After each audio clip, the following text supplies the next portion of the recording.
they're gonna see something gory or something disturbing 10 times an hour, right?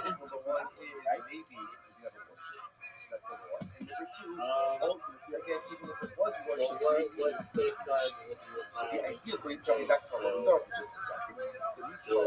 I mean, the rating system also Yeah, this is the same issue that Facebook ran into, and there should be like a terms of agreement. There should be a thing that says anyone who is doing this should be posted their photo and name on the website. So the first thing that you do okay, but what if it's accidental? What if it's accidental? And people will wear that as a point of pride. What if it's accidental? And you're going to say, how is it accidental? It happens to me every single day. I don't know why, but when I fall asleep, my pants ride down just over the course of the night. And then when I awake, I always have to make sure to pull my pants up while I'm still under the covers, or else you'll get a big view of my ass crack, basically. And if I'm sure, I mean, I've had people do this. They watch my streams really closely, and they'll take a picture of my ass crack, not like the whole thing, just like a little bit of it, and then it becomes like a subjective, like, okay, is this too much ass crack to be showing? Does that make sense? Yeah. And like, how much ass crack is too much? And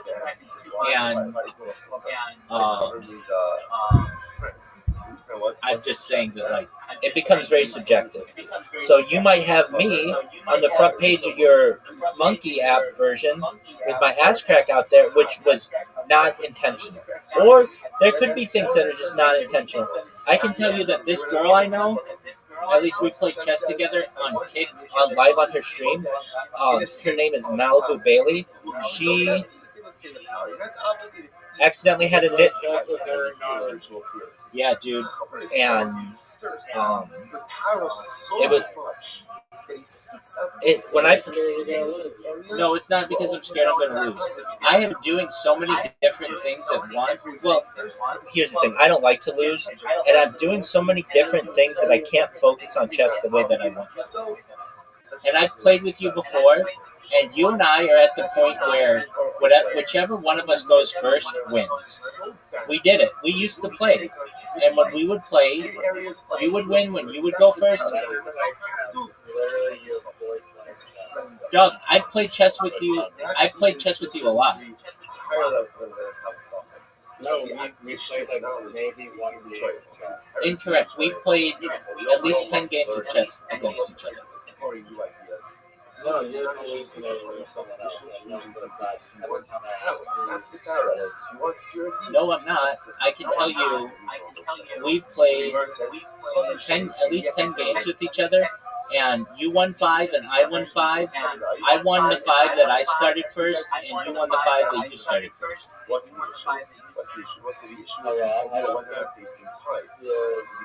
Dude, I'm not confusing you. I know exactly. I'm looking right now. I'm going to look and see if I can find it.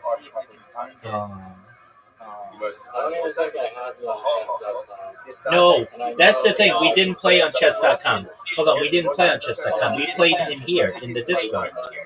Yeah. Yeah. Certainty was they were tested. And I don't think we've ever played on chess.com, but we've played on the Discord like 10 times. And I can never focus because I'm always in other things. So, like, I even see you sent me a screenshot that when one of the times that you allegedly won, like,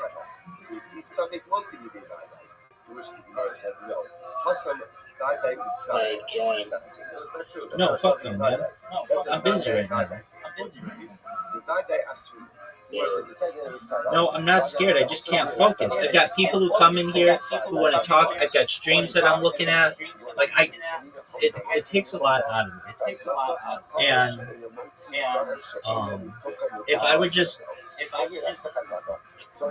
if I didn't have anything else on which to focus, I would be more open to it.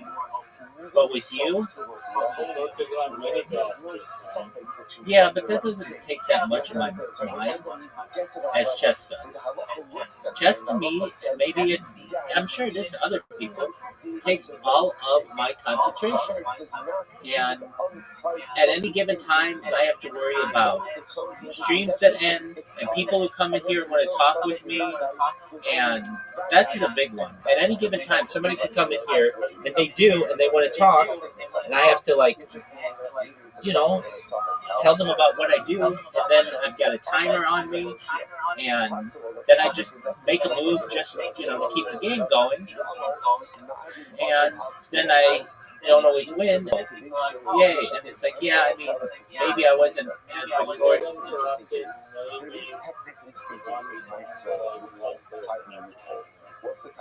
Exactly. That's too many times, man. In order for produce to be subject to targeting obligations, there has to be what's called rights. I mean, just in this call, we've had, even after Zoot left, Zoot came back. And we've had that other person who came in. And I get random people who are even in the stream who just, their account leaves and comes back. And so I have to pay attention to that. Then I've got to restart my streams. Like literally for the last 45 minutes, I've been restarting streams. And then I've got my Instagram bots that I've got to fix.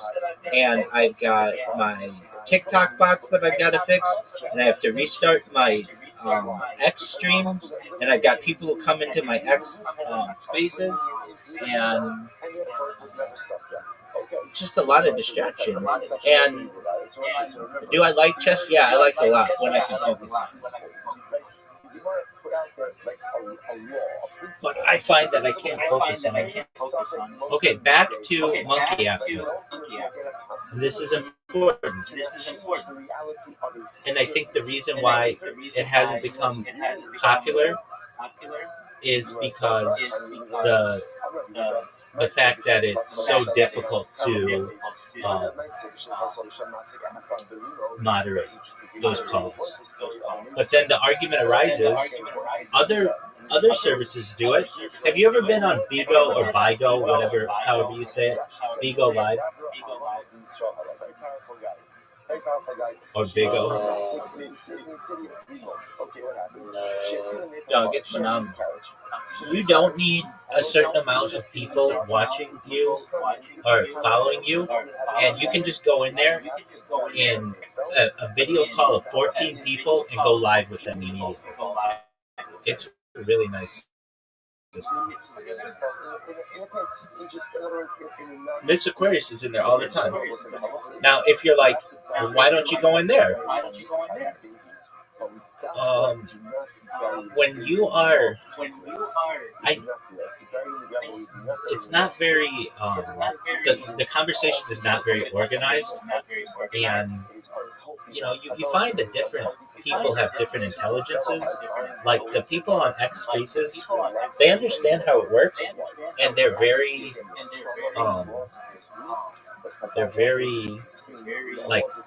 respectful to allow someone to come in and share. But Bigo is just like, yo, what going on, shorty? How you living? It's just like people hitting on each other and stuff. I'm not saying that you can't have good conversations in it. I'm sure you can, but if you've never used Bigo, I recommend that you check it out. It's really interesting. And you can make money on it. Like, surprisingly, you can make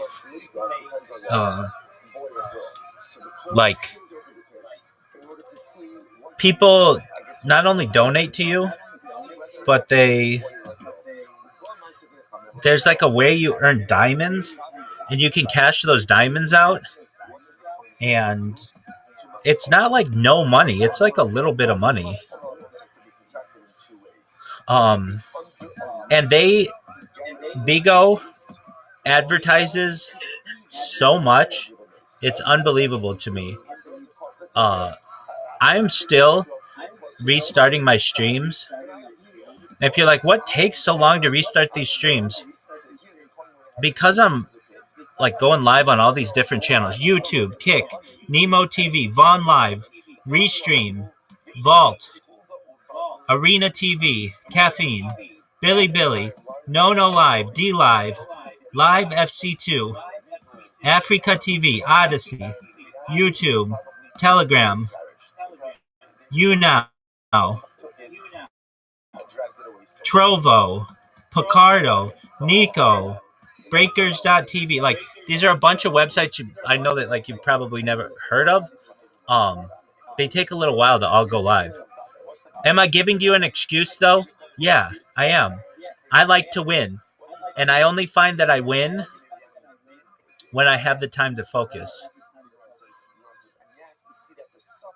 All right. With that said,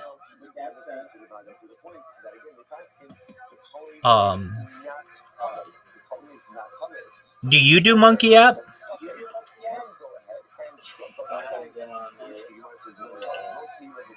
Okay. Well, exactly. Wait, you have had or you have not? Okay. I mean, I'm not saying that I haven't.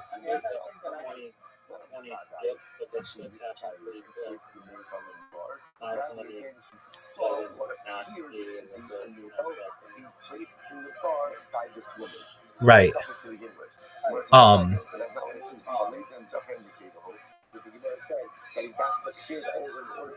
Just one moment. Let me see who's there. Oh, look who it is. So first of all, he was looking into the pit to see what did she miscarry. Did she miscarry again? Did she miscarry a baby? Or you're about to say, look at these, she just expelled something else from her body. In other words, not that that she expelled a miscarriage. Maybe it's just something else. Some other discharge. No, I'm right here. I'm like obviously on camera. Here. I'm like.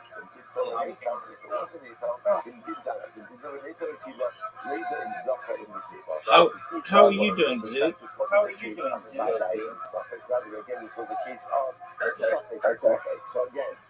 Okay. Zoot, are you ready to lose? Was it a miscarriage or not? We're gonna play mini golf. Okay, we'll play basketball, but then we're playing.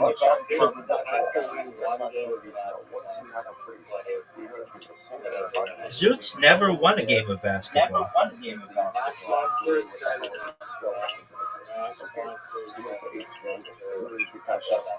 I'm good with all of that. All right, but Zoot is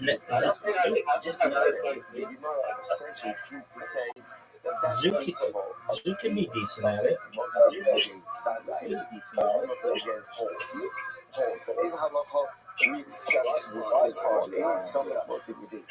He is fortunate at Dice Party. One is a suffix and one is a vadai. The vadai piece of information determines the reality, and the suffix piece of information does not undermine that reality. That's why once again, just kind of reorienting ourselves a little bit. That's why how do we get into this? Rabbi, yeah, baby. A piece of broken Zara. Right, so I found a piece.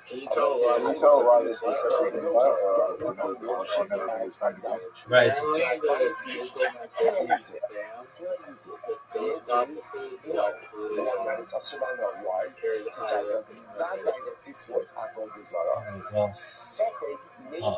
Yeah, but so does not operating according to the state of California law when they change the law on you. So I mean, that's a big reason.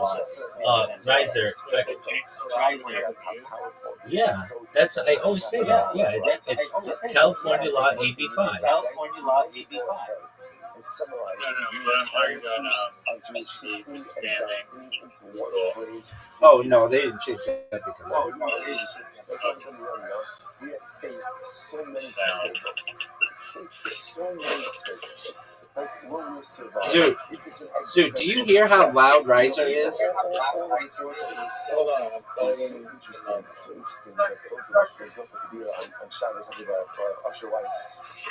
that was beautiful. One of the things I felt that was like very shocking. Three. You got three. Of October 7th. Yeah, because you were playing. You know how hard it is right here. Like summoning the There was never an existential threat. Wow, he swelled. It was scary, it was overwhelming, but obviously. I like how you rip on him for only getting 3 and you got 5, 6. Oh, you got 6. Okay, that's something. No swishes. Are you ready to see dominance? Yeah, use a regular ball. Going to weather this storm just less than a century ago.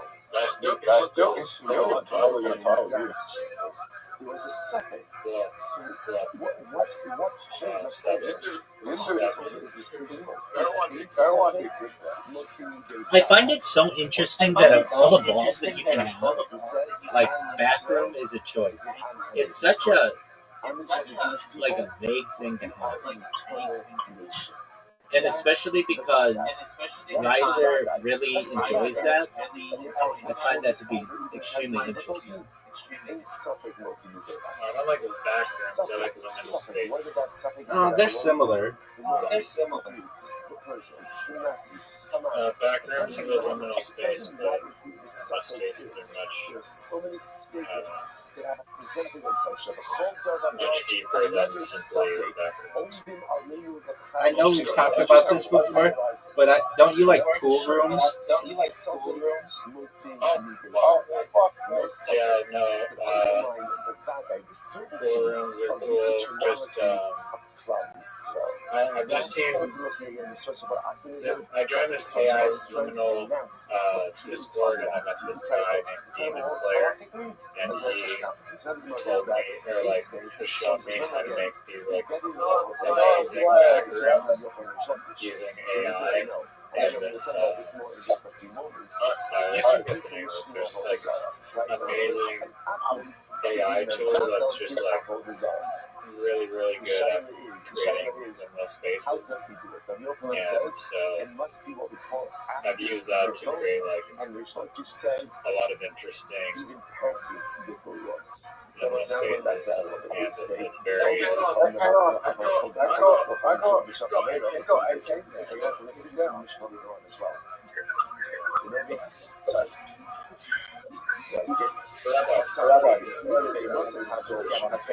why is it going sideways? You're right. I think I accidentally made it 5 rounds. Oh, geez, so you cheated. I mean, it just gives you more opportunity to win. Because at the end of the day, that was a common image that people worship. So I say that's what this is. Once again, this is a cash out on Rish Lakish. This is going to be opening asking on Rish Lakish. Rish Lakish, according to you, this should be totally mortal, right? Because according to Rish Lakish, I was really expecting it to go down. Well, shouldn't you have been able to tell from Zoot's performance? I was checking something. I understand. I have like 18 different streams to pay attention to. Some guy could join and start talking. Well, hold on. Let's be honest. Had I accepted your invitation, let's be honest. Had I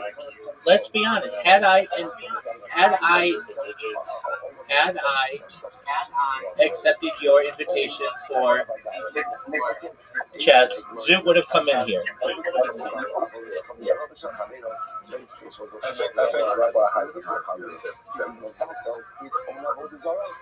Doug, why do I? Look at this. Look at the number. I like it. Look at the numbers. Any form of idolatry. Wait, did you say 174 or 74? And we'll say it's actually quite fascinating. We'll see the logic behind this. And you'll be having Is your microphone broken? actually, excuse me, Can you hear me? does not have the Yeah, ability did you hear to what I said? negate any form of idolatry. Yeah. Isn't that fascinating? Is it 174 or 70?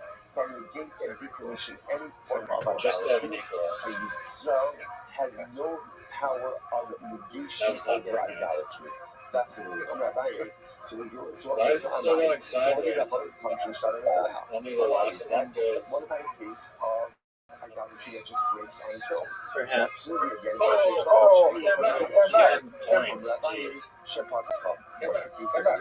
case over here is where Yisrael then did the Obey Kohanim. So what's interesting what you are suggesting is then why not? Decommission requires breakage. Then the entire item is still intact.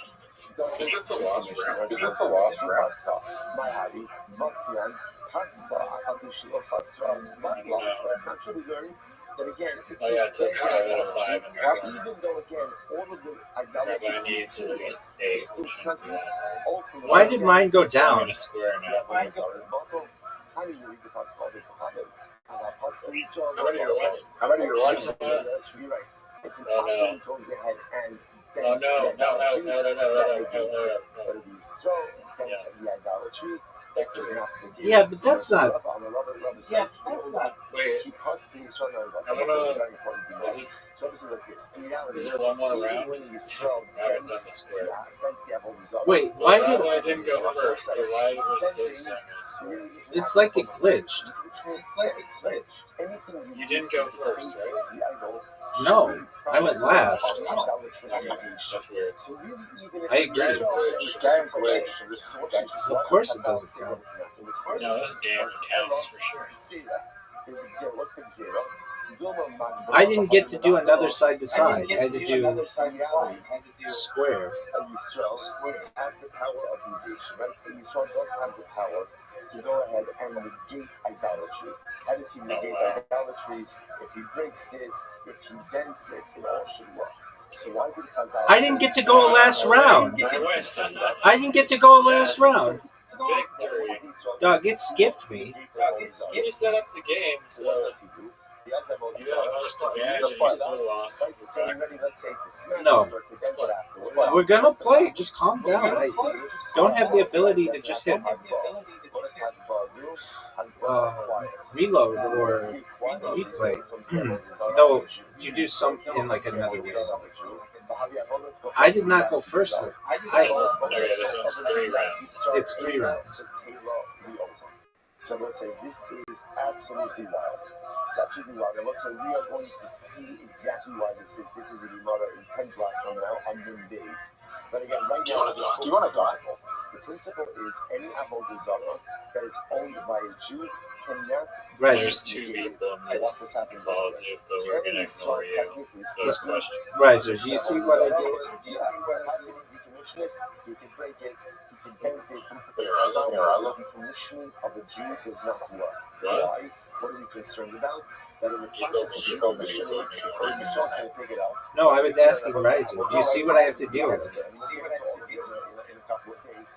And what does seem to be like, he looks it up, he acquires it. Yeah. Once he, I don't know why. I don't know.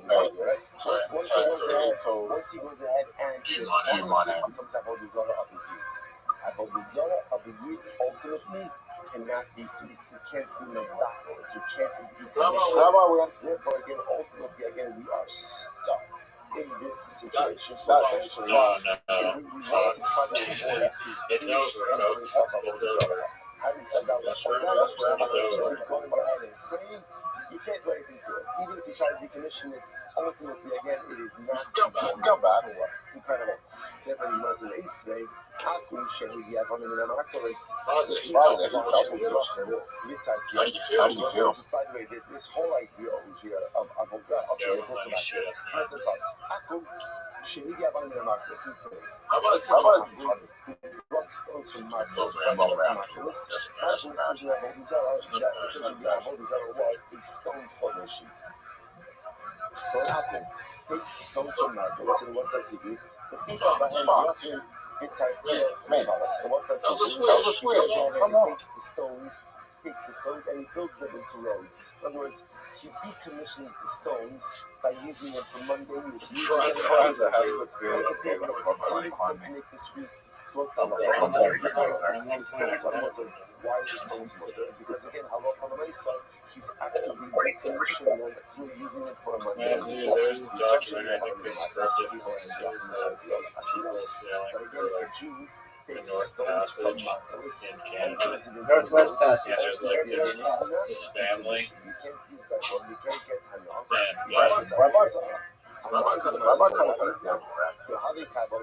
I had 10. 10 is like a good round. Why should this be any worse? Ultimately, Dude, you don't have 10.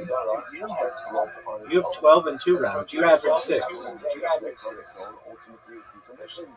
Which the Lord says, never know how Hanan and Kijah ready for 21 minutes? Rabbi said essentially, You have to make every single point a swish. Why not? Because once again, we have this concern. We have this concern that in the process of decommissioning, the Jew's going to lift it up.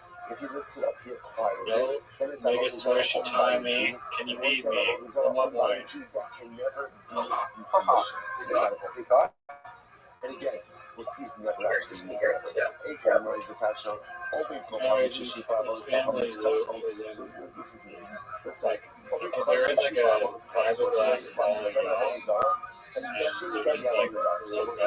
Basically, and they're just surrounded by icebergs. And there's like just one little whisper, I go in and take like their boat parapet. So it's basically like they had to swerve through these landmines and icebergs for like hours. And I was like shitting my pants. You know what the best documentary ever made is? That one on it. Hold on, I know it. It's Funkland.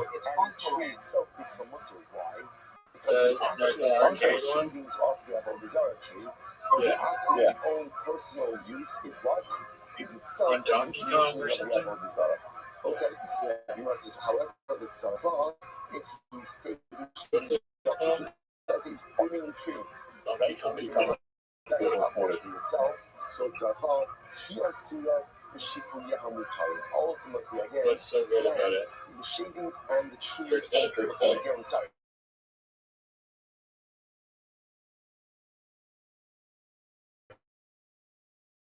Do you watch it? If we watched it right now, would you watch it? You leave the call. What's so good about it? Nobody asked that question. Or maybe Riser did earlier.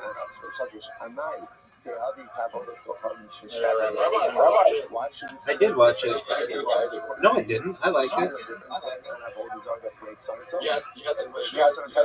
Yeah, because that the one guy who like there's like an evil guy, the hot sauce guy, and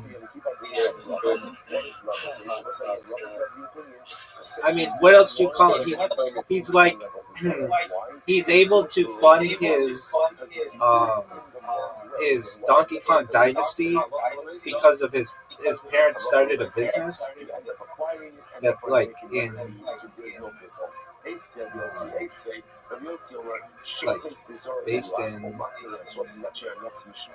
hot sauce. Dude, that was good.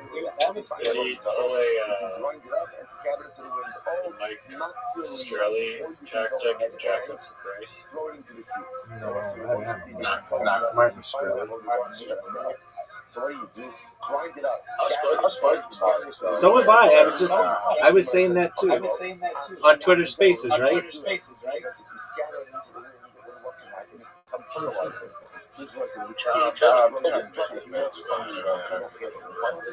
I have. Shook his hand, so which counts as apparently someone else shaking their hand counts as a meeting. Like 2 years ago, he was in a space, and I basically just said, like, I understand what you did, and basically everybody else was doing it at the same time, so It's not a golden sorrow for the Like, wise. are you any more guilty than they are? Like, he got caught. Dude, Riser, Zoom might beat us.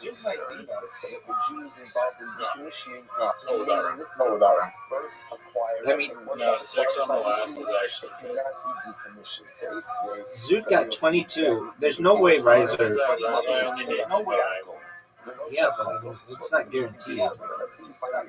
If we were relying on Riser, Dragon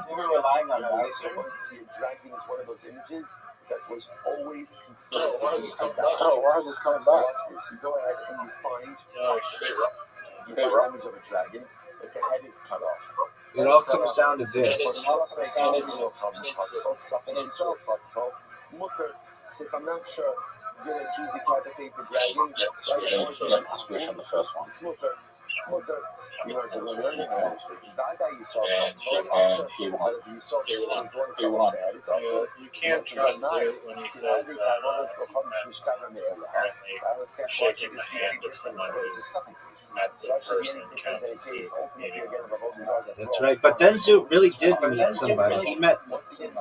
Did he tell you that he met James McCann? Essentially, to begin to see the theme of the year. I thought he shook the hand of someone. Well, he did that too, but then he eventually. I met James McCann. I know. You met him last month. And I thought him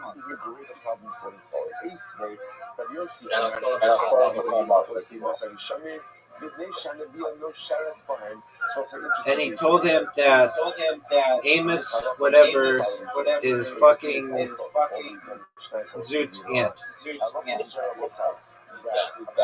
What is that about concerning planting vegetables underneath an shade tree?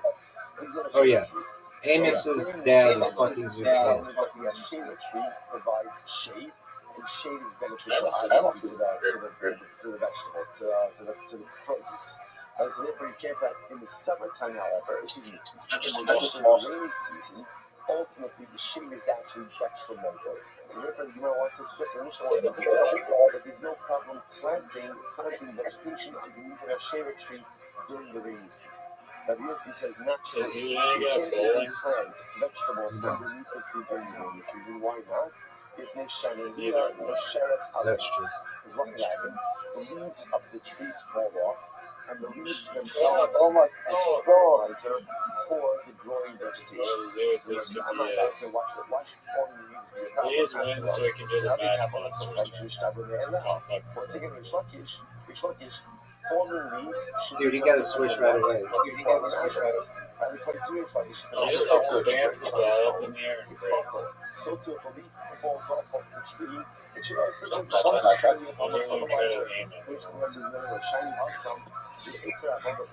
Yo, dog, come to my Discord.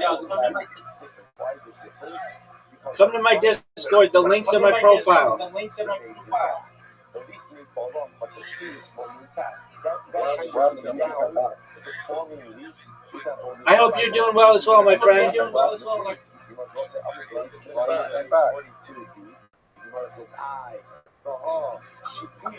What about the case for shaving? No, I'm gonna dominate this round. The primary part of the tree is still in existence. You can tell you and that is what side the cell with Sarha. Yes, in the case, ultimately, again, where you're keeping the tree for the benefit of the trees, the tree is also, but ultimately, again, the shade You know, Zoot is doing better than Riser. Zoot is doing better than Riser. When it is functioning in its normal natural way. So since it is normal for leaves to fall off trees, you need like 5 switches here. you're not treating this sense of nature. It's not, I mean, I've got to still get 4, and I'm not great on the last round. Unless Riser gets like an amazing round, we're going to need my, that's 2. We're going to need my round. That's 2. That's 1. That's 1. That's one. Get the win. And Riser gets the win, preventing Zoot from winning again. I need 6 to win. Or 7 to win.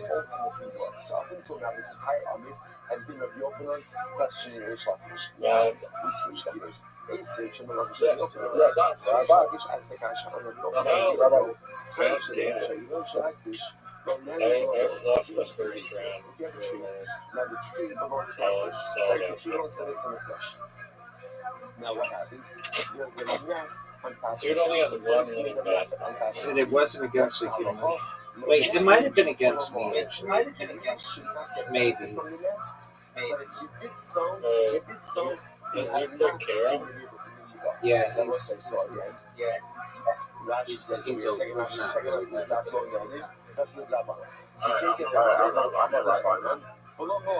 Right, but obviously, again, the nest itself is not considered to be part of the tree, and therefore, if you did get benefit from the nest, ultimately, again, it's not to you. Fine. So you know, so let's analyze. But what about if the nest is on top of an Asherah tree? So same case. I have an Asherah tree. On top of the Asherah tree is a bird's nest. I want to get benefit from it. You can. So what can you do? Knock down the nest. Knock down the nest. You can. With the Rabbinical Council of America, you can. You can also not. You can just be a teacher and be a rabbi. There are different organizations at what type of denomination you are. So there's like the Hebrew Union College, there's the Reform Rabbis of America, and then there's an informal process as well, where essentially a rabbi can bestow upon you smicha by saying Yore, he may teach, and you can teach that way. From the Asherah tree. What does the Gemara say? You get benefit from the nest. You can't scale the tree, but you can get benefit from the nest. But that nest is made from broken pieces of the Asherah tree. What do you see from there? What do you see from there? So, why are you talking about these things? On its own, it has not been actively broken. So the Gemara says, that was a big round, right?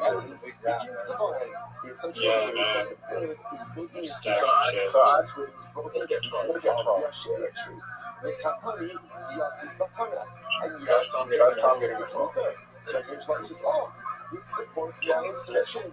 They're broken Avodah Zarah, even if not intentionally broken, ultimately decommissions the Avodah Zarah. What it is, you go into ICH and Cooker sauce. That's not how birds make. That's how birds make nests. Birds make nests. They often bring materials from other locations. So the case over here is the bird itself in the Asherah tree. Like when it's a find a hole, he can see the shadow. Are you serious? Like 9 solutions? 12? 12? They can only be planning hectares. So again, what's the value of that? It's like a hectares case. What happened in the hectares case? The hectares case was what the lines they all got to those nests.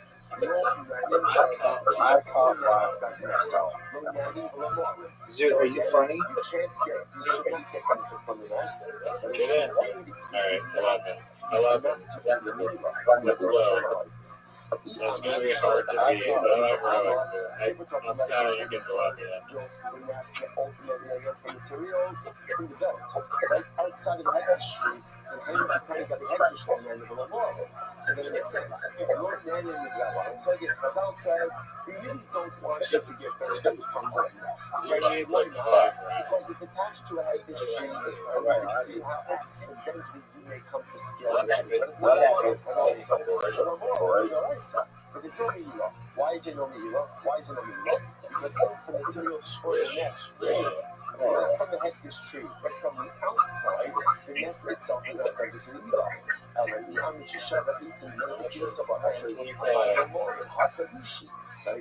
actually thought it was the nest from the tree itself, that means again if this nest is made from twigs from the heckish tree, what's the status of the nest? The status of the nest? I thought we were going until Zoot wins. It's heckish ultimately again, and it's meeting of the Doraisa, which the Gemara says, whatever the Gemara is suggesting, it's not to be clear that Halakha lines we're dealing with both cases in the Asherah tree and in the Haggish tree, where the bird is making a nest from other materials, not from the Asherah tree and not from the Haggish tree, to which the Gemara says not necessarily. You know, it's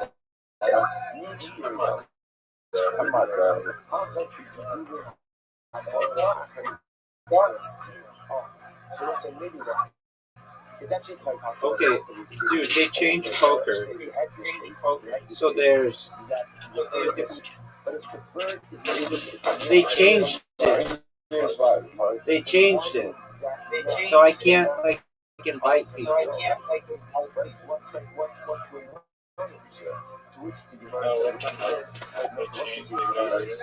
Click it. There's like a bunch of different. This is a fascinating situation. I even see poker. It's like It's at the very top. It's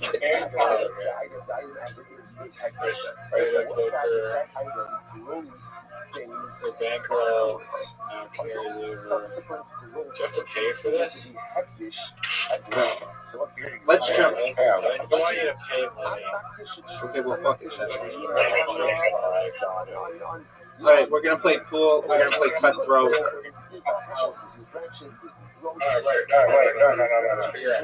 how to play it. No. Trick. Like set the table like 10 I don't want to do that. Trick shot.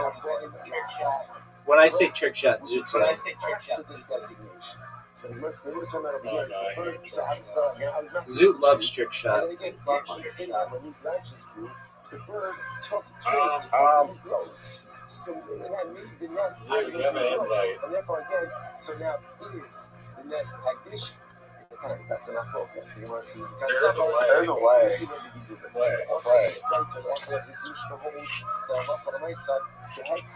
Zoot.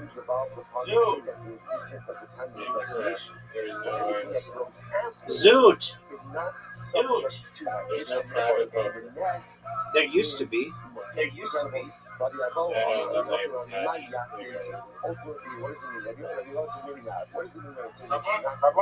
This is trick shot, Zoot. That the nest is awesome. The nest is awesome in both cases because it's made of a shela or because it's made of a heckish tree. Either way, it's awesome. So what's more the chicks? Or do we see the nest get benefit from the contents of the nest?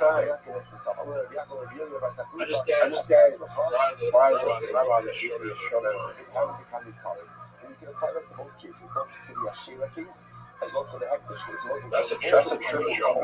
Perhaps you can't get benefit from the nest itself, especially for setting this up as a case. Oh, the nest is being made from the heckish tree, or the nest is being made from the Ashera tree. And again, even the same materials It's about score.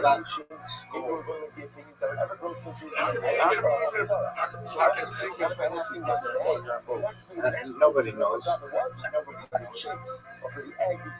Because I didn't hit my own ball in first, maybe? Did you get to go again? Yeah. Oh, dude, combo shot. You scratched. But you still get credit for that. So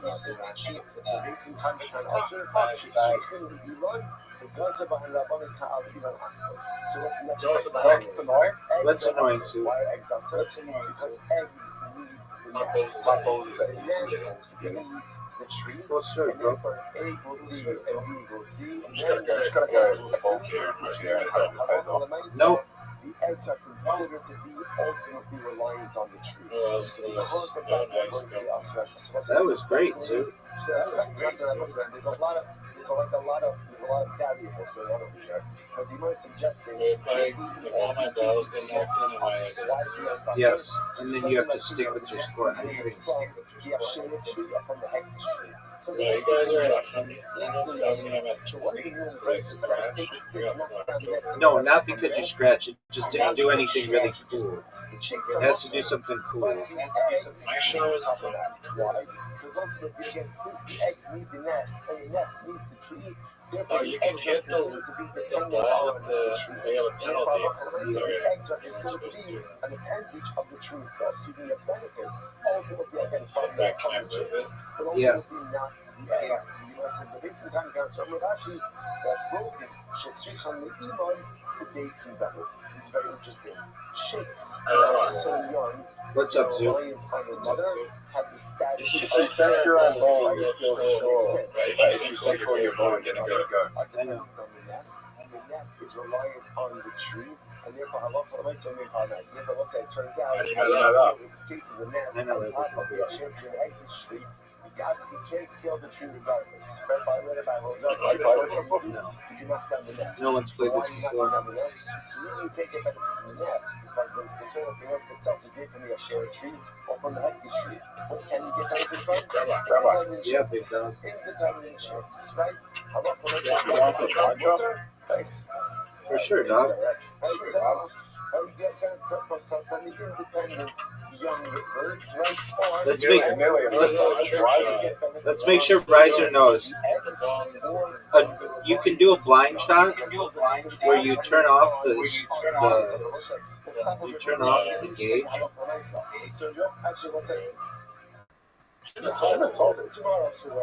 No, that's not fair. With the Avok Promise of Shakish, like what do we do in that matter? So what are we asking like? They only got like 10 points. You get 20, which is oh no, 10. You get 10. Apologies, you get 10. Yeah, you only do get 10.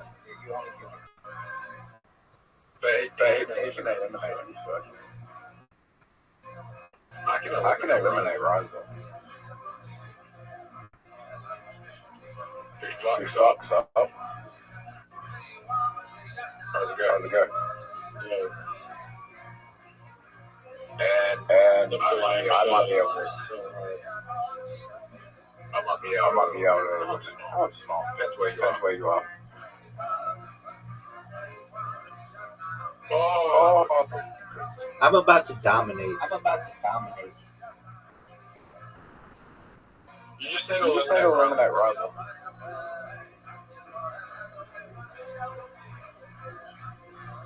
Have a small gig.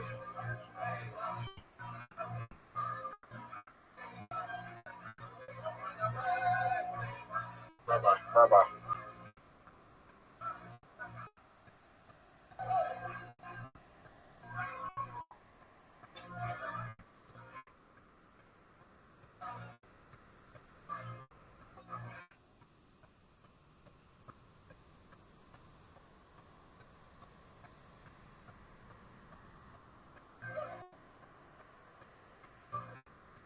What is this bullshit?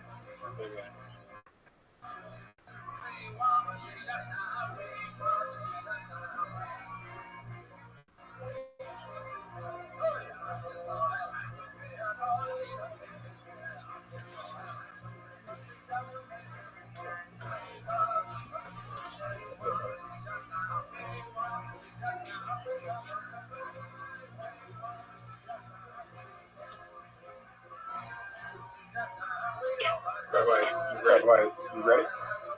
Raza.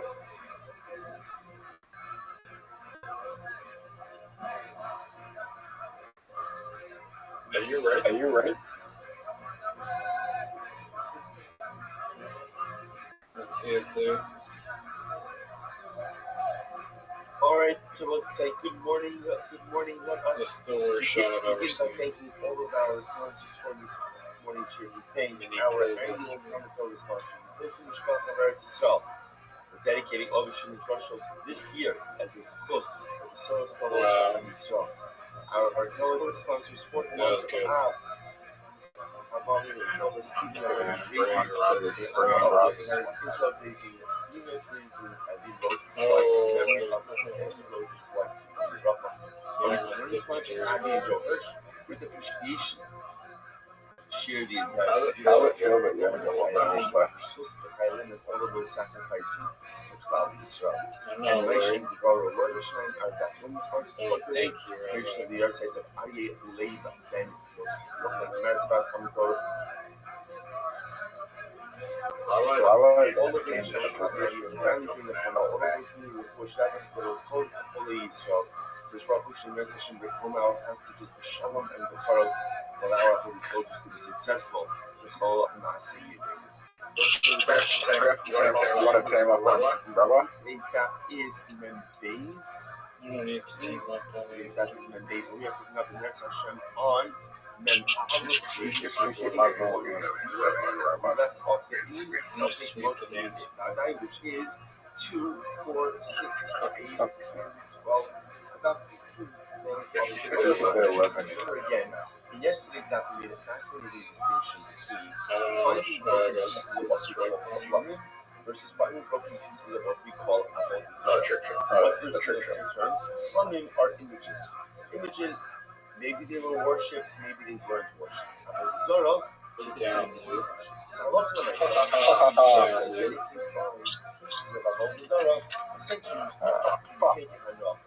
Why not? Because again, there's a suffix. What's the suffix? Rabbi, you don't like Commission them or not. That's our shayla. Now, an akum, and we're going to discuss this more in today's daf. An akum does have the ability to decommission our I can feel now, it. again. Then we have makot to look at active decommission or passive decommission. But again, we'll get back into that.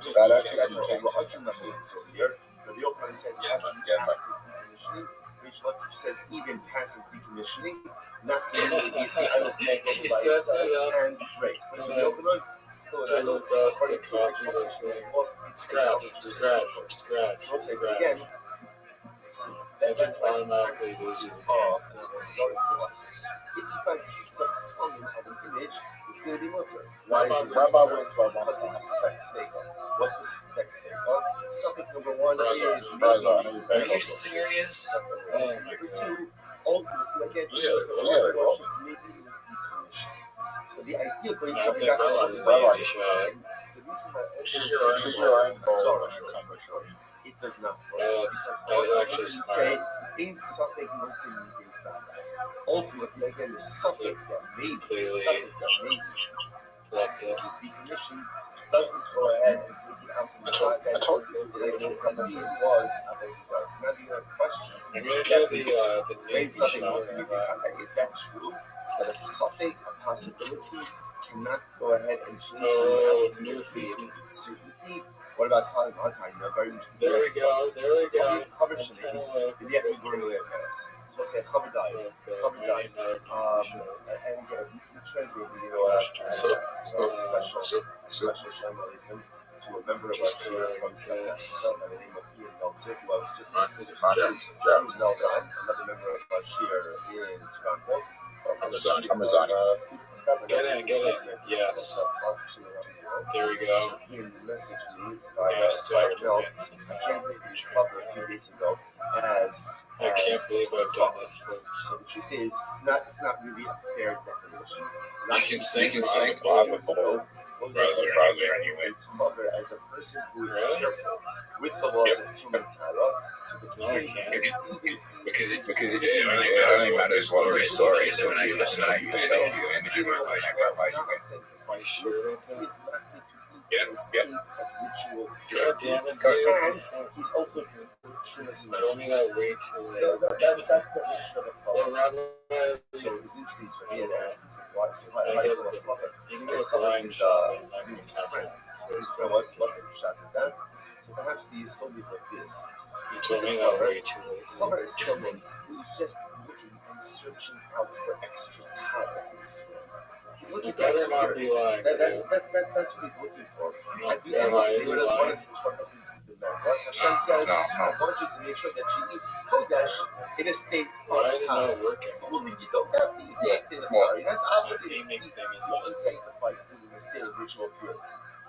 This is going to lose me the game. So Tara so much. This is going to definitely lose me the game. Standards, even in areas where ultimately it's not. such a person Came who is over, he was thirsty for purity. Such a I don't see person who it. wants to know purity into areas of his life where even he's not obligated to do so. That was amazing. Such a person is a friend, I believe. It was an amazing comeback. That's a friend. Look at the best shot. Someone who wants to in their life so bad. I don't, He's I willing don't, to take those pictures in areas of ritual purity. All right. Depth and power that he doesn't All right. have to. That's a friend. That's a friend of his. Perhaps even to a certain degree, a higher level than the top of Match monsters. Match monsters. It's enjoyable. It's inherently Yeah, enjoyable. that's It's right. beautiful. We all love learning. All right. We all Well, love send Zoot an invitation. You guys do it. Puts upon himself additional strings Did of you just say he's he gonna wants go? power, after power. He wants purity. That's a friend. What's he have to do? What's he have So to the Gemara says, "Chaver sheniski yet never left house." So Chaver dies. Interesting case. Chaver dies, and after he dies, they suspect that he has a basket of fruit. What's the issue? We'll say the issue is we don't know whether or not they've been tithed. So the Gemara says, even if Mamish just harvested them that day, part of him the cheskas mutu klaim. There's a chazaka, ultimately again that they are properly tithed. Zoot, are you gonna go? If that died to be Safek Asrilu, Safek will Asrilu. I will say, let's analyze this case. You gave me Here's an the case of a excuse God. of why What's he's the gonna bad leave. What's the bad in guy? 10 minutes. The certainty was they were Wait, tithed. what? That's for sure, right? That was untied produce. They'll say, why is that a bad guy? Because everything starts out as untied produce. So you have the bad guy that it was untied.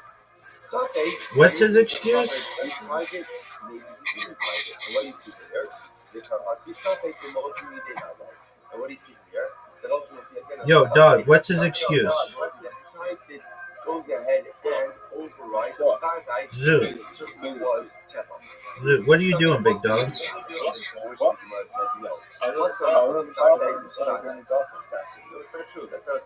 All right, Zoot, send Riser an invitation. Match monsters. That's what? That he tied with. You want to do the Kenina Chozah, another Kenina Chozah, Kalzaka Achaver She'ena Motzi Davar She'ena Mitoka Mitachas Veto. Say that's the Chazaka. So again, interestingly, with the Chaver Mosai again, can you imagine moving yourself to the level where there's no suffix that you've done the right thing? You have to understand What characters he chooses. You have to choose one of the ones that are available. Like not, you can't use someone. You can't use one of the best ones. Just the green one, the red one, the blue one, the yellow one. Red one, the blue one, the yellow one. The purple one. Purple one.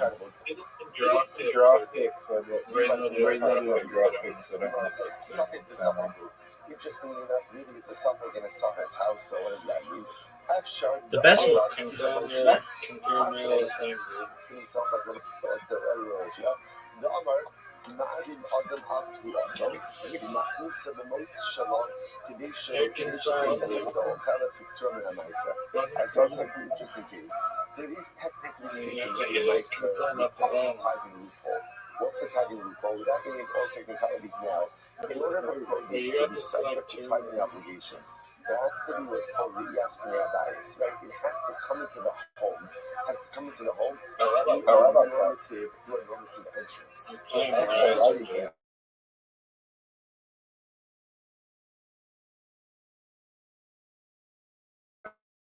If you should bring your roads are exempt. Yeah, you're the Technically, second it's not advantage exempt. on this. Now again, there are limitations on that also.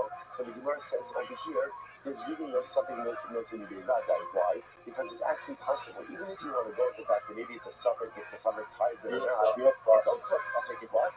If the produce was ever subject to Trumas and Mesris. Why? Because it's possible that one of them used this legal loophole of bringing it in through the window, and therefore it was never subject.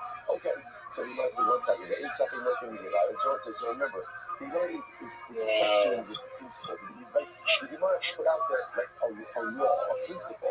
The principle was a suffix motze mi beis back. Right?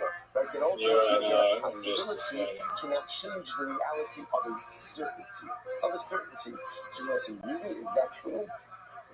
So the Gemara says, but I really learned. I'm not really done.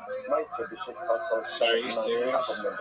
Not a nice submission also shall not say Afghan, but very interesting case where there was once a story of a meat servant. Dude, the name of that place in New Hampshire is Fun Spot. Who worked for a matzik. What's a matzik? Rashi says over here, Gavra Alama bin Israel, a very powerful guy. Very powerful guy. She worked for a matzik in the city of Remo. Okay, what happened? She had a miscarriage. The video. I will say, interestingly enough, it was common that when a woman had a miscarriage, you have to bury a neighbor. But interesting, the halacha is, this is also evolved a little bit. They would put a neighbor in a pit. In other words, in a The fistful of quarters. you have to bury a neighbor. You have to bury a miscarriage. Yeah. But we do not bury it in a marked grave. We do not do it. To bury it in the grave, but we do not bury it in a marked grave. For a variety of reasons, also just from a mental health perspective, it is unhealthy. The Chazal said it is unhealthy for parents to develop an ongoing attachment to a life that never was. Obviously, again, there's trauma, there's loss, Who's winning? but Chazal wanted it to be contained, do not want it to be an ongoing life loss. So what happened? So she miscarried, and she put the miscarriage in a pit. What coin hits it? Coin came along. What happened? And this is so what happened. And They gave some cherries. now, why did the coin kill over They're berries, dog. So you have to pass They are grapes. I'm in agreement with you on that, but they call them berries. Miscarriage occurred. There could be too much later, which is directly associated with it. Now, the duration of too much later depends on what? Boy or girl. So the coin peels over the pit in order to see was the neighbor, I guess it was developed enough to see whether or not it was a boy or a girl. The boy might say, that's the problem, right? The problem is, by peering over the pit, what did the coin essentially do? Tumas Ola. Tumas Ola. Remember again, Tumas Ola both could be contracted in two ways.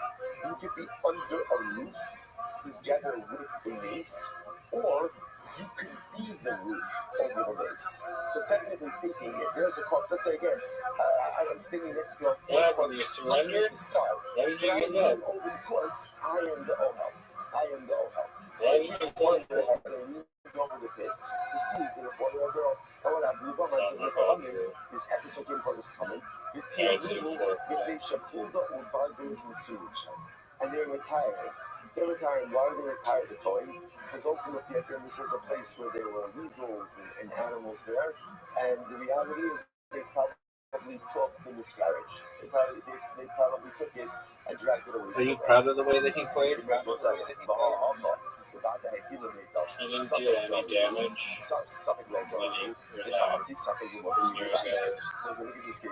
Here's a case of Vadai. What's the Vadai? Alright, are you ready to lose? What's the suffix? Maybe the animal So black bias is like this.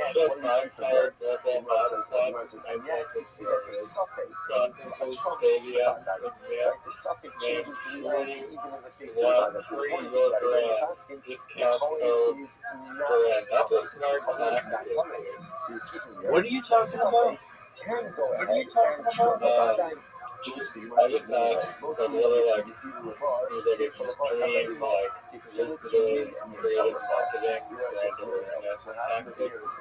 And one that I gave was just setting up high-powered like Wi-Fi hotspots in like high-traffic areas like in stadiums. That's like whatever.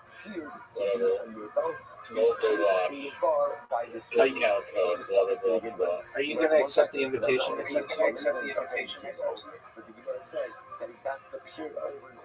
am going to just go. I haven't played this in I usually get 2x now. So first of Oh all, no. to see This thing. what did she miscarry? Did she miscarry again? That was Did she terrible. miscarry a baby? Or it just means maybe she just expelled something else from her body. In other words, not dafka that she expelled. Are you proud of that shot? Maybe it was just something else. It was some other discharge. See, he was first of all looking over the butt. See, was it an AFL or an AFL? And if it was an AFL, then did on it. Then did on an AFL tila. Later in Zachar in the paper. Oh See, no. was a boy or girl. So in fact, this wasn't the That case wasn't good, right? and some of that, again, this was a case of Suffix. So again, suffix whether or not she miscarried a baby, right? Was it a miscarriage or not? And then again, compound that with the suffix. Ultimately, again, the animal took it away. That was good. The other possibility is given shechol the Bible is mitzuyin sham v'adei gayu. The other possibility is no. Once you have a place, you know that there's a full day of harvest, that there are these animals there, they definitely dragged away whatever was exposed. Okay? No way. So it's the kasha. So again, so just we'll pause over here for just a second. So just understand, the Gemara essentially seems to say that principle of ein safek motzi b'dei vadai. I don't know if it's perfect, dog. That's what I want to be. This principle, ein safek motzi b'dei vadai. That if you have what we're called Look at that pieces move. of information in front of you, one is a safek. You don't want to be in the back line. Information. Oh, that was devastating. And the second piece of information does not undermine that reality.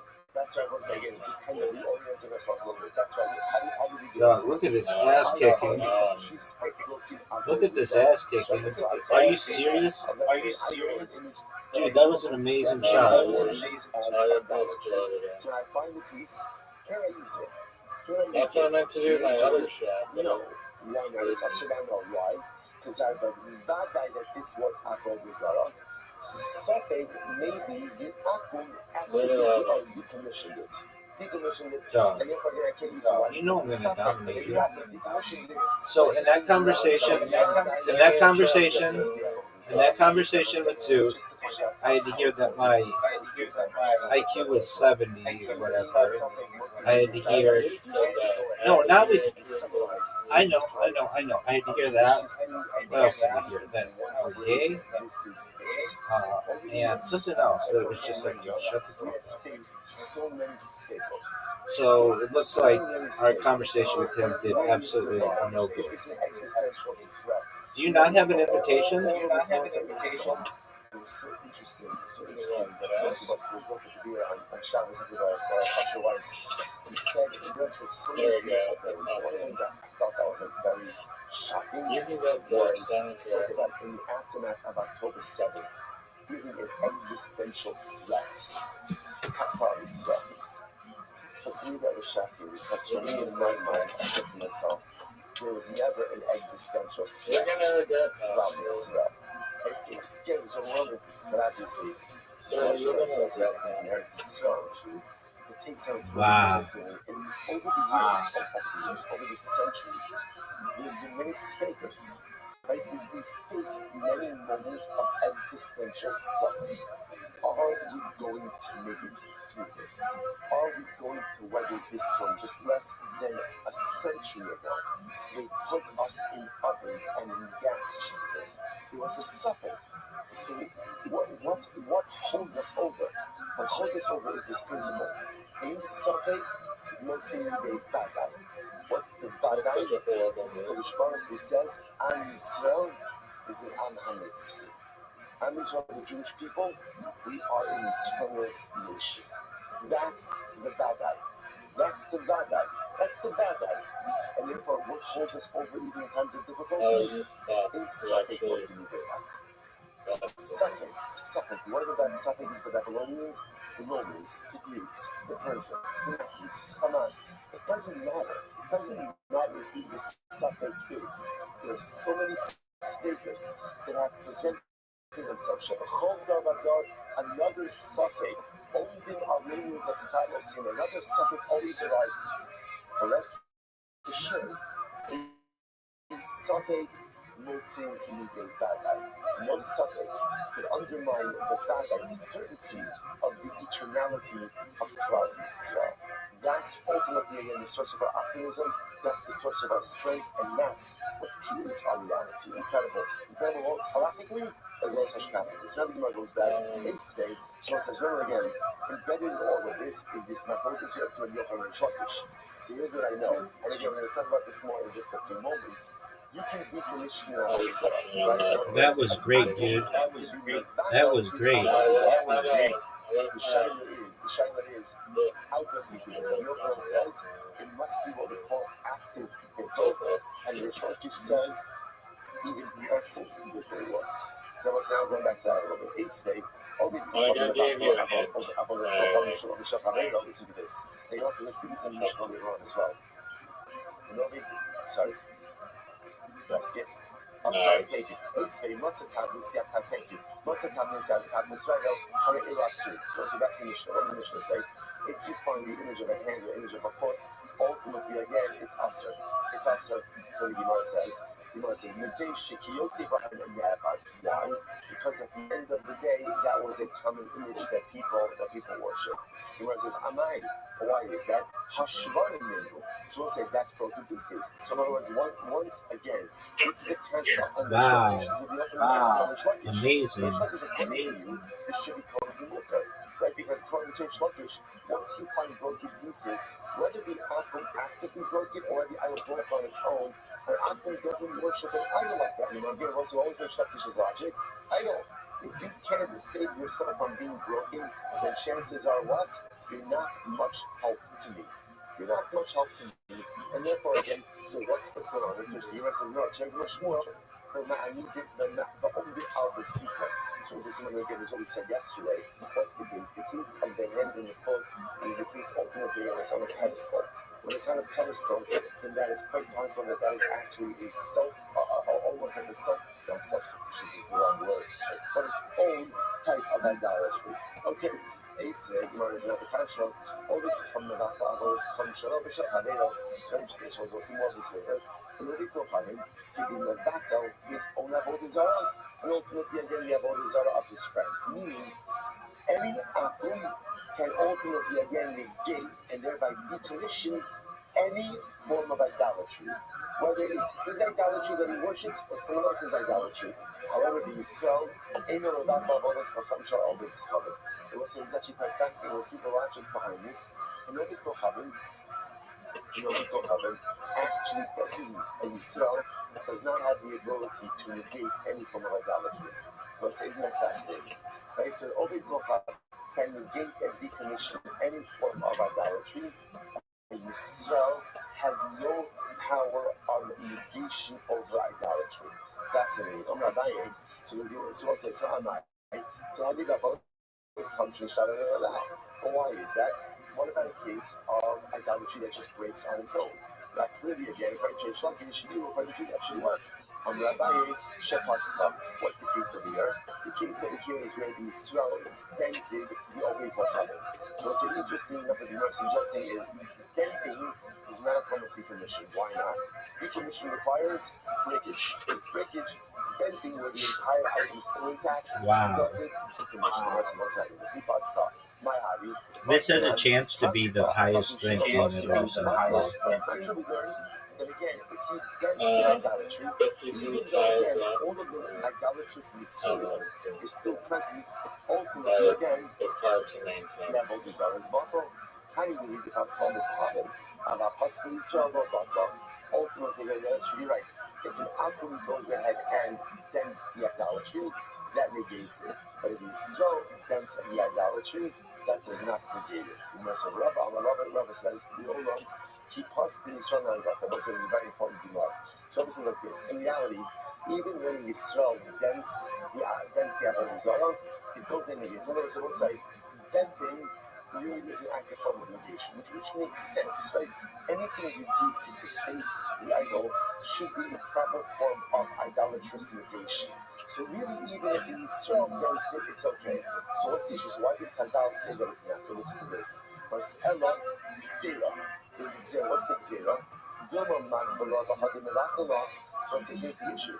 In reality, a Yisrael has the power of negation, right? A Yisrael does have the power to go ahead and negate idolatry. How does he negate idolatry? If he breaks it, if he dents it, it all should work. So why did Chazal say it doesn't work? What are we concerned about? Listen to this. We're concerned that what is the Yisrael going to do? He wants to negate an Avodah Zarah. So what does he do? He has Avodah Zarah. He lifts it up, like getting ready, let's say, to smash it or to dent it afterwards. What's the problem? Once he lifts it up, I will say, that's an act of Hagbah. What does Hagbah do? Hagbah acquires. Once he acquires it, it becomes the avodah zarah of a Jew. Once it becomes the avodah zarah of a Jew, the avodas kochavet biyad Yisrael. The chol avodas kochavet biyad Yisrael eina betela li'olam. So I will say this is absolutely wild. It's absolutely wild. I will say we are going to see exactly why this is. This is a Gemara in 10 blocks from now on moon days. But again, right now we'll just go with the principle. The principle is any avodah zarah that is owned by a Jew cannot be negated. So watch what's happening over here. Can a Yisrael, technically speaking, decommission avodah zarah? Yeah. How could he decommission it? He could break it, he could bend it, but Chazal said the decommissioning of a Jew does not work. Why? What are we concerned about? That in the process of decommissioning, the Yisrael is going to pick it up. By picking it up, I will say avodah zarah specifically hefker, and we'll get into all of this in a couple of days. Avodah zarah seems to be hefker. He lifts it up, he acquires it. Once he acquires it, I'm mildly avodah zarah here, right? Once he goes ahead and he acquires it, it becomes avodah zarah of a yid. Avodah zarah of a yid ultimately cannot be, you can't be mavakeh, you can't decommission it. Therefore, again, ultimately, we are stuck in this situation. So essentially, what we want to try to avoid is Jewish handling of avodah zarah. How did Chazal ensure that? By simply going ahead and saying, you can't do anything to it. Even if you try to decommission it, ultimately, again, it is not going to work. Incredible. So therefore, you must say, a slave, Akum Shehi Yavonim Minamarkovis, the people behind Drachim, Vitartios. So let's say, just by the way, there's this whole idea over here of okay, we'll come back to it. First, this house, Akum Shehi Yavonim Minamarkovis, listen to this. So let's say you have an Akum who brought stones from Markovis, right? What's Markovis? Markovis is an avodah zarah that essentially the avodah zarah was a stone formation. So an Akum takes stones from Markovis, and what does he do? The people behind dropping Vitartios Mutaras. And what does he do?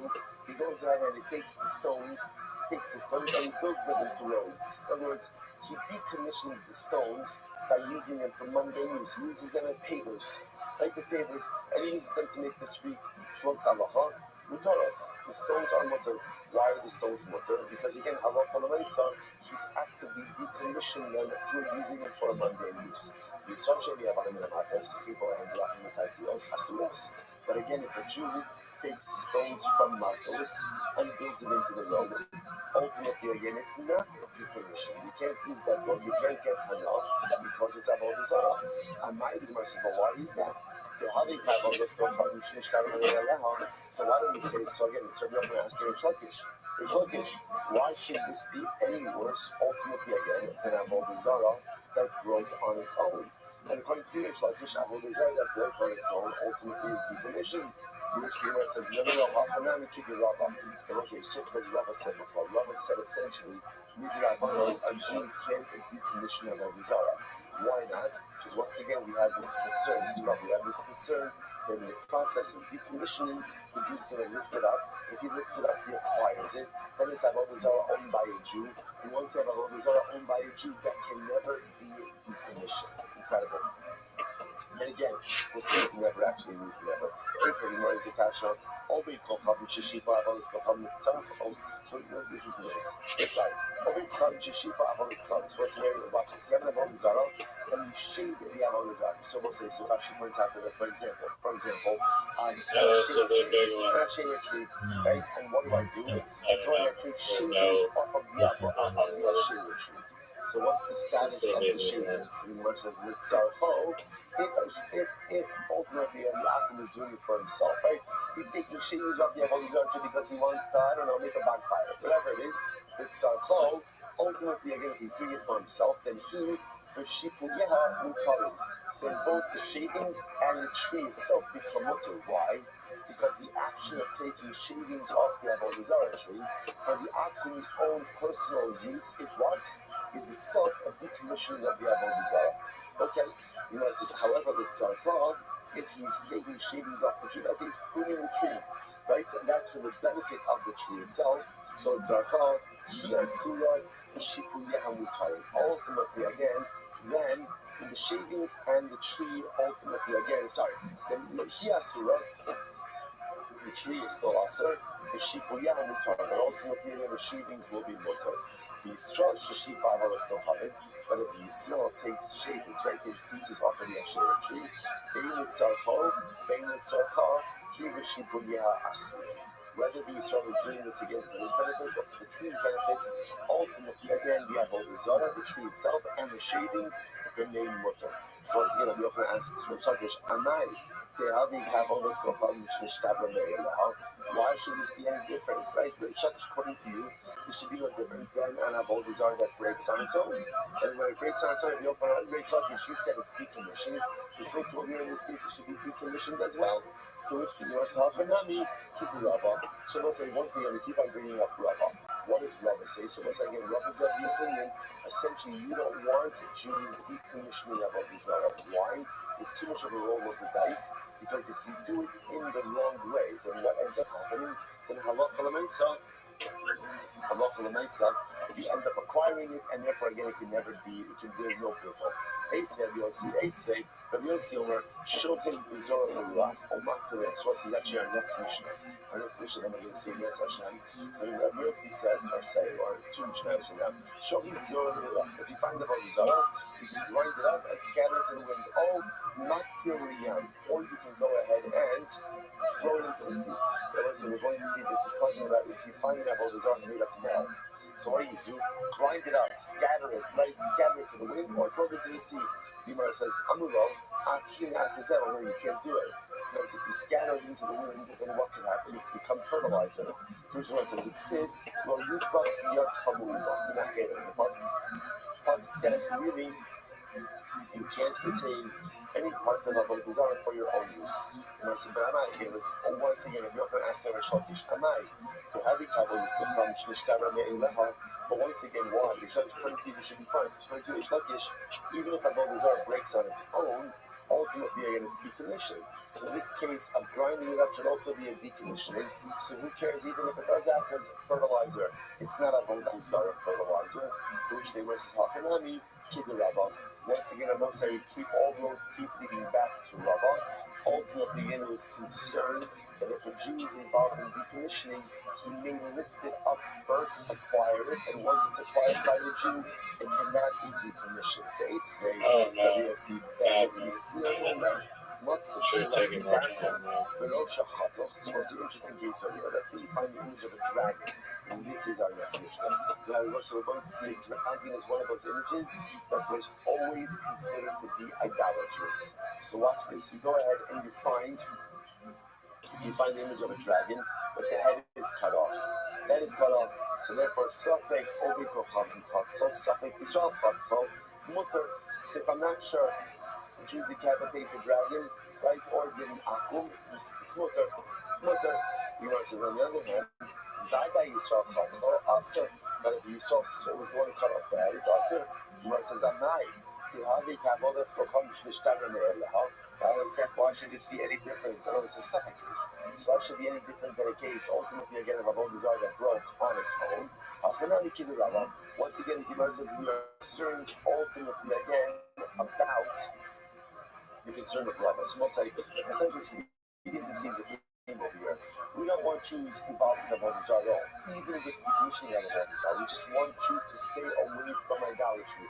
Different Chazal were chumachmir to the point that even the decommissioning of the Jew doesn't work out of concern that he may pick it up, acquire it, and create even greater problems going forward. This way, Rabbi Yossi Omer, lo yirakos b'masay shamin, midnei shamin v'yom no sharas behind. So it's an interesting case over here. So this halacha is the following case. We're going to see this also all these on Mishnah, so we'll see later on. Halachas in general both say that about what is the halacha concerning planting vegetables underneath an Asherah tree. What is an Asherah tree? So during the summer, the problem is that the Asherah tree provides shade, and shade is beneficial, obviously, to the vegetables, to the produce. So therefore, you can't plant in the summertime. However, in the winter, the rainy season, ultimately the shade is actually detrimental. So therefore, the Mishnah wants to suggest that there's no problem planting vegetation underneath an Asherah tree during the rainy season. How many cows are there? How many cows are plant vegetables underneath the tree during the rainy season? Why not? It is Shanavia Yosheres Alei. Because what could happen? the leaves of the tree fall off, and the leaves themselves act as fertilizer for the growing vegetation. So the Gemara says, "Amad, I say, why should falling leaves be a problem? After all, once again, Rish Lakish, falling leaves should be no different than what? Fallen idols. And according to Rish Lakish, if an idol falls and breaks on its own, it's bottled. So too, if a leaf falls off of the tree, it should also be bottled. Shouldn't be a fertilizer. Which the Gemara says, no, shiny awesome. The ikra avodas kochavim kayemis. No, in the case of a fallen leaf, it's different. Why is it different? Because the primary part of the idolatry remains intact. The leaf may fall off, but the tree is fully Dude, you intact. got the Z, That kind of you got the X, you got the Q, you got the J. You got both blank tiles. That's like the best setup I've ever seen. And you got the X. I said this. Z, Q, X, J. He said that even in a case, ultimately, again, where you're proving the tree for the benefit of the tree remains also. But ultimately, the shavings are In this game, yeah, definitely. No doubt. Ultimately, let's say for the simple reason because an avodah zarah, you can't negate an avodah zarah cannot be negated when it is functioning in its normal, natural way. So since it is normal for leaves to fall off trees, that act cannot create a sense of negation or reality of negation, which makes sense. The Gemara says, so up until now, all of these questions have been from Rabbi Yochanan to Reish Lakish. So we're going to both say, Reish Lakish focuses on one simple case. An avodah zarah falls over by itself and breaks. Is the avodah zarah bottled or not? Rabbi Yochanan, no, because negation of idolatry requires active negation. Reish Lakish, yes, because even de facto negation, right, or passive negation ultimately works. Up until now, this entire argument has been Rabbi Yochanan questioning Reish Lakish. Now we switch to Rabbi Yochanan. So Reish Lakish asked the kasha on Rabbi Yochanan. Here we go. What's the interesting case here? If you have a tree, now the tree belongs to I can't believe that you barely are going to reach 300 if that, even with as many good tiles as you got. What's the halacha? You really should not get benefit from the nest. But if you did so, This game's rigged. I mean, I don't know what more you want me to say about it. This game in particular was rigged. So you can't get benefit, right? But obviously, again, the nest itself is not considered to be part of the tree, and therefore, if you did get benefit from the nest, ultimately, again, it's not to you. Fine. So you must let's analyze. You got all the blank tiles. Same case. I have an Asherah tree. On the top of the Asherah tree is a bird's nest. I want to get benefit from the bird's nest. So what can I do? Yatis b'chol. So what can you do? Knock down the nest. Ultimately, again, with What more do you want? And get benefit from the nest like that. So let's say something. Yatis bakana.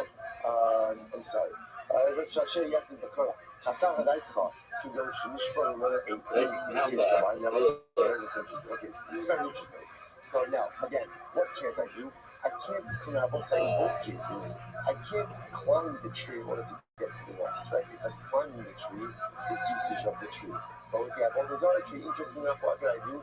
Just take a piece of wood, knock down the nest, and give out for the nest. Now, the Gemara says, let's say, what is the bird building the nest from? Now, the assumption over here is that the nest on the Asherah tree is being built from wood or from twigs from the Asherah tree, right? And yet, what does the Gemara say? You get benefit from the nest. You can't scale the tree, but you can get benefit from the nest. But that nest is made from broken pieces of the Asherah tree. What do you see from there? That once avodah zarah breaks, on its own, even though it has not been actively broken, is the condition. So the Gemara says, Well, because I said to let you go first. You can see why. The assumption over here is that the Yeah. bird is building its Maybe I nest don't need to go first. I just need the tiles not to be on a tree. just disgustingly rigged. Yeah, that's what I was The thinking. nest is mutter. So here's one says, oh, this supports my assertion.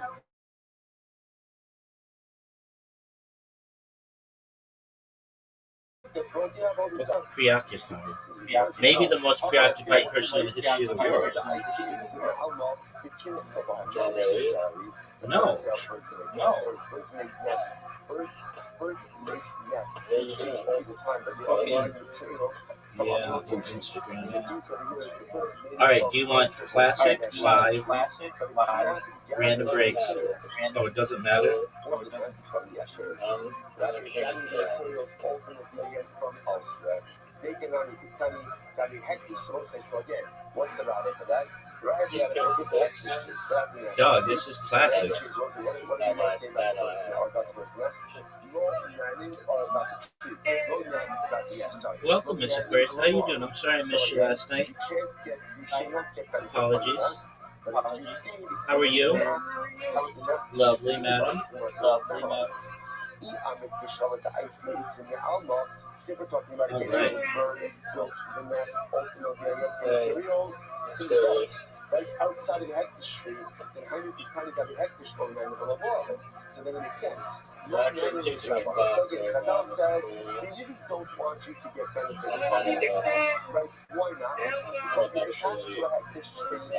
So you can see how it acts, and then you really come to scale and also for the world in the Doraisa. But there's no reason why Yes,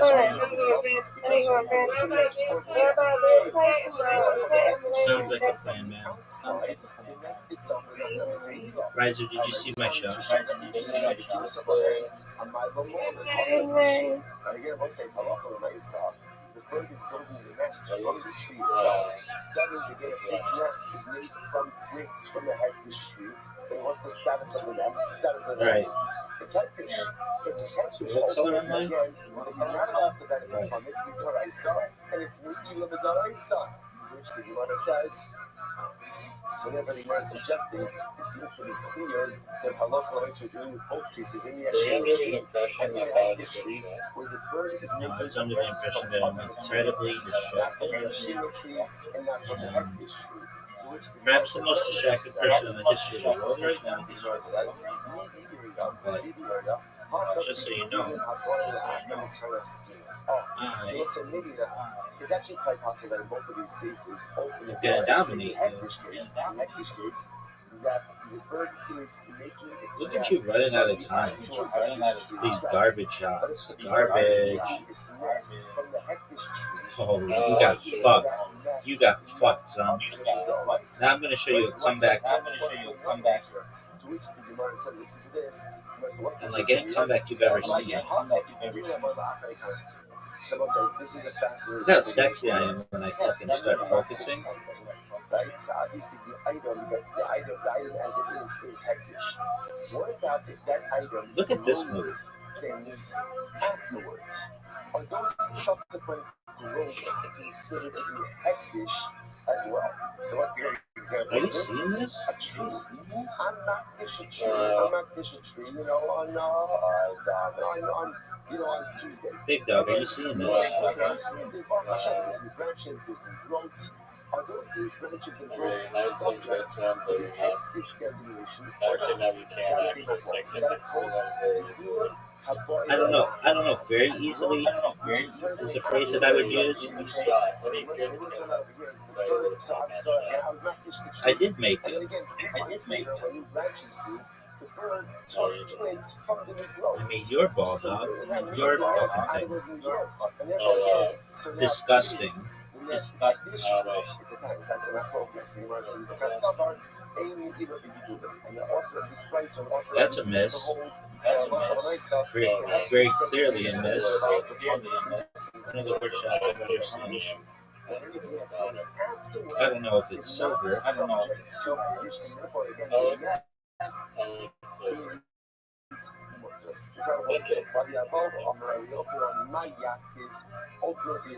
This is difficult.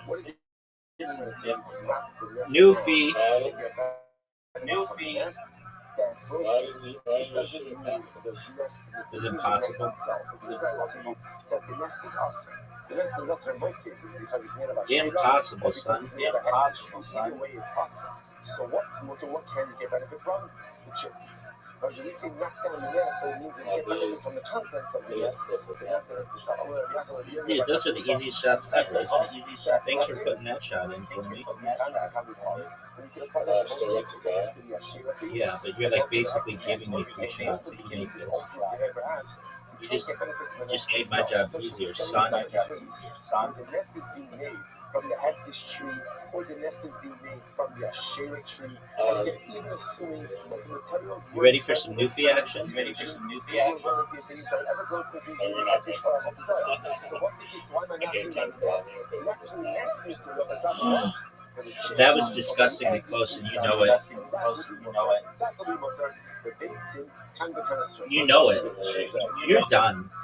No way you make this. And you know I have the easiest shot ever. Get out of here with this. Get out of here with this. This is Rashi right before the Mishnah in Rashi. The Beitzim Kanbekan also. The Gazer behind Rabbanan Ta'alim. So it's actually quite fascinating. Eggs are awesome. Why are eggs awesome? Because eggs nest. Why wouldn't you try to win? You have a chance to win. I mean, do whatever you want, but you have a chance to win. If you're such a good player, why fuck with mine? Just make your shot and win.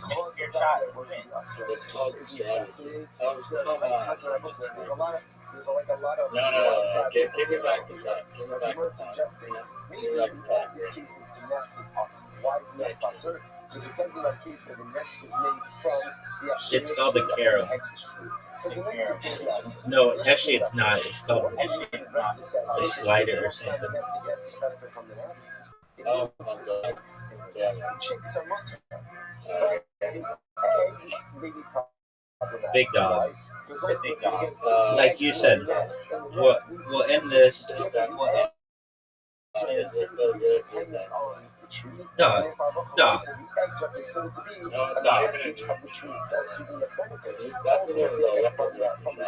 Like trick shot? This is very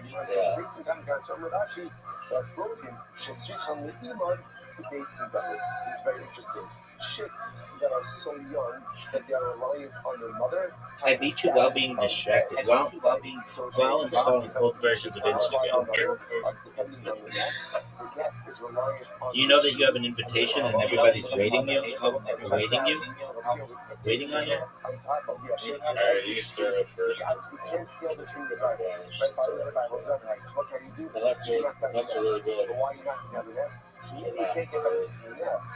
Dude, I've got the balls right where I want to. Chairs right where I want. What can you get benefit from? Independent chicks. That's garbage. One of the worst shots I've ever seen. I'm not even kidding about that. And get benefit from the independent right?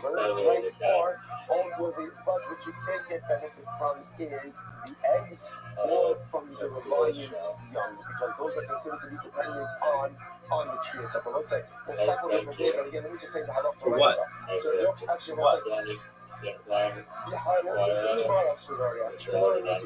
we'll just finish off with the halal for myself, like what are we doing that halal? What are we asking, right? And then the Rat Hashem will continue Rat Hashem. Adventures in Avodah Zarah. Shver Kamilot. All right, guys, have a great day. Your shitty things are long enough. Just garbage. Oh my god. One of the worst shots I've ever seen. I helped you up so much.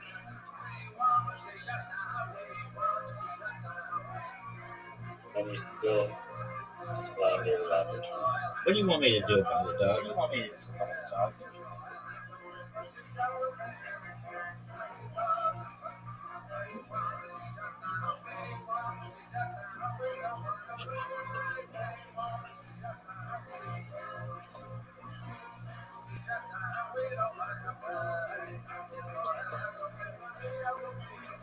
No way you make that. Are you proud of that shot? Every day. Are you proud of that shot? It's an easy shot.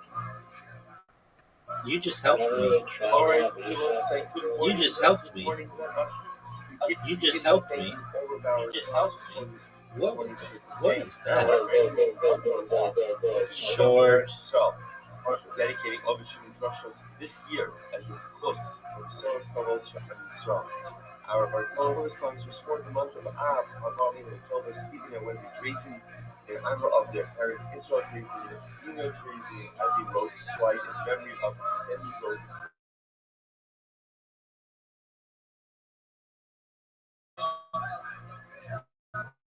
Shared Be on the trip back to I have to. I have to do a nuclear shot to do. Do I have to agree to this? I mean, it's just all of it's just the word says the word. I don't know if you would agree with that. I mean, what do we consider to be a trip? What do we consider to be a trip? You have to, like, you have to bank it. You can't put the finger up. My friend, are you seeing this? Stop.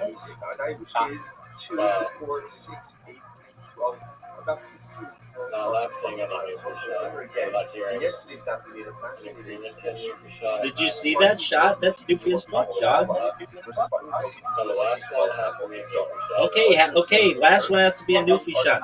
Whatever it takes to make you happy, dog. Yeah. I'm glad you're happy. That's garbage. Oh, that was so bad. And I'm so distracted right now.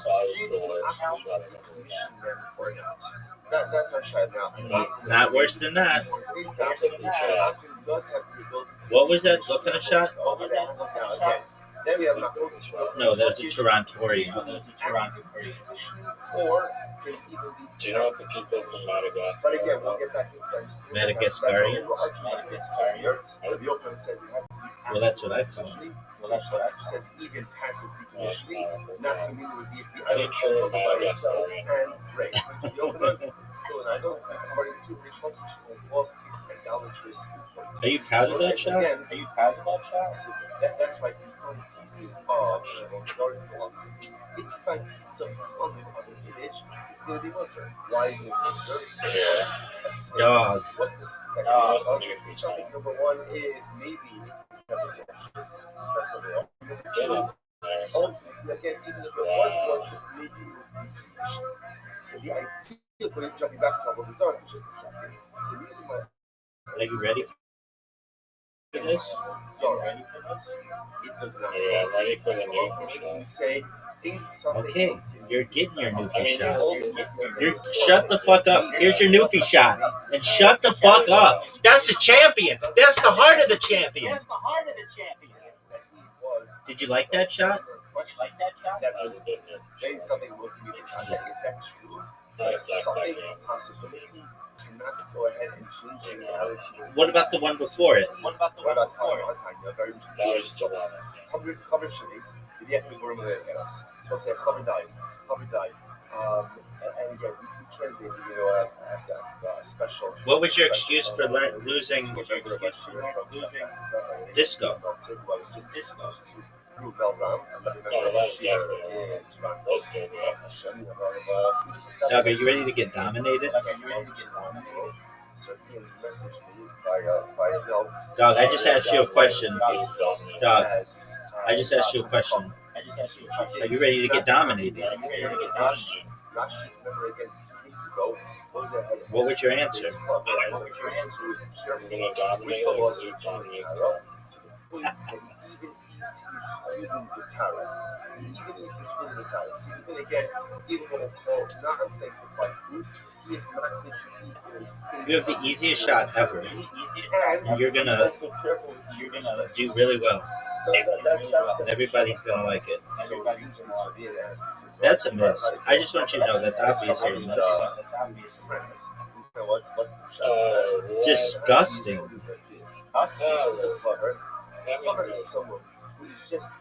Check out this shot. Just gotta break up this shit. That's what he's looking for. What does Rosh Hashem says, I want you to make sure that you eat That's a miss. in a state of power. Obvious Not in a miss. state of power. You're not obligated to eat your unsanctified food in a state of ritual purity. Rice is not playing as well as he normally does. Power so much that he seeks out those standards even in areas where ultimately he's not obligated. Such a person who is thirsty. No, I'm winning right now. Such a person I'm a douche canoe. Look at this move. He's not obligated to do so. That's a fanatic part of who says someone who wants me in their life. Yeah, but why didn't they go up to Amazon? In areas where you can adapt in power. They should have canoed the ocean. But no, I thought that's what they did. Higher level because the acquisition of I think so too, but they were like in a protective vessel. It's beautiful. We all love learning. We all love exploring new ideas. Thank you. No, I already said thank you. He wants purity. That's a friend of the people. So the Gemara says, "Cover shades, yet we grow their jobs." So cover dies. Not even close. Cover dies. Like, do you know what Newfie means? Newfie's positive, dog. What's the issue? What's the issue? The issue is we don't know what happened in life. So the Gemara says, even the family she just harvested them that day, this is a sucker. Ultimately, again, that they are properly. Do you want me to start trying? Do you want me to start trying? Get that stuff. Let's analyze this case. What was that? What's the bad? The certainty was they were temple. That's for sure. Right? Temple's untied produce. So why is that a bad day? Because everything starts out as untied produce. So you have a bad day that it was untied. Sate, maybe the fucker did tie it, maybe he didn't. You're welcome. What do you see here? You're welcome. And what do you see here? That ultimately, again, a suffix possibility that tied it goes ahead and Dude, that was garbage. So you see something close to the Oh no!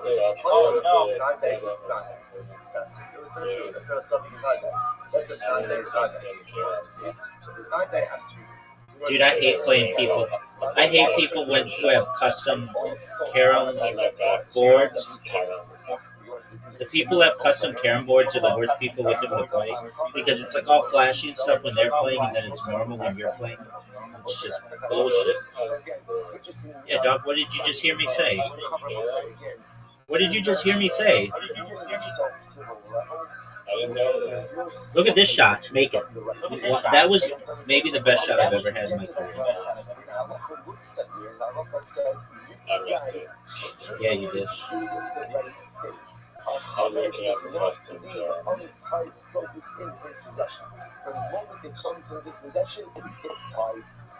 Break this shit up, son.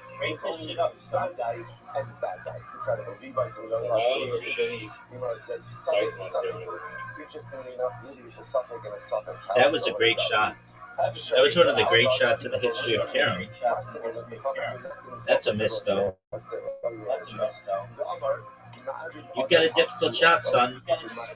You have one of the most difficult shots.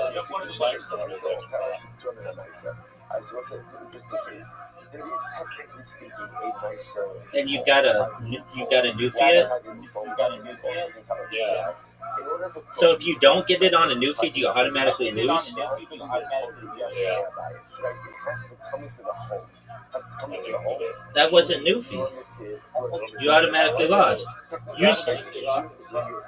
No, you didn't say. You didn't make the rules very clear on what Newfie is. Yeah. There are limitations on that also. So the Gemara says over here, there's really no setting that's going to be bad. Why? It didn't bounce off of anything. It literally just. Maybe it's a suffix that Muhammad liked it or not. It's also a suffix straight ahead, the and the produce thing was was ever backwards. subject to tracing On my side. Why? Because It's not a Newfie shot. It's not a Newfie shot. I automatically win. I automatically win. So the Gemara says, one second, ain't something but thing about it. So remember, the Gemara is questioning this. Okay. But I mean, the Gemara put out there, like, do you mean that it has to be a pure Yes. Exactly. Exactly. Duh.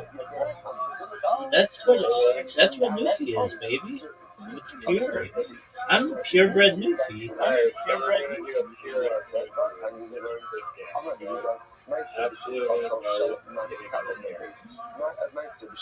Well, that's what we've always been doing. That's true Newfieism. Any true Newfie would know that. This is a Jewish woman, a Jewish woman who worked for a matzik. What's a matzik? Rashi says over here, Gavra Alama B'Yisrael, a very powerful guy. Very powerful guy. She worked for a matzik in the city of Rimon. Okay, what happened?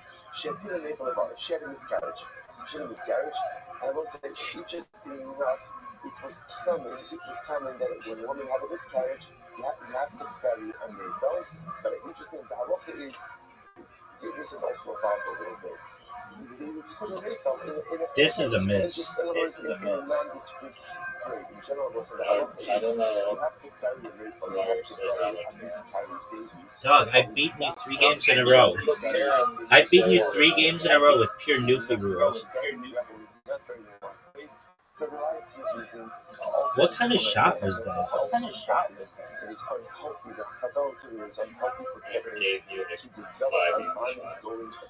I mean, is that my problem?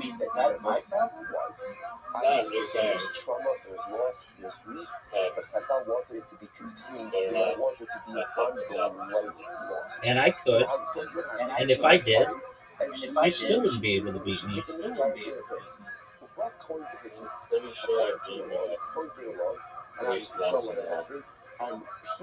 I'm glad you say in a row, because Zoo doesn't consider once in a row to be a thing. And I argue with him, yes it is. It's a very important thing. I mean, in a row just sounds like a story. That's what I say. That was a great shot.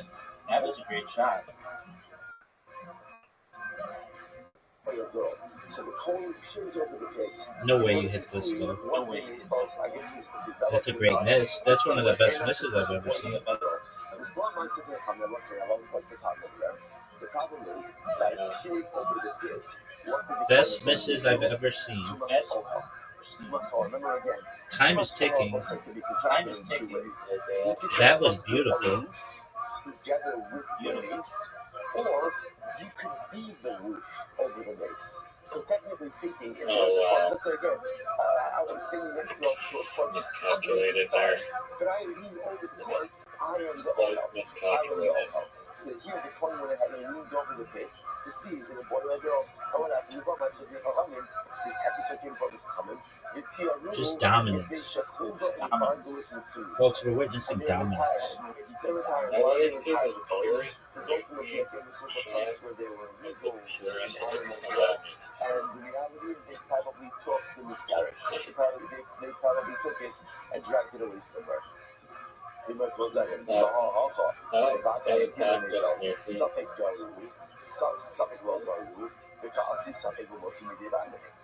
at this case over here. Here's the case of Vadai. What's the Vadai?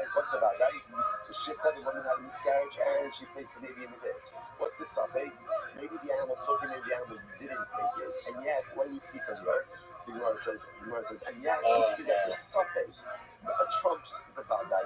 Right? The Safek changes the reality even in the face of the Vadai, to the point that, again, the asking, the coin is not Tameh. The coin is not Tameh. So you see from here that Safek can go ahead and trump a Vadai, to which the Gemara says, no. Look, even if If you make this Newfie about the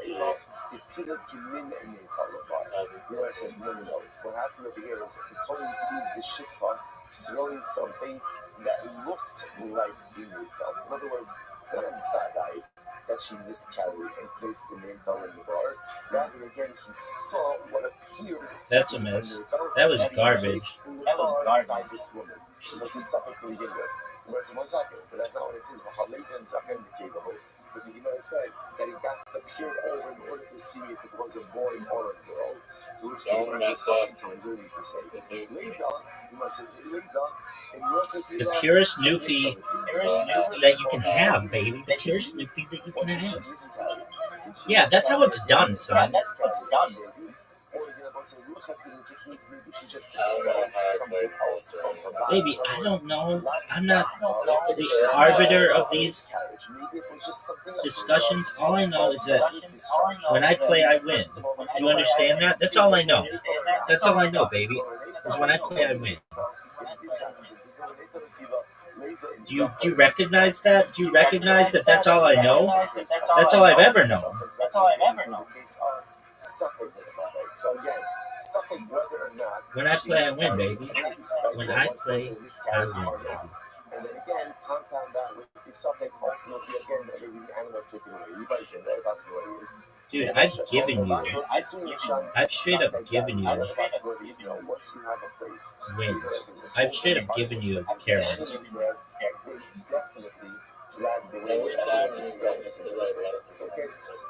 Dog, you know that that's garbage. You know that that's garbage. Son. That's garbage. You know it.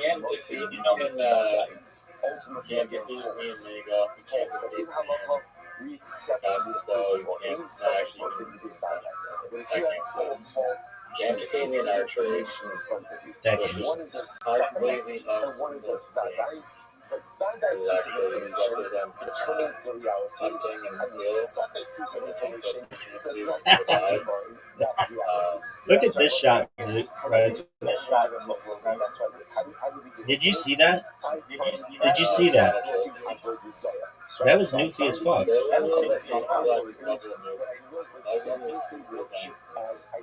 Dog, are you seeing this? Are you seeing this, son? Big dog. Watch this, Nufi. We're getting there. And therefore, I can't use it, right? Because the suffix that maybe Yaakov decommissioned it doesn't change the reality of the vadai that this was definitely Yaakov Zara. Are you proud of pocketing that? That disc was the easiest. That disc was maybe the easiest disc ever. Are you ready for this?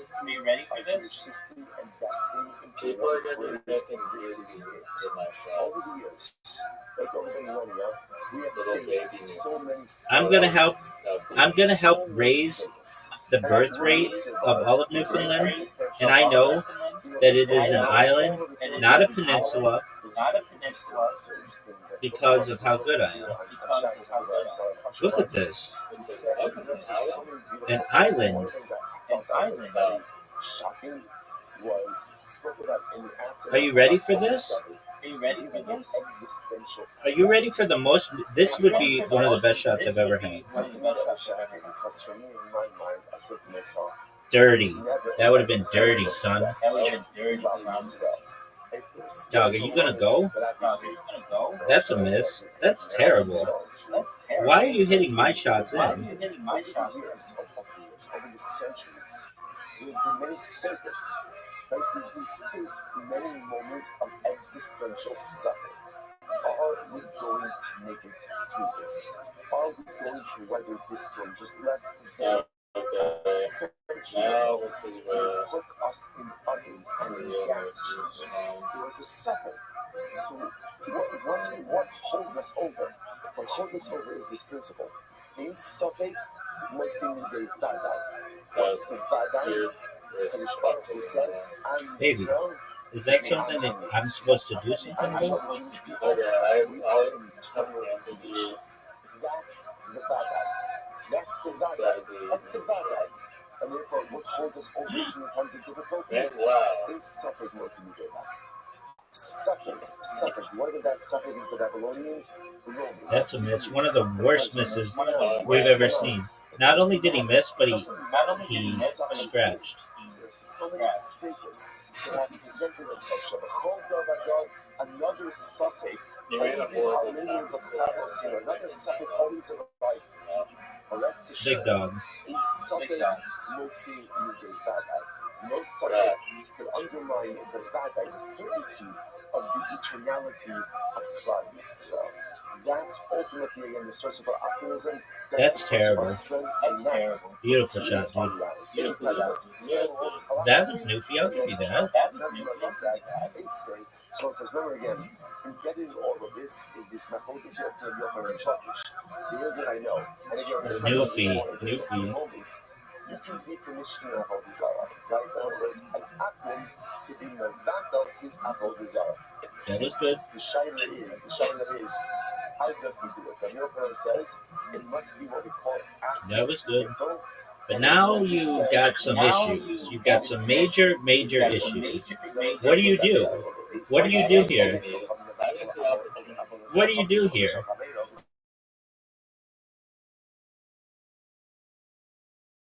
Dog. You need a pure Newfie.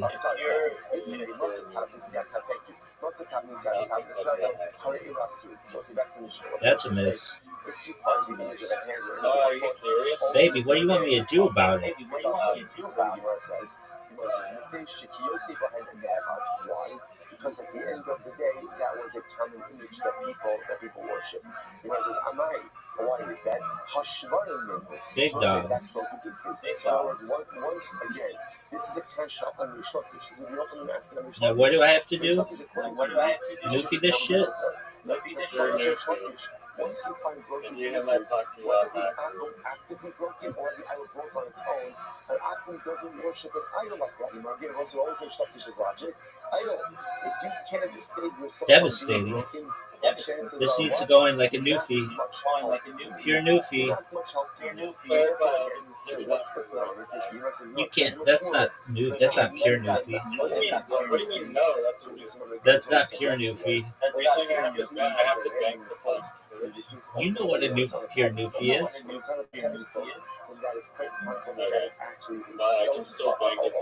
Dog, all I know is that time is ticking. Time is ticking.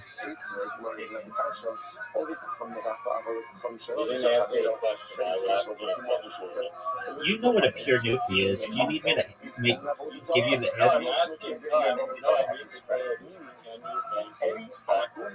can ultimately again is it, do you, any form of idolatry, whether it's his idolatry that he worships or someone else's idolatry. However, perhaps. Maybe there's always a perhaps. Dog, that's devastating. Does not have the ability to negate any form of idolatry. My man, are you ready for this? And so can negate and decommission any form of idolatry. And you still have no power on the negation over idolatry. That's it. I'm Rabbi. So I'll say, so am I. So have you got brothers come to shout it aloud? Why is that? What about a case of idolatry that just breaks on its own? That clearly, again, according to Rish Lakish, according to that should work. Rabbi Shepascha. What's the case over here? The case over here is where the Israel. That didn't count as a double Newfie. Get out of here. That's you hit the back wall first. You hit the back wall first. You need to. Everybody knows that a true Newfie.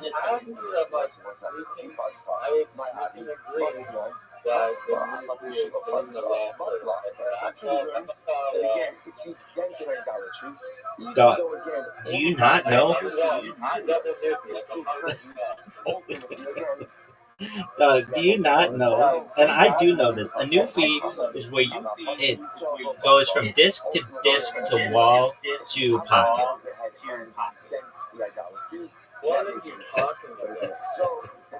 You just. Or hold on, it goes striker. Let me repeat. It's striker. Listen, striker to carom to wall to pocket. Which makes sense, right? anything you do to deface the idol should be a proper form of idolatrous negation. So really, even if it is strong, then it's okay. So Chazal say that it's not this. Dog, that is a new feat, and everybody knows it. That's a garbage shot. Did you need me to evaluate that shot? Do you want me to evaluate that shot for you? Check this out. Check out this shot. Look at you with your distractions, your emoji distractions. Are you seeing this? Are you seeing this? Riser.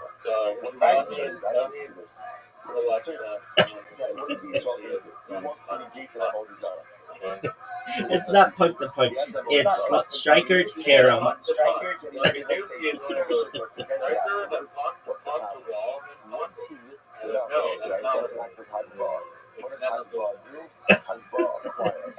It is a new feat is striker to Karam.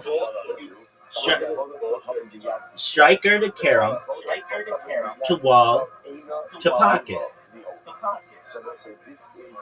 What don't you understand about that? I mean, that's what everybody knows what I meant. Everybody knows that I meant that. Get in. Okay, are you ready? Oh, that's heartbreaking. That was heartbreaking.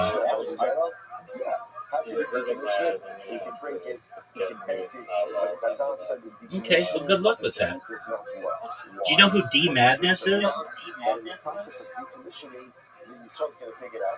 Yo, I just asked you a question.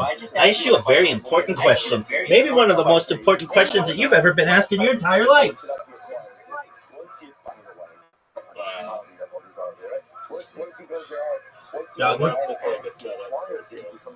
Dog, anybody who watches Kill Tony knows who D Madness is. And anybody who is a fan of William Montgomery knows who D Madness is because he talks about D Madness constantly. So essentially, we want to try to avoid his Jewish handling of Avodah Zarah. Okay. Because I would ensure that. And you obviously don't know who D Madness is. D Madness is the bass player. He's the bass player. He also just so happens to be blind. And they make like jokes about him all the time.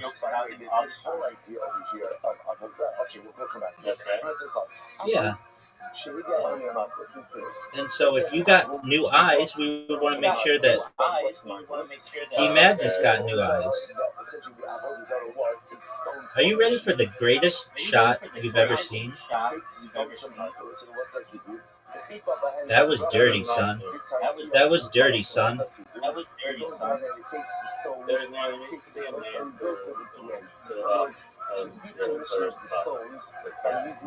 Oh, give me that.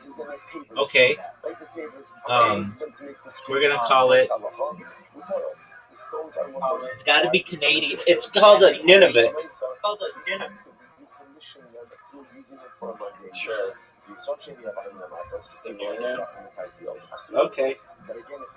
Get it. Get it. And brings it into the road. Ultimately, again, it's not decommissioned. You can't use that road. You can't get him out because it's about the Zara. And my Gemara said, but why is that?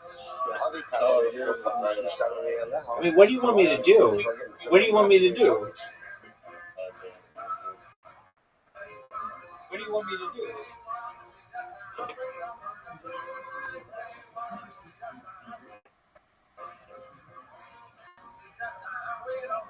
This be any worse ultimately again than Avodah Zarah that wrote on its I think you just made my job a lot easier.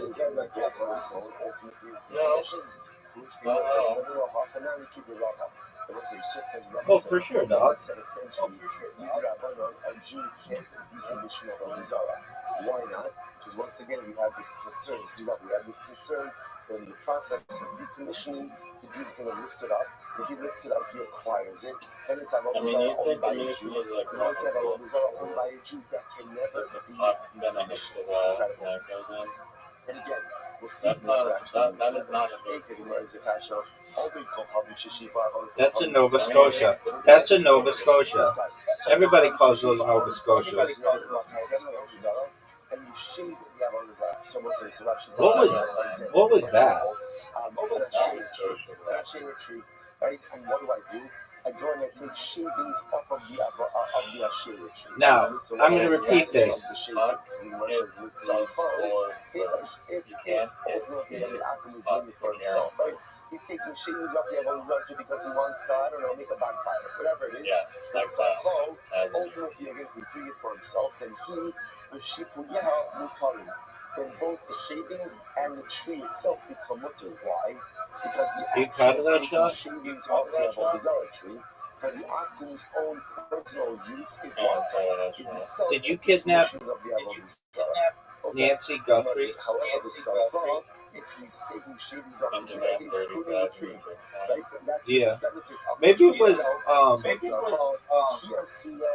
Big Corn Obama. Again, then the shavings and the tree ultimately again. Sorry. He doesn't live in America. The tree is still. Who's to say those people do? But ultimately, the shavings will be mutter. Newfie son. Maybe the greatest shot you've ever seen. Whether the Israel is doing this again for his benefit or for the tree's benefit, ultimately, again, we have all the Zara, the tree itself, and the shavings. Standard or quick draw? Standard. Why should this be any different, right? According to you, I have to go first, though, which is a disadvantage. And when it breaks on its own, you said decommission. So certainly in this case, it should be decommissioned as well. To which the US Hafan keep the Rabbi. So once again, we keep on doing that.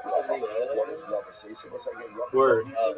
Essentially, you don't want Jews decommissioning the Avodah Zarah. Why? It's too much of a roll of the dice. Because if you do it in the wrong way, then what ends up happening? Then halacha l'maisa, you end up acquiring it, and therefore everything there's no point.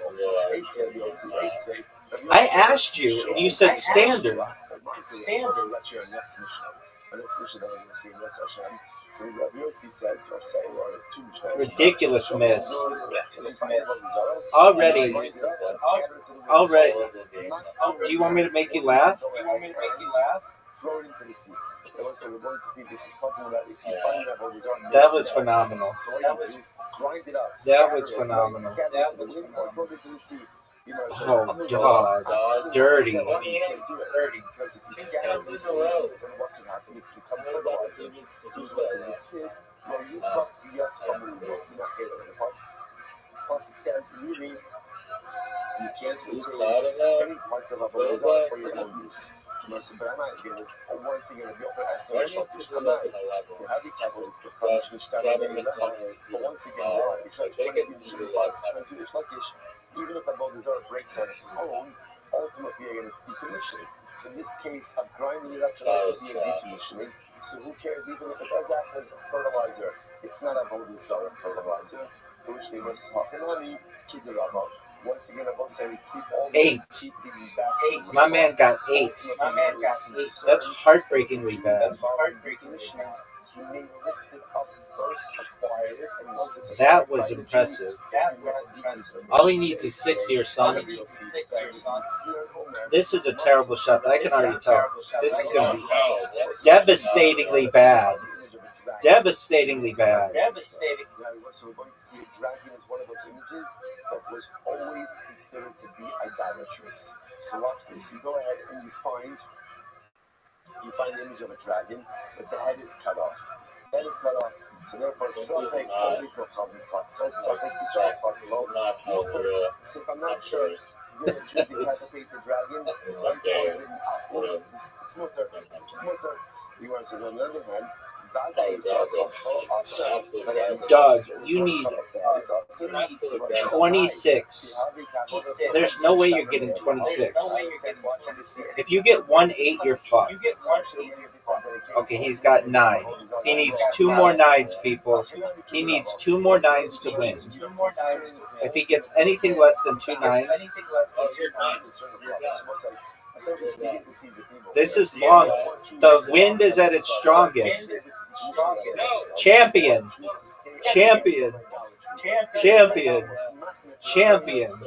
Champion. Where's the warm up Out of here? concern that he may pick it up, acquire it, and create Champion. a greater project. Champion. This way, Rabbi Yossi Omer, Atlo Yirachos B'Masay Shamim, Yudnei Shanim B'Yom Champion. Better be It's an interesting case over here. Alright, good. So this halacha makes the Let's see following it. case. We're going to see this Wait also. till All these the- are Mishnahs are Wait, saying halachas in general both sides. That about what is the halacha concerning planting vegetables underneath an ashera tree? 7? It's an ashera tree. So I'm gonna during go the 7. summer, the problem is that the ashera tree provides shade, and shade is beneficial, obviously, to the vegetables, to the produce. And so therefore, you can't plant in the summertime, One of the however, worst in the winter, the rainy season, ultimately the shade is actually detrimental. So therefore, the Mishnah wants to suggest that there's no problem planting vegetation underneath an ashera tree Look at during the rainy this. season. Rabbi Yossi says not true. You can't even plant vegetables underneath the tree during the rainy season. Why not? Because what can happen? The leaves of the tree fall off. Dude, you got those two so quickly. As fertilizer for the growing vegetation. So I'm not about to watch falling leaves. Wow. Once again, Rishmakish, fallen leaves should be no different than what? Fallen idols. And according to Rishmakish, if an idol falls and breaks on its own, it's bottle. So too, if a leaf falls off of the tree, it should also be bottle. Shouldn't be a problem of fertilizer. To which the Gemara says, no, shiny hasam, the ikra of all that's no problem kayanis. No, in the case of a fallen leaf, it's different. Why is it different? Because the primary part of the idolatry remains intact. The leaf may fall off, but the tree is fully intact. That kind of endows the fallen leaf with a Avodah identity, even after it's no longer on the tree. You must well say other days, in days 42b. You know what we should play?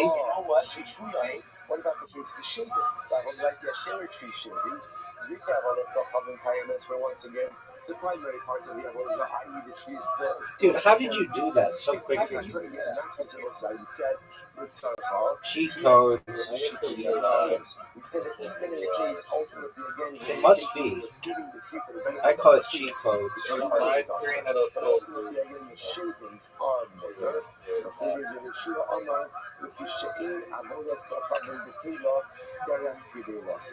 Ultimately, Let's the replay siblings in the cars and Darts. you can't negate an Avodah cannot be negated when it is functioning in its normal, natural way. So since it is normal for leaves to fall off trees, that act cannot create a sense of negation or reality of negation, which makes sense. We're playing darts next. Darts. So up until now, all of these questions have been from Rabbi Yochanan to Reish Lakish. So now again, on both sides. Rabbi Yochanan focuses on one simple case. An Avodah Zarah falls over by itself and breaks. Is the Avodah Zarah bottled or not? Rabbi Yochanan, no, because negation of idolatry requires active negation. Reish Lakish, yes, because Even with that giant lead, he does not win impressively. It's time for darts. Why don't you like darts? 501 Pro Double Out.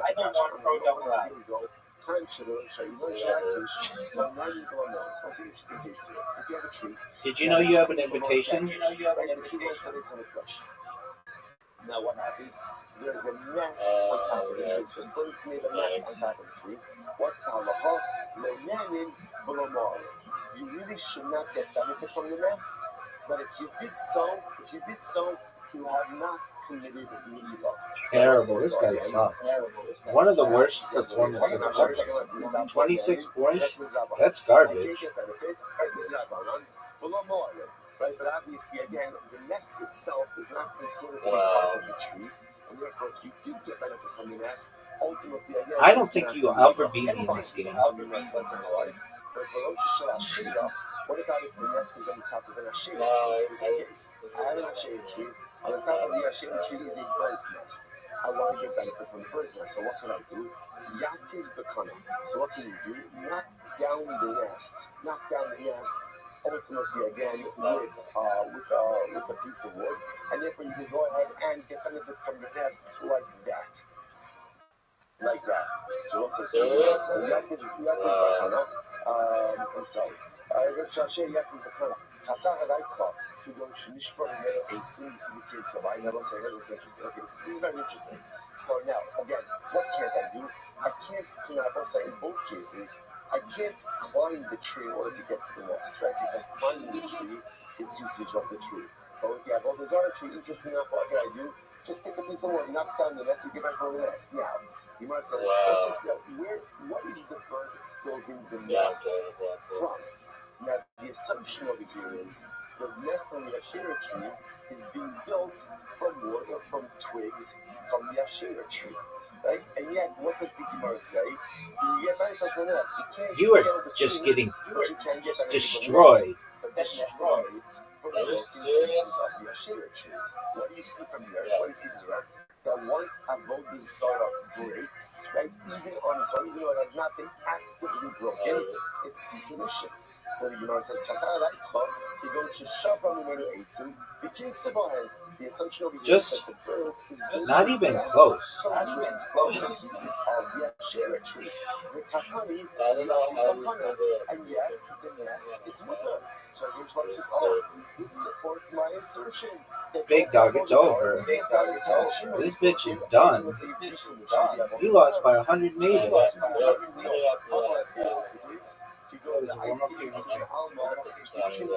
Not necessarily. That's not as how birds make nests. Birds make nests. Birds make nests in trees all the time, but they I sent it to the wrong person. other locations. So the case over here is in the Asherah tree, but it did not gather the materials. Or the nest from the Asherah tree. Rather, it gathered the materials from us. They cannot be They'll eventually catch on to. What's the value of that? Right, we'll get to Hektish case. What happened in the Hektish case? Are you proud of that? What do you want to say about the bird's nest? Or about the bird's nest? Or about the tree? Yes, sorry. I mean, what do you want me to do about it? So again, you can't get, you should not get benefit from the nest, but if you did, you did not. What are your thoughts of the brick work on this back wall? The brick on the back wall. It's in the Alma. Simply in that case where the bird built the nest from materials in the belt. I'm in agreement with Outside you. of the tree, and I need to come by the Hektish one and the wall. So then it makes sense. No man in the Rabbi. So again, Chazal said, we really don't want you to get benefits from that nest, right? Why not? Because it's attached to a Hektish tree, and we can see how accidentally you may come to scale the tree. What if that wasn't real brick? What if it were foam? Because since the materials for the nest, Dude, that was amazing. 105? Are you ready for me to destroy it? Okay. I mean, do you want a prize? The bird is building the nest from the tree itself.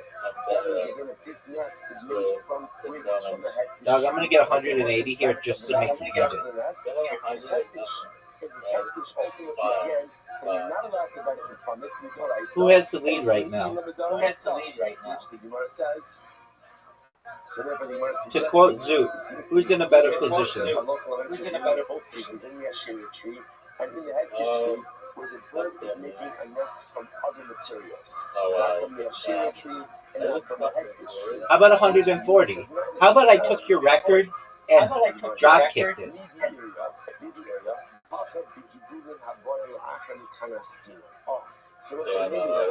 It's actually quite possible that in one of these cases, ultimately, or I should say in the Hektish case, that it's over, baby. It's over. It's over.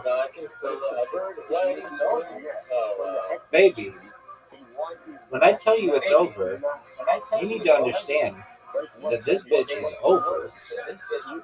Listen to this. So what's the case over here? What do you mean? We're going to play till you win. Well, I don't care. We play till you win. Afterwards. Are those subsequent growths considered to be hektish as well? So what's a great example of this? A tree. I might fish a tree, on Tuesday. And then 3 months later, there's these new branches. Are you proud of that? Are those new branches and roots Probably subject because to the if they do those rooms with poker, that is called they get more people in there, as opposed to you having to find 4 friends who are not doing anything right now, want to play poker, which is difficult to find. Just have rooms that are always going to have poker. Took twigs from the growth, so it had made the growth, and therefore again, There's that, perhaps. the nest addition. That's an apple. All I want to know is, when are you going to win one of these fucking dart games? Because I'm waiting, and it's just taking you a really long time. But anything that grows afterwards is not subject to addition. Therefore, again, the nest is ultimately what is it? Loves and maybe not. What is it? It's not the nest down. And you get benefit from the nest. It doesn't mean the nest is the nest itself. It could very well be that the nest is awesome. The nest in both cases because it's made of a shade up or because it's made of a hectic tree. Either way, it's awesome. And I would tell her, if we only had 3 arrows, which is realistic, I'm going to do better than Riser. It doesn't matter about how many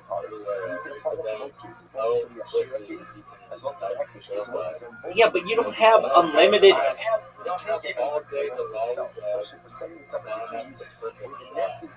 But you don't have unlimited arrows in your clear either. And again, even assuming that the materials weren't present in the investigation, they were going to be opinions that those countries will be active. So what the case? Why am I knocking down the nest? Now that's a thought. What? For the chicks or for the eggs inside of the nest, and that will be mutter. That will be mutter. The baits in kind of source. Let's listen to the shins guys. You know what it says? For the chicks, it's going to be mutter, but for the eggs, ultimately again, it's going to be usher.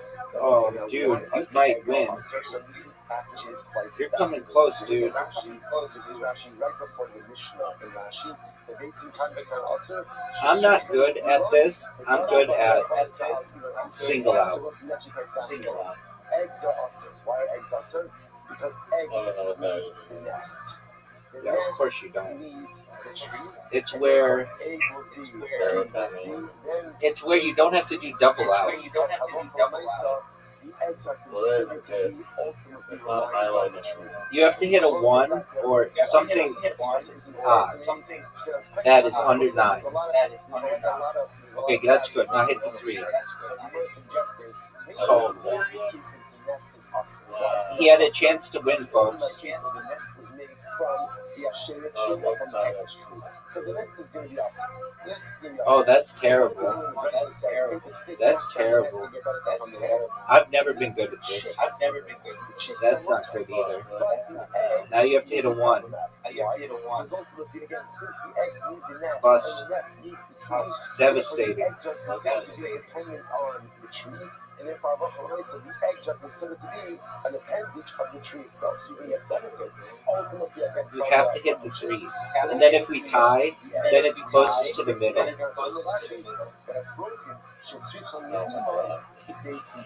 It's very interesting.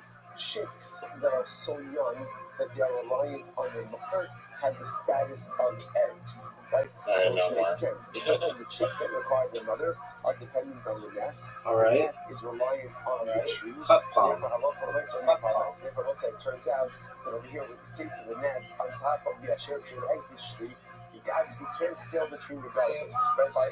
Riser, you have an invitation. Dude, aren't you going to accept the invitation? Or from the tree. What can you get benefit from? Independent chicks. Independent chicks, right? Dog, shut the fuck up. I've got shit to do.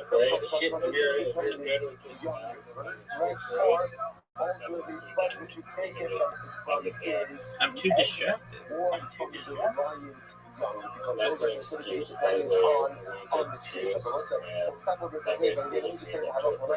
So you'll actually will say, Dog, I have a question for you. We'll finish off. Are you ready for this? Invasion to chess? Oh, absolutely not. Wow.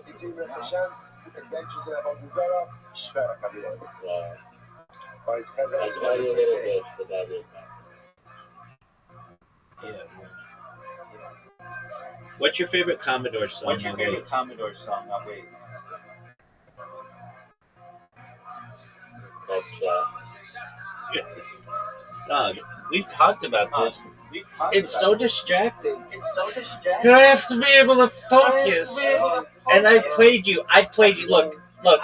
We've come down to this. If you go first, you win. If I go first, I win. No. Yeah, dog. I remember playing with you. You don't even remember playing with me. You don't even remember playing with me. You never played, guys. Dog, I played with you like 10 games on Play-Doh. And if I went first, I won. And if you went first,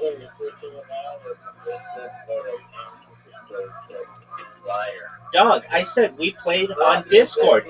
Dog, I said we played on Discord. We never played on Play-Doh. Or rarely, but we played on Discord.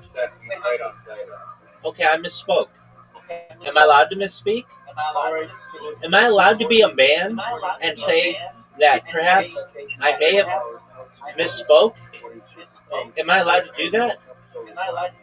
You're allowed to. I'd rather echo into eternity than make it sound like my phone was constantly in a garbage disposal.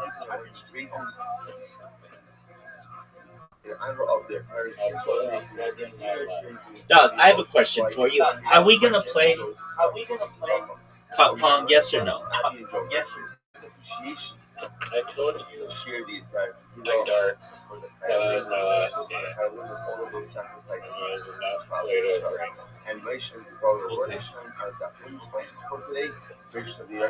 Are you sure?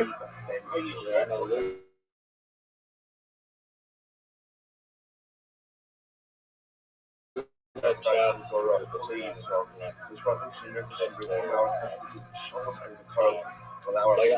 played darts, even though I knew I was going to lose. I still think it's fun to play darts. I played archery, fast draw, and I played it normal, and let you pick the rules, and I still beat you. Okay, and then I played darts, so now it's your turn again. And then I'll play Mancala, something that I don't like and not good at, and then it's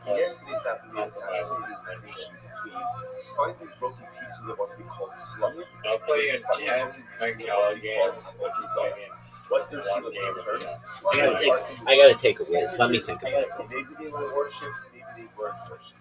Zorah was definitive. Halacha myself, the Gemara says that if you find pieces of Avodah Zarah, essentially you still have to take it on off of them. Why not? Because again, there's a suffix. What's the suffix? Did an akum decommission them or not? That's our shayla. Now, an akum, and we're going to discuss this more today's daf. An akum does have the ability to decommission Avodah Zarah, but it has to now again. Then we have Machotus of Yochanan and Shlakish. Do you need active decommissioning or can it even be passive decommissioning? But again, we'll get back into that in just a little bit. That's our overarching Machotus over here. The Yochanan says it has to be active decommissioning, which says even passive decommissioning, not meaning would be if the idol falls over by itself and breaks. So the Yochanan is still an idol, according to which has lost its idolatrous importance. So let's say, but again, that's why you find pieces of Zoris lost.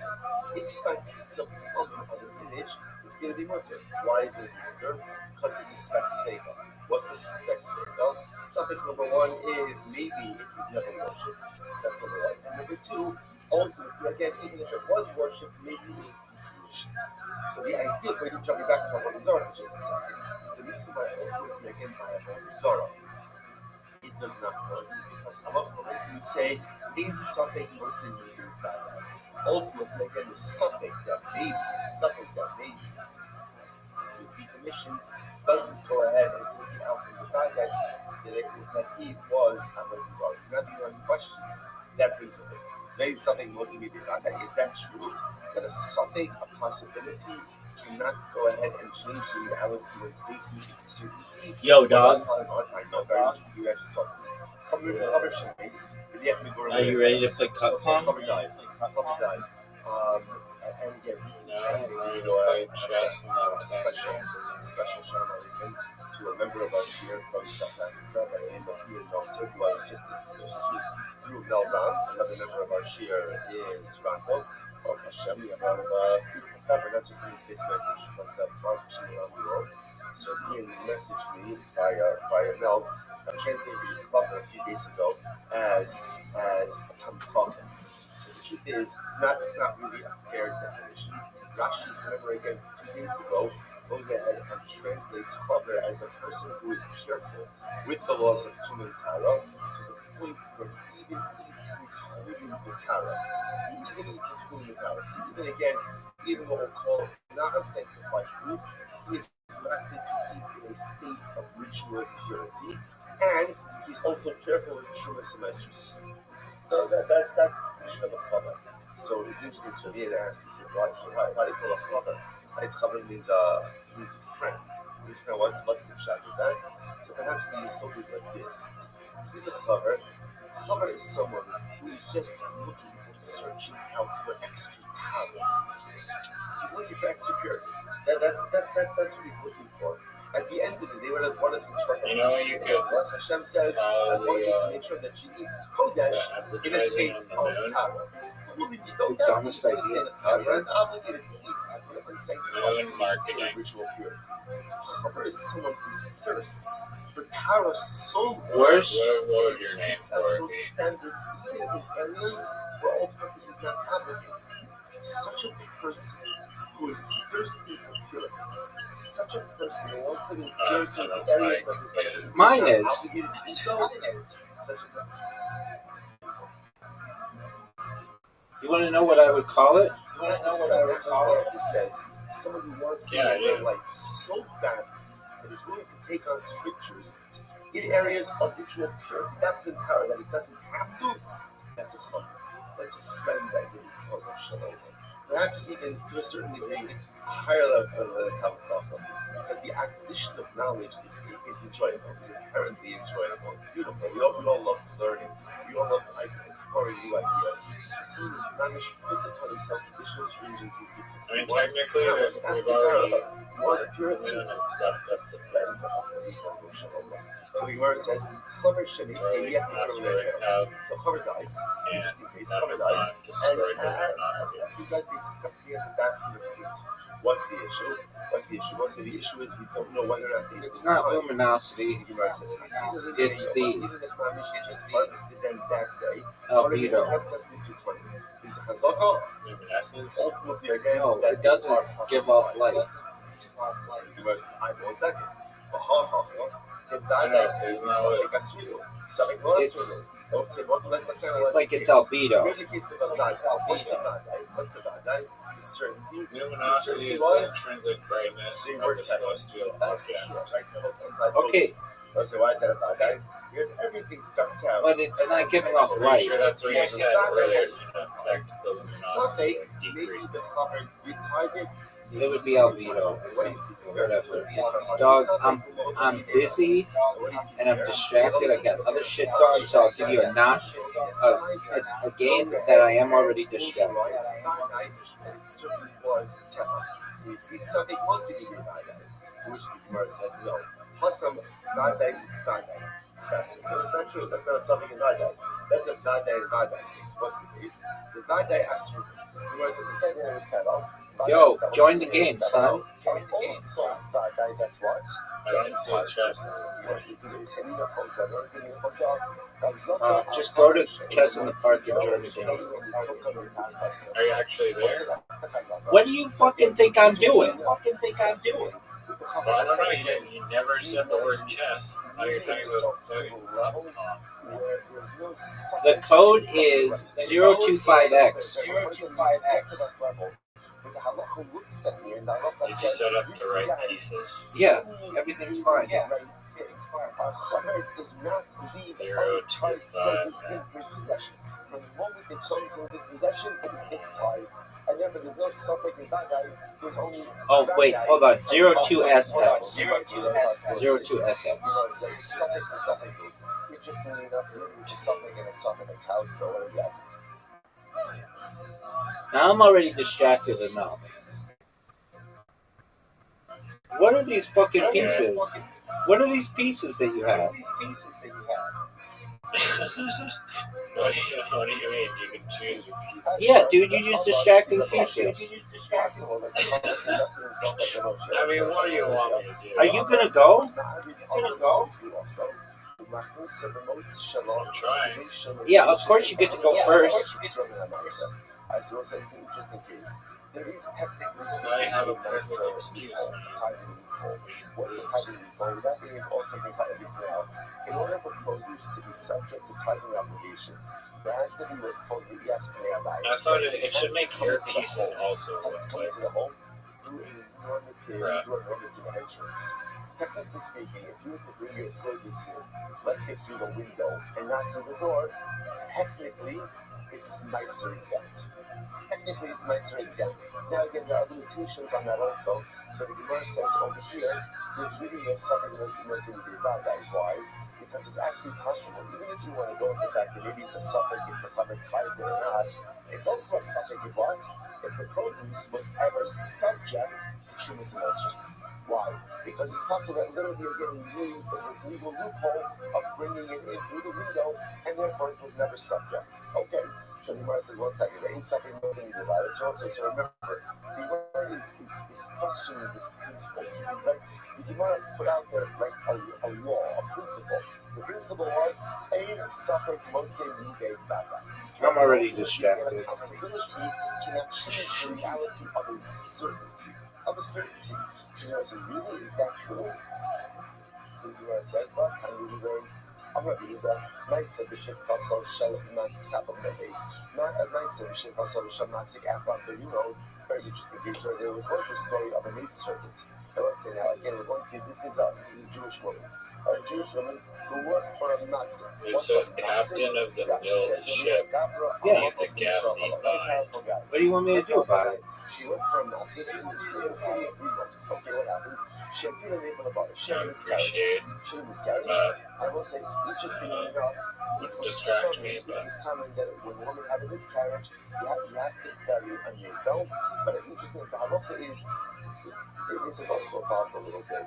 They would put a navel in a pit, in other words, in a nondescript grave. In general, what's in the halacha is, you have to bury a navel, you have to bury a miscarried baby, but we do not bury it in a marked grave. We do not do that. To bury in the ground, we do not bury in a marked grave. For a variety of reasons, also just from a mental health perspective, it is unhealthy. The Chazal is unhealthy for parents to develop an ongoing attachment. I fucked up. Baby, what do you want me to do about it? GG. I thought you were distracted. I'm sorry. Someone was distracted. So she miscarried. I mean, it's not GG yet. She put the miscarriage in a bit. Oh, now it is. And obviously so when it happened, Royally. now why did the coin peel over the bridge? I actually didn't know. I actually didn't know that was your king.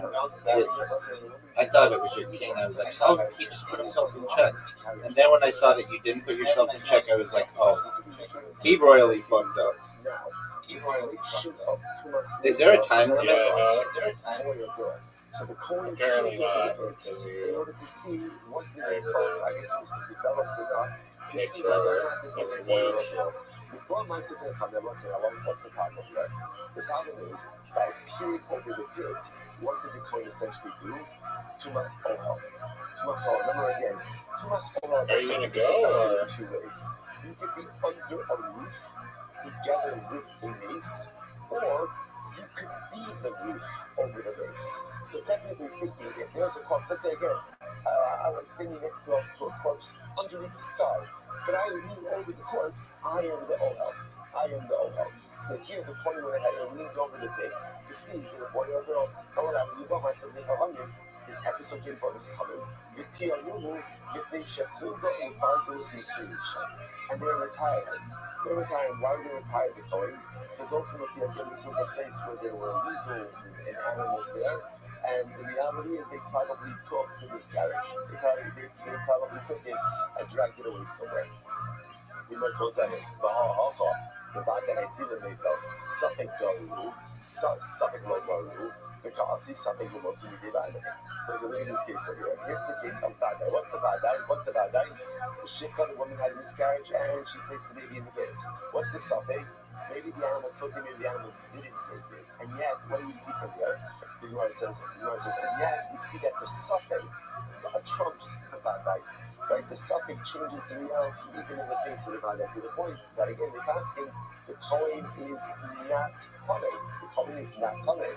So you see from here that suffix can go ahead and trump a Badai. To which the Gemara says, no. Lo pila v'tivitilu labar, neikol labar ela ima, v'tilu kimin neikol labar. The Gemara says, no. What happened over here is that the Kohen sees the Shifra throwing something that looked like the Neifel. In other words, it's not a Badai that she miscarried and placed the Neifel in the bar. Rather, again, he saw what appeared to be a Neifel being placed in the bar by this woman. So it's a summon to begin with. One second, but that's not what it says. But Halayden Zakar indicate the whole thing. The Gemara said that it got to appear in order to see if it was a boy or a girl. To which the Gemara says, Hachikon is to say, Leida, Gemara says, Leida, so first of all, he was looking into the kid to see what did she miscarry.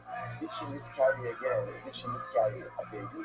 Or he also look at it just means maybe she just expelled something else from her body. In other words, not that she expelled a miscarriage. Maybe it was just something else. It was some other discharge. So he was first of all looking over the card to see was it an apple or not. If it's on an apple, and if it was an apple, then did that. If it was on an apple, later in Zakar in the Gita to see if it was a boy or girl. So in fact, this wasn't the case of Badai and Safek. Rather, again, this was the case of Safek and Safek. So again, Safek or not. No, dog. No, I'm not. Like I said, there's a lot of distractions going on, and I'm doing my best. Like you don't get to say what the rules are. You may get to pick your ugly fucking theme, but you don't get to say what the rules are. So long as I'm making an honest effort, then you can't. I'm playing. I've got a lot going on. So just we'll pause on it for just a second. So just understand, the Gemara says that principle. Dude, I have 50 fucking cameras on me. I got people in my Discord. Okay, you're distracted.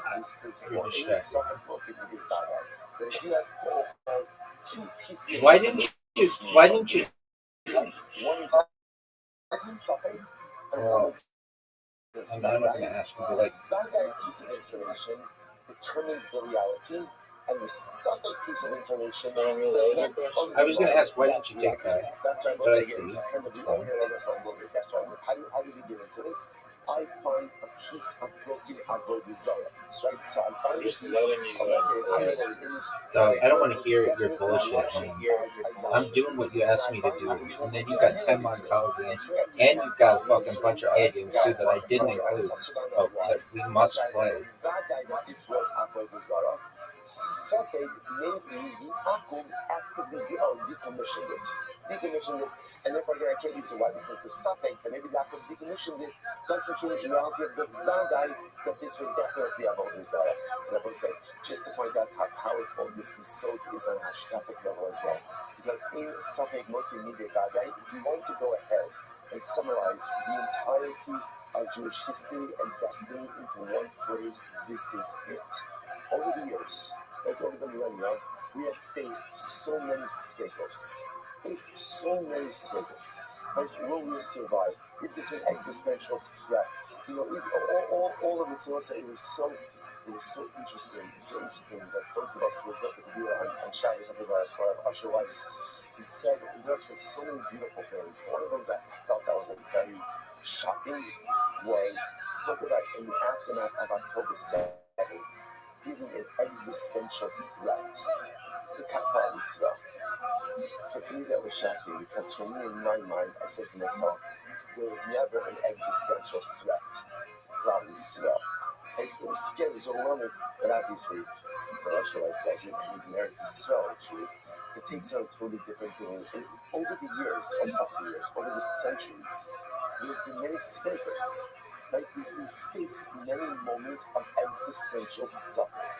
Are we going to make it through this? Are we going to weather this storm? Just less than a century ago, they put us in ovens and in gas chambers. There was a suffering. So what holds us over? What holds us over is this principle. In suffering, Monsignor de Bada. What's the Hey, Bada? did you take my Am Yisrael is an Am Hanetzki. bishop? Am Yisrael, the Jewish people. Bishop? We are in Oh no, I eternal got your bishop and then you got my nation. bishop. Never mind, apologies. That's the Vada. That's the Vada. And therefore, what holds us over in times of difficulty? In suffering, what's the Suffering. What about suffering is the Babylonians, the Romans, the Greeks, the Persians, the Nazis, Hamas. It doesn't matter. It doesn't matter. I recognize I'm taking a long time. I haven't played in a while too.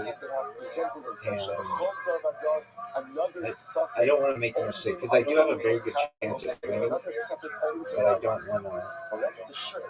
I only take it so seriously and I'm calculating everything. That's what good players do. I didn't know we were going to be taking 5 minutes of time. You still would have played. You still would have played.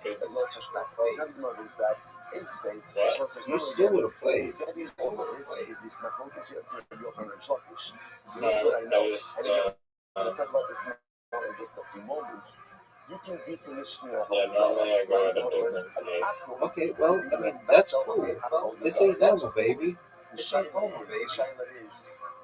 No, I didn't know we were going full try hard. It must be what we call active. What do you fucking mean? And also, I'm I already said I'm distracted. Now I've got to hear you, and I've got your ugly fucking theme. Just garbage. I'm just, yeah. I mean, clearly the pieces were also a distraction for me. Yes, yeah. I'm sorry, thank you. It's very much a time this year. Thank you. Much a time this year. This right now, how it was here. So it's the definition. What the mission say? If you find the image of a hand or image of a foot, ultimately again, it's usher. It's usher. So the Gemara says, "Mifnei shekiyotzi b'hen ne'avad." Why? Because at the end of the day, that was a common image that people worship. The Gemara says, "Amai." Why is that? Hashvarim ne'avad. So we'll say that's broken pieces. So in other words, once again, this is a kasha on Rish Lakish. This is what you open and ask on Rish Lakish.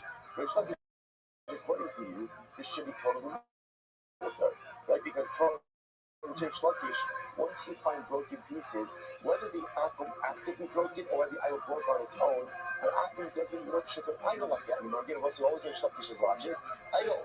If you can't save yourself from being broken, then chances are what? You're not much help to me. You're not much help to me. And therefore, again, so what's going on? The Gemara says, no, change my shmuel, but now I need it, but not the out the season. So it says, remember again, is what we said yesterday. What's the case? The case of the hand and the foot is the case ultimately when it's on a pedestal.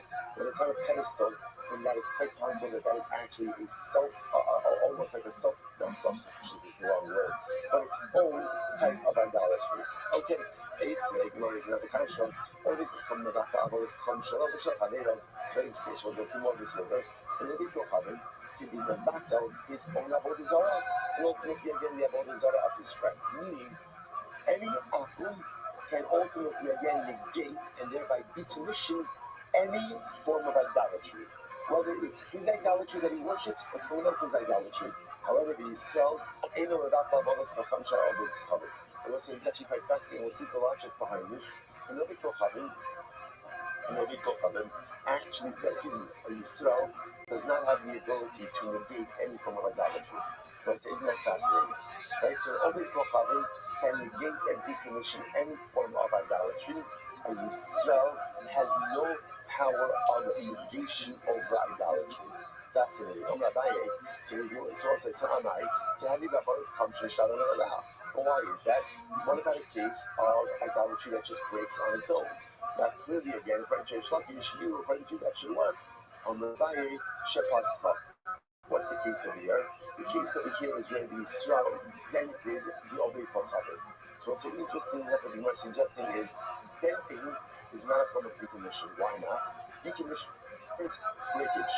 Breakage, denting where the entire item is still intact, doesn't decommission. Right? So what's happening? The Pascha, Ma'avi, Batinan, Pascha, Afapishin, Chasra, Batla. But that's not true. We learned that again, if you dent in idolatry, even though again all of the idolatrous material is still present, ultimately again, you have all these others bottle. How do you leave the Pascha of the Kohanim? Ava Pascha Yisrael Batla. Ultimately, you're right. If the Akum goes ahead and dents the idolatry, that negates it. But if the Yisrael dents the idolatry, that does not negate it. So Rabbi says, we all keep Pascha Yisrael and Rabbi says it's a very important Gemara. So Rabbi says like this: in reality, even when Yisrael dents the Avodah Zarah, it goes in negation. In other words, I will say, denting really is an active form of negation, which makes sense, right? Anything you do to deface the idol should be a proper form of idolatrous negation. So really, even if the Yisrael dents it, it's okay. So what's the issue? So why did Chazal say that it's not? Okay, listen to this. Ella, Ksera. What's the Ksera? Dona Magbala, Bahatala. So I say, here's the issue. In reality, a Yisrael has the power of negation, right? A Yisrael does have the power to go ahead and negate idolatry. How does he negate idolatry? If he breaks it, if he dents it, it all should work. So why did Chazal say it does work? What are we concerned about? We're concerned that what is the Yisrael going to do? He wants to negate an Avodah Zarah. So what does he do? She's the head bitch in charge. And he lifts it up, but getting ready, let's say, to smash it or to dent it afterwards. What's the problem? Once he lifts it up, that's an act of Hagbah. What does Hagbah do? Hagbah acquires. Once he acquires it, it becomes the Avodah Zarah of a Jew. Once it becomes the Avodah Zarah of a Jew, B'havi Avodas B'chavim B'yad Yisrael, B'chol Avodas B'chavim B'yad Yisrael, Eina B'teila Li'omah. So we'll say this is absolutely wild. It's absolutely wild. I will say we are going to see exactly why this is a Gemara in 10 blocks from now on moon days. But again, right now we'll just go with the principle. The principle is any Avodah Zarah that is owned by a Jew cannot be negated. So watch what's happening over here. Can Yisrael, technically speaking, decommission Avodah Zarah? Yeah. How can he decommission it? He can break This is going to be dangerous. But Chazal said the decommissioning of a Jew does not work. Why? What are we concerned about? That in the process of decommissioning, the Yisrael is going to pick it up. By picking it up, Avodah Zarah is considered to be hefker. And we'll get into all of this in a couple of days. Avodah Zarah is considered to be hefker. He lifts it up, he acquires it. Once he acquires it, That was calculated. Once he goes ahead and he acquires it, it becomes Avodah Zarah of the Yid. Avodah Zarah of the Yid ultimately cannot be, you can't be moved backwards. You can't in this situation. So essentially, we want to try to avoid this Jewish handling of Avodah Zarah. How did Chazal ensure that? By simply going ahead and saying, you can't do anything to it. Even if you try to decommission it, ultimately, again, it is not going to work. Incredible. So if anyone says, Israel, Akum Shehidi Avonim in Amakolis, with Ipa Bahen Drachim, Vintartios. So let's say, just by the way, there's this whole idea over here of Avodah. Okay, we'll go to that way. Let's just ask, Akum Shehidi Avonim in Amakolis. Listen to this. So let's hear Akum, who brought stones from Markolis, right? What's Markolis? Markolis is an Avodah Zarah that essentially the Avodah Zarah was a stone formation. So an Akum takes stones from Markolis, and what does he do? The people behind drop him the tartios mutaros. And what does he do? He goes ahead and he takes the stones and builds them into roads. In other words, he decommissions the stones by using them for one thing. I don't understand that. Like this game is, and he uses them to make the seed. So it's Tamachon. Mutaros. The stones are mutter. Why are the stones mutter? Because in he's actively decommissioning them through using them for mundane use. I've screwed up a lot of times. But again, if a Jew takes stones from Mars and builds it into the road, ultimately, again, it's not decommissioned. You can't use that road. You can't get Hanal because it's about Zara. You need 10 minutes to calculate every single Dog, day. it's not 10 minutes. I just made my move. So why don't we say it's Rabbi asking a Turkish? Okay. Why should And how much time should it take to calculate what's probably? 10 minutes? It's your turn. Is this are we playing who can talk the most? It's just as Rabbi said before. Rabbi said essentially, a Jew can't. I appreciate you playing. I wish you would have said Because that. once again, we have this concern. Dog, I'm playing you the way that I've always played you. If he lifts it up, he acquires it. I'm playing you the way that I've always played you. We've never played this game. Yes, we have. I even have evidence of it playing against you. Yes, we have. That you sent me. So listen to this. Sorry. Watch this. You have an Avodah Zarah, and you shave the Avodah Zarah. So we'll say, so Rashi points out here, for example, an Asherah tree. Right? And what do? I go and I take shavings. This is dangerous. Normally, This is dangerous, son. You got all these distractions. Ultimately, the Akum is doing it for himself, right? He's taking shavings off the Avodah Zarah because he wants to, I don't know, make a bonfire, whatever it is. But Sarchol, ultimately, again, if he's doing it for himself, then he, the Shikuyeha, Mutarim. Both the shavings and the tree itself become mutter. Why? Because the action of taking shavings off the Avodah Zarah tree from the Akum's own personal use is what? Is itself a decommissioning of the Avodah Zarah. Okay? The Gemara says, however, with Sarchol, if he's taking shavings off the tree, let's say he's pruning the tree, right? And that's for the benefit of the tree itself. So it's ultimately, again, then the shavings and the tree, ultimately, again, sorry, the tree is Dog, I don't know how you don't remember we used to play. But I told you that, like, I get distracted. Like, I want to win. There are a lot of distractions. When I get people coming here, ba-ding, ba-ding, bing, hey, what's going on? Hey, and we're like, it's like, dog, it gets, we're dumb. Ultimately, again, we have all the Zara, the tree itself, and the shavings, the main motor. So once again, I'll be open and answer Shakish. Why should this be any different, right? According to you, this should be no different than an Avodah Zarah that breaks on its own. And when it breaks on its own, the open Shakish, you said it's decommissioned. So to what we in this case, it should be decommissioned as well. To which the Yerusach and Nami keep the Rabba. So once again, we keep on bringing up Rabba. What does Rabba say? So once again, Rabba's of the opinion. Essentially, you don't want Jews decommissioning Avodah Zarah. Why? It's too much of a roll of the dice. Because if you do it in the wrong way, then what ends up happening? Then halacha l'maisa, you end up acquiring it, and therefore again, it can never be. There's no bittul.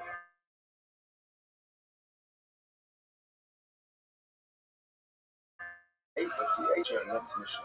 Our next Mishnah that I'm going to see what's Hashem. So the Rabbi Yossi says, or two Mishnahs from now, if you find the Avodah Zarah, you can grind it up and scatter it to the wind. All material, or you can go ahead and throw it into the sea. And obviously, we're going to see this is talking about if you find the Avodah Zarah made of metal. So what do? Grind it up, scatter it, right? Scatter it to the wind, or throw it into the sea. The Gemara says, Amulo, you can't do it. Because if you scatter it into the wind, then what can happen? It can become fertilizer. Amazing move. The Pasuk says, really, you can't retain any part of Avodah Zarah for your own use. And I said, but I'm not again. Once again, I'm going to ask a Shakish. I'm not. But once again, you should be fine. Even if Avodah Zarah breaks on its own, ultimately, it's decommissioning. So in this case, grinding it up should also be a decommissioning. So who cares? Even if it does act as fertilizer, it's not Avodah Zarah fertilizer. To which the Gemara says, "Hachanami kiddu Rabba." Once again, I'm going to say we keep all roads keep leading back to Rabba. Ultimately, again, was concerned that if a Jew is involved in decommissioning, he may lift it up first, acquire it, and once it's acquired by a Jew, it cannot be decommissioned. So it's very Rabbi Yossi Ben Yisir Omer matzah so that's darker. So what's the interesting case over here? Let's say you find the image of a dragon. This is our next Mishnah. So we're going to see a dragon as one of those images. That was always it ain't over till it's over, baby. So you go ahead and you find the image of a dragon, but the head is cut off. Head is cut off. So therefore, Safek Obikocham Chatcho, Safek Israel Chatcho, Mutter. So if I'm not sure, did a Jew decapitate the dragon, right? Or didn't Akum? It's Mutter. It's Mutter. You might say, on the other hand, that guy Israel Chatcho, Aser. But if Israel is the one who cut off the head, it's Aser. You might say, Zamai. I understand why should this be any different? And it's a second case. So I should be any different than a case ultimately again of a Avodah Zarah that broke on its own. Once again, Gemara says we are concerned ultimately again about the concern of Rabbi. So most essentially what you begin to see is the theme over here. We don't want Jews involved with Avodah Zarah at all, even with the decommissioning of Avodah Zarah. We just want Jews to stay away from idolatry. Therefore, Chazal were machmir to the point that even the decommissioning of the Jew doesn't work, out of concern that he may pick it up, acquire it, and create even greater problems going forward. That's what I'm talking about. To the people out there, whoever doubted me, you were wrong. You were wrong. We're just going to leave it at that. I'm the best. No one's ever been better than I am. I'm the king of chess. I'm the king of the ring. Baby. Hold on. I appreciate it. Thank you, but I have to blow it a little bit. To everyone out there who says, "Oh, Rabbi is afraid to play," no, it's just I'm fucking busy. I've got a lot of shit on my mind. And for anyone out there who's like, "Oh, Rabbi and Riser haven't played before," no, we've played a lot. But this time around, what made it different is that Riser went first, and Riser lost going first. That's what makes this bitch different. All right, I've gloated. That's enough of that. Now you've got to play me in like 50 different fucking games.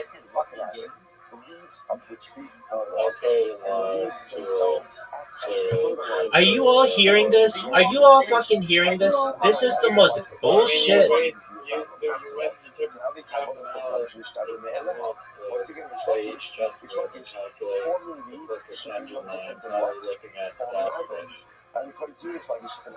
You can see me live. I'm not playing stockfish.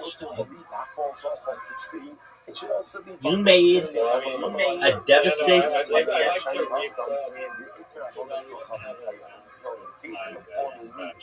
Why is it different? Because the primary part of the lifestyle is to bore the opponent, then I would have probably. Do you not remember we used to play? Do you not remember? Do you not remember we used to play? Do you not remember we used to play? Do you not remember we used to play? The primary part of the Elazar, i.e. the tree is still in existence. Sure.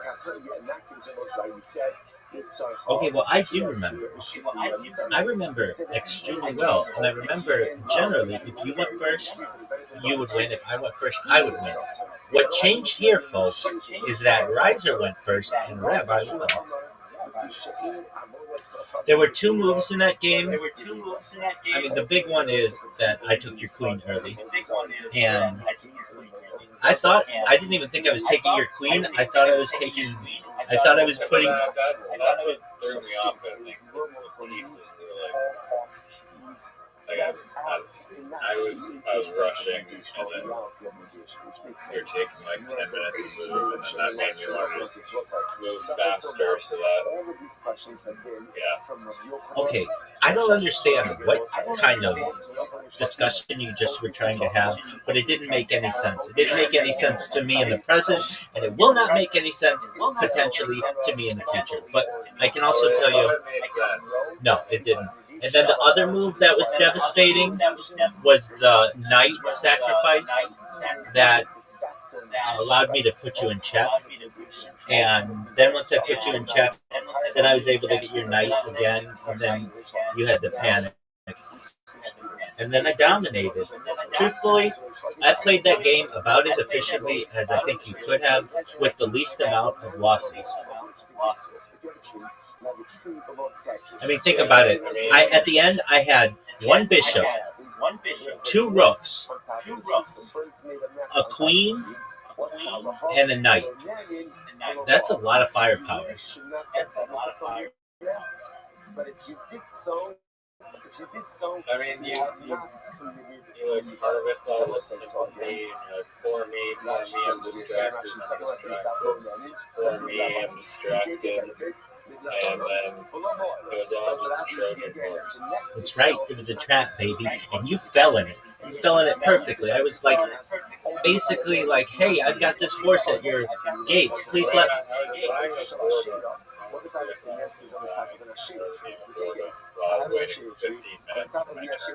Doug, we can go. I have it recorded. We can see how long it took me, and it wasn't like a ridiculous. Yeah, no, play it back. It was like Exactly. That's how long chess takes. No, it just takes like less than 10 minutes. Oh, get out of here! Get out of here! So I literally bullet chess where they play games. Oh, okay, that's cool. That's cool. John and Yoko Ono came up with their own chess rules, dog. John and Yoko Ono came up with their own chess rules. What are you teaching me? Nothing.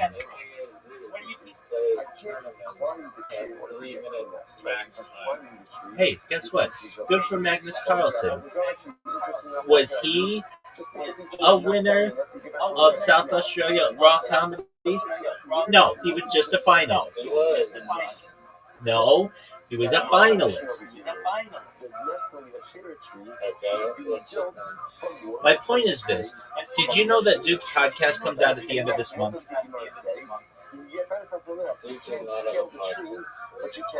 Zook was interviewed on a podcast and he said he didn't do well. And I think that he probably did better than he thinks that he did. And especially because it's not a live podcast that he could have, they can edit it to make it sound better. So I told him not to sweat it. But when it airs, we're going to have a viewing party. Now, my question to you is this. Let's go back to the chess, because you were saying I'm afraid that I'm not as good as you are, that we've never played before. I'm sorry, but when someone declines chess invitations after I ask still say no. But then they do. So here's the key. Here's the key to all of this. You ask, I accept it. And then we play. No, I had to offer like 10,000 games. Wait. That means nothing to me. I can play against the computer. I can play against Zoot. I didn't care about Mancala, nor do I care about Mancala. All I cared about was chess. And I think we saw, the proof is in the pudding, the performance that people were able to witness. Again, I had both rooks, one bishop, one knight, and a queen. Dog, do you know how much firepower that is? And on top of that, I could have gotten another queen, and you and I both know it.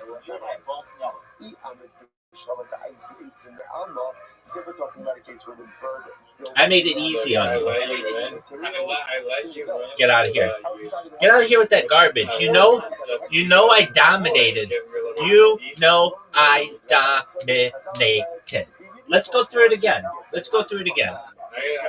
I had two rooks, a bishop, a knight, and a queen. And you got to pick the theme of your bullshit. Dog, I went old-fashioned style, and I let you go first. Dog, let's put it into perspective here, okay? I let you go first. I let you choose any type of theme that you wanted of your pieces. I played when you wanted to play. I didn't play when I wanted to play. I played when you wanted to play. I played with distractions amok. I'm live on 50 different streams. I'm live on 2 different X spaces. At any given point, Zoom can come in and insult me.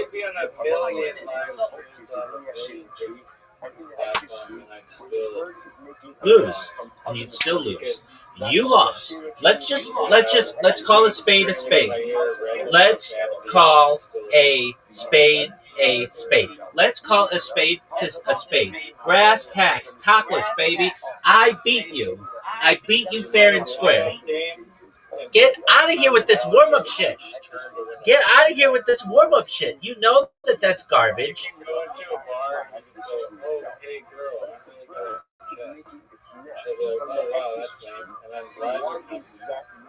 Oh yeah, you know hunting, you know like the only valuable skill that's been taught us for millions of years. Oh yeah, it's called quick draw, and I'm the champion. Hey, girl, we don't have unlimited arrows, okay? We only have 3 arrows, actually 9. And if we have 9 arrows, I'm gonna beat him every single time. How do you like that, baby? And then we're gonna be reproducing right in front of you. You lost like 10 archers. Incorrect. We tied. I won standard, and you perhaps, with cheat codes, won quick draw. You take as long to play as like just Doug. I was lining up the Doug, bullseye. next time you owe me a bunch of games. You owe me Cup Pong, and you owe me Mancala. You owe me a bunch. I did not agree. Yeah, you do. All right, my friend. Sweet dreams, baby. Nice loss. Thank you for coming. See you soon, baby. Hey, come back tomorrow night. We'll watch a documentary, okay? Alright, maybe. I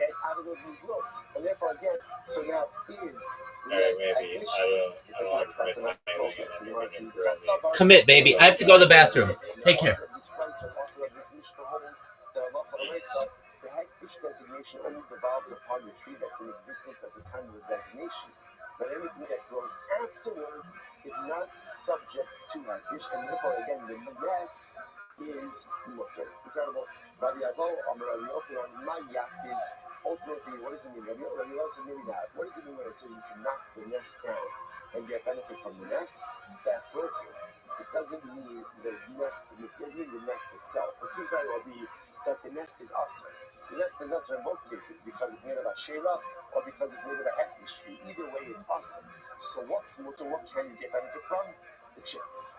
But when we say knock down the nest, what it means is get benefit from the contents of the nest, but not the nest itself. I'm going to be out there with you, a sabulacha, bathroom, become polished. And you can apply that to both cases, both to the Ashera case as well as to the Hagfish case. So in both of the cases, ultimately, perhaps, you can't get benefit from the nest itself, especially for setting this up as a case where the nest is being made from the Hagfish tree or the nest is being made from the Ashera tree. And again, even assuming that the materials weren't present at the time of the designation, maybe we're going with the opinions that whatever grows from the tree is going to be Hagfish or Avodah Zarah. So what's the case? Why am I knocking down the nest? Not for the nest material, but rather what? For the chicks or for the eggs inside of the nest, and that will be mutter. That will be mutter. The beitzim kind of stress. Let's listen to what the Shim says. You know, it says for the chicks it's going to be mutter, but for the eggs, ultimately again it's going to be usher.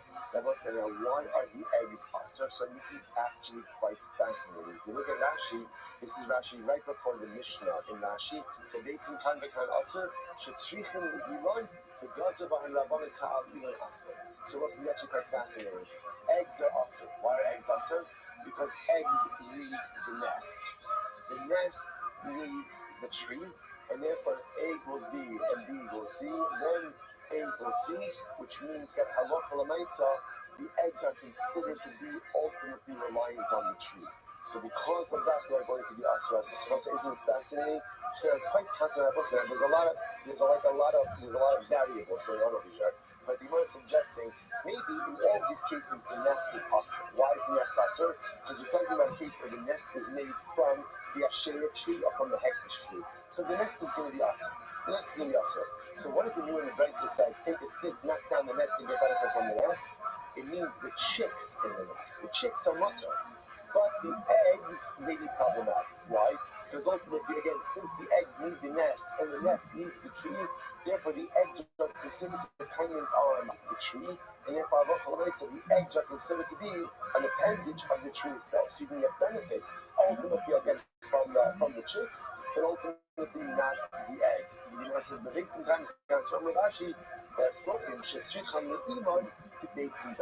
is very interesting.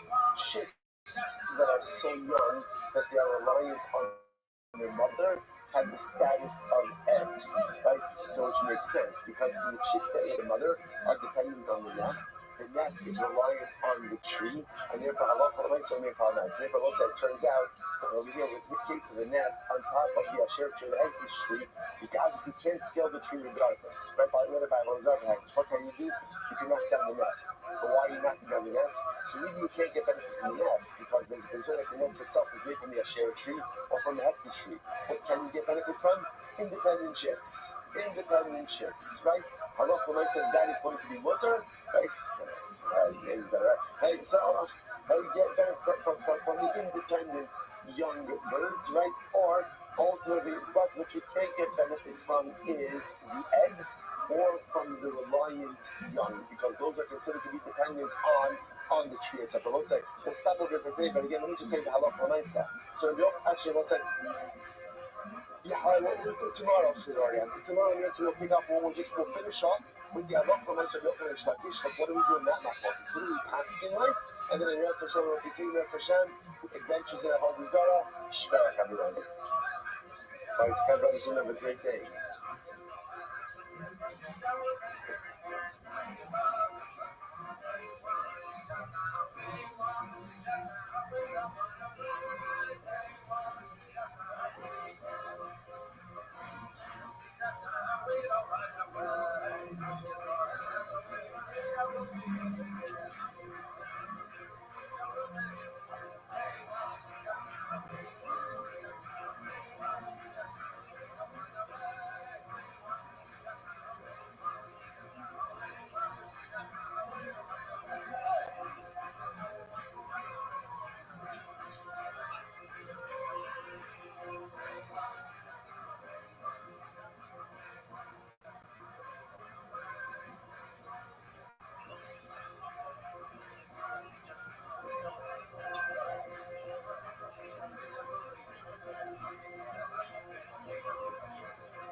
All right, I want to say good morning. Let us begin by thanking all of our sponsors for this.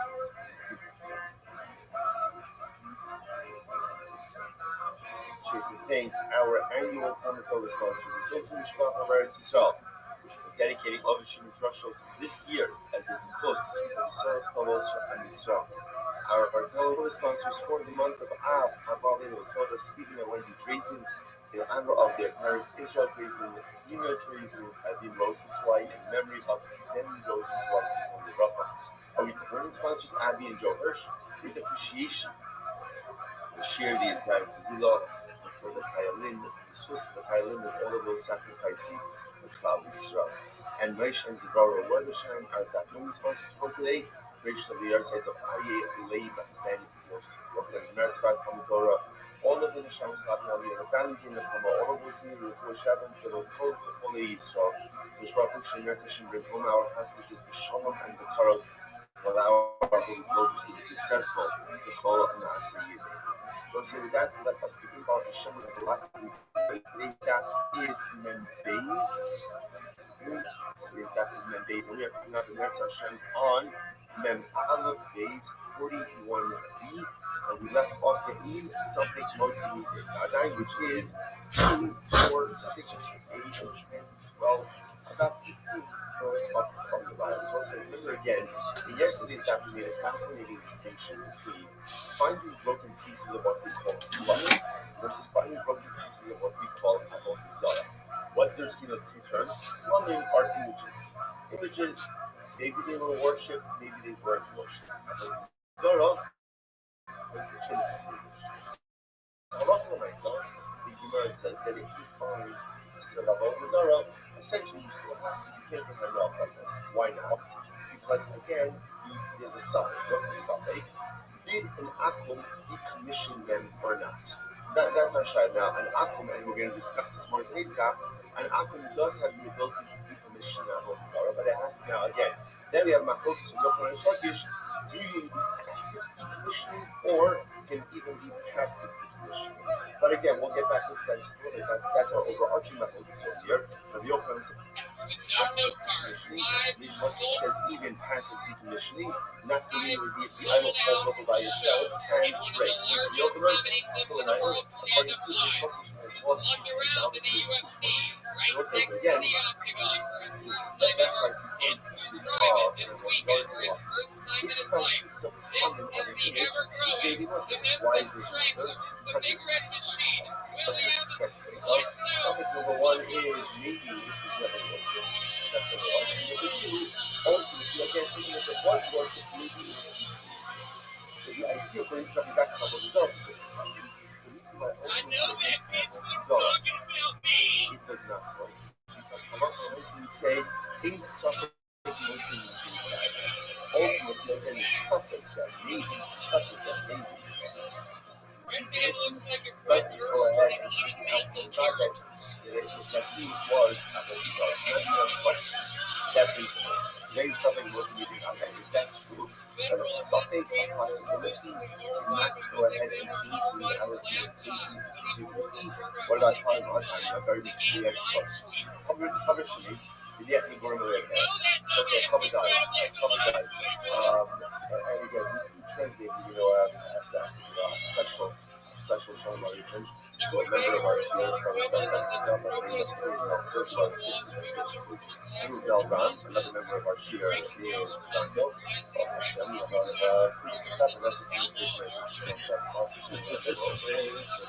messaged me via mail. I translated the cover 2 days ago as cover. The truth is, it's not really a fair definition. Rashi, remember again, 2 days ago, I translate cover as a person who is careful with the laws of Tum and Tara to the point that he even eats his the carrot. Even though not a sanctified food, he is not taking food in a state of ritual purity, and he's also innocent. That's the definition of a cover. So it's interesting that here it asks why. So how do you call a cover? A cover means friend. What's the chat of that? So perhaps these songs like this. He's a cover. Cover is someone who just searches out for extra calories. He's looking for extra purity. That's what he's looking for. At the end of the day, one of what Hashem says, I want you to make sure that you eat kodesh in a state of kala. You don't have to eat in a state of kala. You're not obligated to eat unsanctified food in a state of ritual purity. Cover is someone who Kara so much that he seeks out those standards even in areas where ultimately he's not obligated. Such a person who is thirsting for purity, such a person who wants to bring purity into areas that he's like, even he's not obligated to do so, such a person is a friend. That's a friend. That's what Bob says. Someone who wants you in their life so bad that is willing to take on scriptures in areas of ritual purity. That big power that he doesn't have to. That's a friend that would be perhaps even to a certain degree higher level than because the acquisition of knowledge is enjoyable. It's inherently enjoyable. It's beautiful. We all love learning. We all love exploring new ideas. Someone with knowledge puts upon himself ritual things because he wants power. That's the power. He wants purity. That's what so the Gemara says, Chodesh Shemitz, and yet you bring away bells.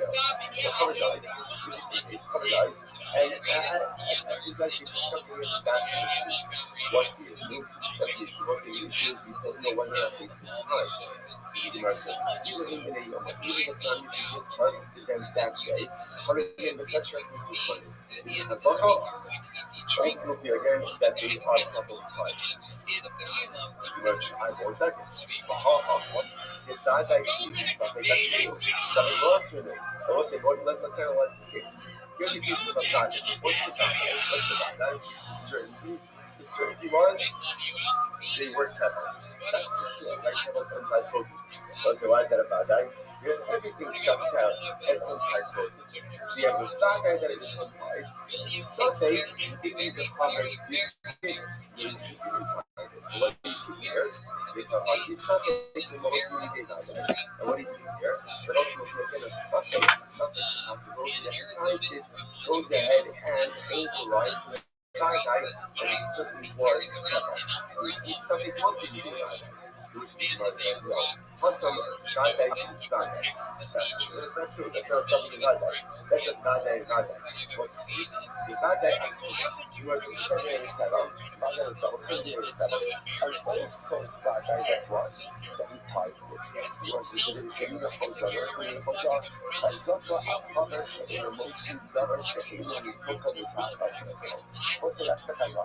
So again, interestingly enough, it's fascinating. You can cover both sides again. Can you imagine bringing yourself to the level where there's no suffering which you've done the right thing?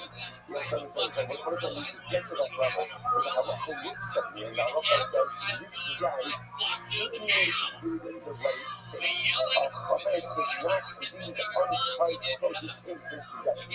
From the moment it comes in his possession, it gets tied. And therefore, there's no suffix in Vadai, there's only Vadai and Vadai. Incredible. Levi's in another possibility is, it says suffix to suffix. Interestingly enough, really it's a suffix and a suffix. How so? What does that mean? Hashem, the Abba, the Reboshia. It's possible that the prophet did not to himself like Reboshia, as the earlier Reboshia. The Abba, Nahim Arden Abdi also. The Magnus of the Notes Shalom, Kedin Shalom, Kedin Shalom, the Obama Shalom. So it's an interesting case.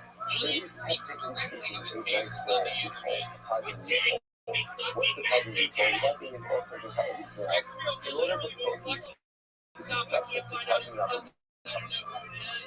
what's called really asking about it has to come into the home. Has to come into the home in order to the essence. Technically speaking, if you were to bring your produce in, let's say through the window and not through the door, technically it's nicer exempt. Technically it's nicer exempt. You gotta get the limitations on that also. So the Gemara says over here, there's really no supplements that's going to be bad. Why? Because it's actually possible, even if you want to go into that, maybe it's a supplement if the cover tied it or not. It's also a supplement what? If the produce was ever subject to choose why? Because it's possible that little bit getting used in this legal loophole of bringing it in through the window, and therefore it was never subject. Okay, so we might say 1 second, let me check and look into the right answer. So remember, the word is questioning this right? Did you want to put out a law, a principle? The principle was a suffix motse midei bada. Like that ultimately again a possibility to not change the reality of a certainty. Of a certainty. So really is that clear? I'm reading my submission for social not capabilities. Not of my submission for social not sick at the very interesting case where there was once a story of a maid servant. So now again, this is a Jewish woman. A Jewish woman who worked for a Nazi. What's a Nazi? Rashi says over here, Gavra Alama B'Yisrael, a very powerful guy. Very powerful guy. She worked for a Nazi in the city of Lviv. Okay, what happened? She had a miscarriage. She had a miscarriage. And also, interestingly enough, it was common that when a woman had a miscarriage, you have to carry a newborn. But the interesting thing about it is, this is also a problem a little bit. You put an info in a pit. You just fill it in a nondescript way. In general, also the halacha is you have to carry a info. You have to carry a miscarriage baby.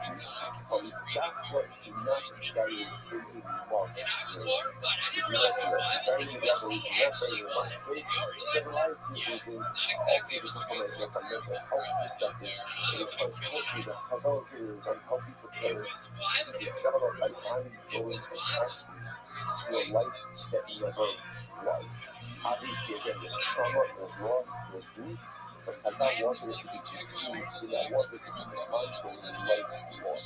So the house says what happened, so she miscarried, and she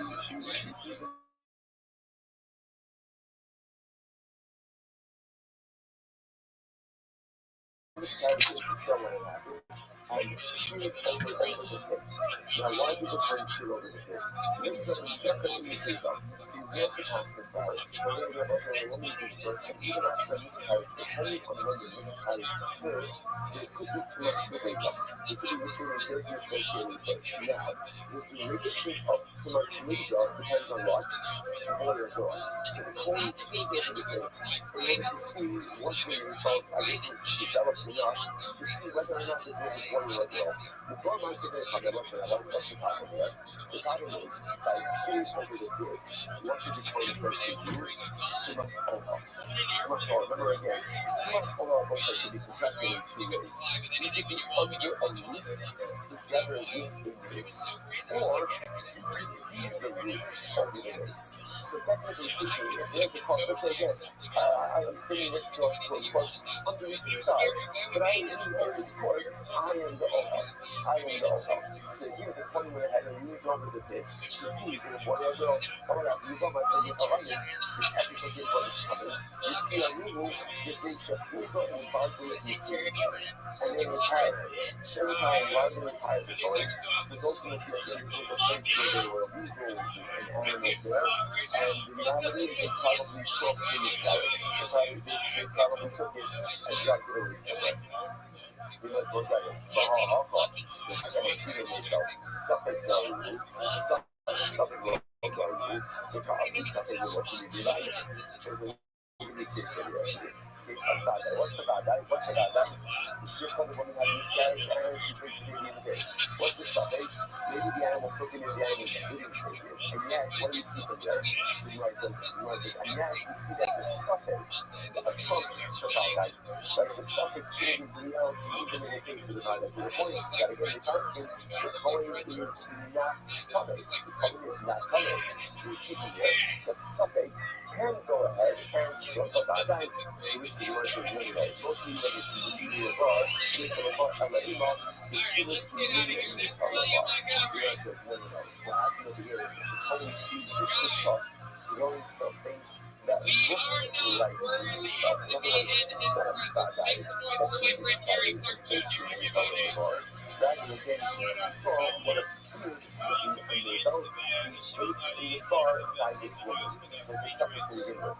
Much more second, but that's not what it says. How later in the suffix to begin with. But the Gemara said that in fact the kid over to see if it was a boy or a girl. To which the Gemara says, how to count it is to say, Lida, the Gemara says, so first of all, we look into the good to see what did she miscarry? Did she miscarry again? Did she miscarry again? Or we have also looked at it, just means maybe she just expelled something else from her body. In other words, not that thought that she expelled a miscarriage. Maybe it was just something else. It was some other discharge. So you first of all, in order to see was it an APO or not? If it's on an APO, if it was an APO, then you done it. If it was an APO, it's either made and suffer in the APO to see it was a boy or girl. So in fact, this wasn't the case of bad guy and suffering. Right? Again, this was a case of suffering and suffering. So again, suffering whether or not she miscarried a baby, right? Was it a miscarriage or not?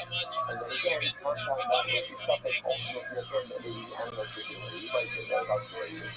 They went so from the backwards, we see it shot bad guy carrying. The other possibility is, once you have a place where there's a full blood of backwards, that the animals there, they definitely dragged away whatever was expelled.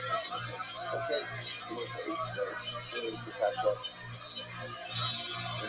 So this will cause other just exactly. So just understand, the Gemara essentially seems to say that principle of a suffix mostly in a bad guy ultimately again holds.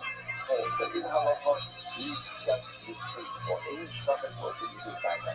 There's two called two pieces of information in front of you. One is a suffix and one is a bad guy. The bad guy piece of information determines the reality, and the suffix piece of information does not undermine that reality. That's why I was saying, just kind of reorienting ourselves a little bit. That's why, how did we get into this? I find a piece of broken avodah zarah, right? So I find a piece, let's say an idol or an image that I know was definitely worshipped as idolatry. So I find a piece, and I use it. Can I use it? So the answer is no. Why not? It's Asher by now. Why? Because I got the bad guy that this was Avodah Zarah. Suffolk maybe the Akul actively decommissioned it.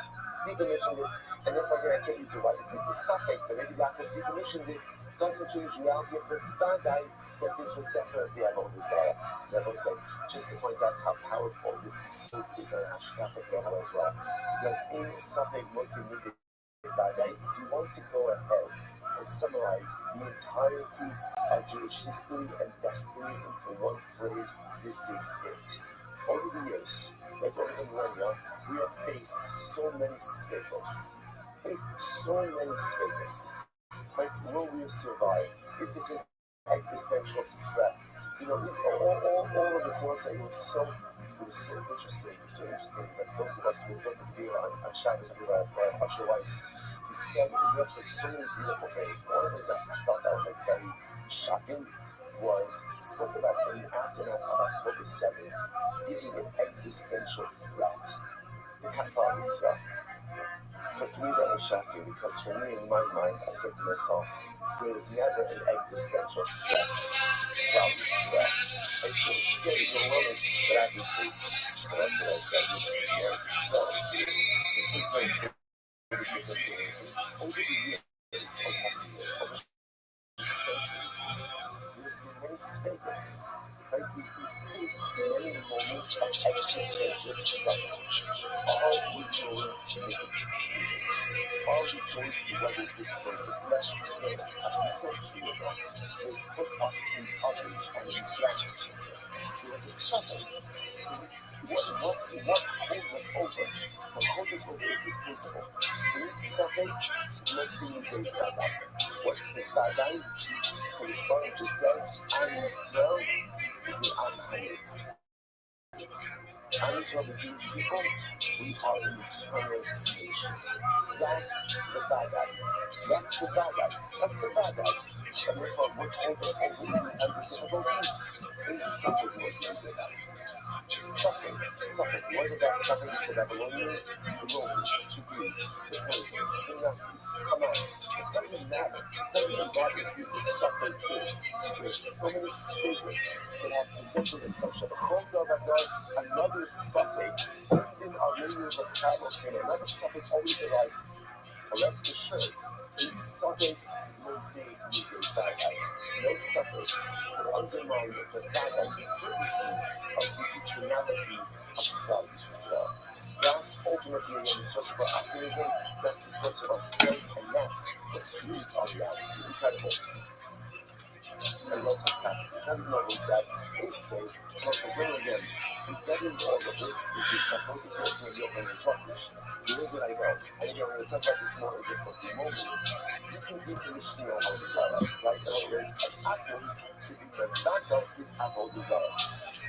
The shaila is, how can I see it? The Yochanan says, it must be what we call active hippo, which like says, even passive hippo. So let's now go back to that a little bit. They say, only Kocham Levato, Avodas Kocham Shul Shachamei, they always do this. They also see this in the Mishnah as well. You know, sorry. I'm sorry, thank you. Let's say, lots of cameras, thank you. Lots of cameras, because I know how it was here. So that's the Mishnah. What do you usually say? If you find the image of a hand, the image of a foot, ultimately, again, it's also. It's also what the Gemara says. The Gemara says, why? Because at the end of the day, that was a common image that people worship. The Gemara says, Amai. Why is that? Hashvarim Mehu. So we'll say that's what he is. So in other words, once again, this is a kasha on the shortish. This is the opening aspect on the shortish.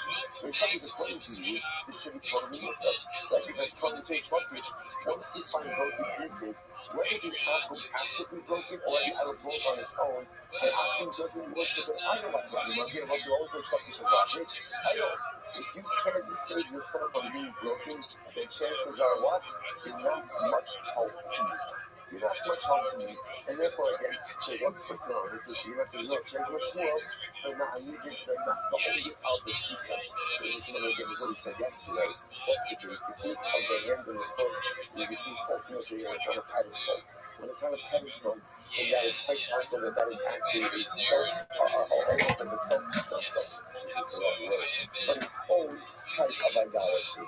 Okay, AC, Gemara is not the contrary, or they can come to the Avodas Kamshah, which are Harera, so it's this was a symbol of this later, and they go Haran, keeping their battle, his own Avodah Zarah, and ultimately again the Avodah Zarah of his friend. Meaning, any Achum can ultimately again negate and thereby decommission any form of idolatry. Whether it's his idolatry that he worships or someone else's idolatry. However, the Yisrael, Eino Levaka Avodas Kamshah of the Kohen. It's actually quite fascinating. We'll see the logic behind this. The Novi Kohanim actually, and Yisrael does not have the ability to negate any form of idolatry. Isn't that fascinating? Right? So Ovid Kohanim can negate and decommission any form of idolatry, and Yisrael has no power of negation over idolatry. Fascinating. So we do Yisrael say, so am I. So how do that always comes from Shalom Aleichem? Well, why is that? What about a case of idolatry that just breaks on its own? Now, clearly, again, but there's something to do when you actually work. On the Rabbi, what's the case over there? The case over here is where the Yisrael can give the open for Rabbi. What's interesting about the Gemara suggesting is, is not a form of decommission. Why not? Decommission requires breakage. Breakage, denting where the entire item is still intact, doesn't decommission. What's that mean? My hobby, Rothschild, Haspa, Apapisho, Haspa, that's not true, we learned that again, if you dent in idolatry, even though again, all of the idolatrous material is still present, ultimately again, the Avodah Zarah is bottle. How do you read the Pasuk of the Kohen? About Pasuk Yisrael or bottle. Ultimately, they're actually right. If an Akum goes ahead and dents the idolatry, that negates it. If Yisrael dents the idolatry, that does not negate it. Rabbi says, no, because the Yisrael not Rabbi, that's a very important thing. Rabbi says like this, in reality, even when Yisrael dents the Avodah Zarah, it goes in the Yisrael. In other words, denting really is an active form of negation, which makes sense, right? Anything you do to deface the idol should be a proper form of idolatrous negation. So really, even if you still dents it, it's okay. So what is this? Why did Chazal say that it's not? Listen to this. First, Ella, Sarah. There's a Gzera. What's the Gzera? Dilma man, the Rabbi, the Rabbi, James is Israel. We don't know who Assad is everywhere. Who knows what's real? Is it? So here's the issue. In reality, Yisrael has the power of negation, right? And Yisrael does have the power to go ahead and negate idolatry. How does he negate idolatry? If he breaks it, if he dents it, it all should work. So why did Chazal say it doesn't work? What are we concerned about? Listen to this. We're concerned that what is Yisrael going to do? He wants to negate the Avodah Zarah. So what does he do? He has Avodah Zarah. He lifts it up, right? When you're ready, let's say, to smash it or to dent it afterwards, what's the problem? Once he lifts it up, that's an act of Hagbar. What does Hagbar do? Hagbar acquires. Once he acquires it, it becomes the Avodah Zarah of a Jew. Once it becomes the Avodah Zarah of a Jew, the Kol Avodas Kol Kavim B'Yad Yisrael Eina B'Kula V'Omer. So this is absolutely wrong. It's absolutely wrong. And let's say we are going to see exactly why this is. This is a Gemara in Headlock from now on Mondays. But again, right now, we'll just quote the principle. The principle is any Avodah Zarah that is owned by a Jew cannot be negated. So watch what's happening here. Can Yisrael, technically speaking, decommission Avodah Zarah? Yeah. How can he decommission it? He can break it, he can bend it, but Chazal said the decommissioning of a Jew does not work. Why? What are we concerned about? That in the process of decommissioning, the Yisrael's going to figure it out. By figuring out what's the Avodah Zarah is considered to be hefker, and we'll get into all of this in a couple of days. Avodah Zarah is considered to be hefker. He lifts it up, he acquires it. Once he acquires it, once he goes ahead and he acquires it, it becomes Avodah Zarah of the Yid. Avodah Zarah of the Yid ultimately cannot be, you can't be made backward, you can't decommission it. Therefore, again, ultimately, again, we are stuck in this situation. So essentially, if we want to try to avoid this Jewish handling of Avodah Zarah. How do Chazal ensure that? By simply going ahead and saying, you can't do anything to it. Even if you try to decommission it, ultimately, again, it is not going to work. Incredible. Second verse is 8 say, Abdi Shehu Diavonim Amakolis, the people of our hand Drachim, Yitakios. So let's say, just by the way, this whole idea over here of Avodah, okay, let's go back to it. Verse 5. Shehu Diavonim Amakolis, which means, so let's get an Abu who brought stones from Marcos, right? What's Marcos? Marcos is that essentially the Avodah Zarah was a stone formation. So Abu takes stones from Marcos, and what does he do? The people behind dropping the Tartios Mutalas. And what does he do? He goes ahead and he takes the stones, and he builds them into roads. In other words, he decommissions the stones by using them for mundane use. He uses them as pavers. Right, the pavers, and he uses them to make the street. So Halacha will tell us the stones are mutter. Why the stones mutter? Because again, Halacha Melaisa is actively decommissioning them through using it for a mundane use. The assumption we have on the Matos, people are in the Matos, but again, if a Jew takes stones from Marcos and builds it into the road, ultimately, again, it's not a decommission. You can't use that road. You can't get enough because it's Avodah Zarah. And my Gemara says, but why is that? So why don't we say it's so again? So we have to ask it's like this. Why should this be any worse ultimately again than Avodah Zarah that broke on its own? And according to me, it's like this Avodah Zarah that broke on its own ultimately is decommission. It's just as Rabbi said before. Rabbi said essentially, a Jew can't decommission Avodah Zarah. Why not? Because once again, we had this concern, we had this concern that in the process of decommissioning, the Jew's going to lift it up. If he lifts it up, he acquires it. Then it's Avodah Zarah owned by a Jew. And once you have Avodah Zarah owned by a Jew, that can never be decommissioned. Incredible. And again, we'll see if he never actually means never. Basically, what is the guy so Obi Kocham Shishifa Avodas Kocham Mitzachon. So listen to this. This side. Obi Kocham Shishifa Avodas Kocham. So what's the area about Avodah Zarah? And you shoot so we'll say, so actually points out there, for example, a shade tree, right? And what do? I go and I take shavings off of the shade tree. So what's the status of the shavings? The Gemara says, if ultimately the Akim is doing it for himself, right? He's taking shavings off the Avodah because he wants to, I don't know, make a bonfire, whatever it is, with Sarfo. Ultimately, he's doing it for himself, and he, the sheep, will get out of Mutarim. Then both the shavings and the tree itself become mutter. Why?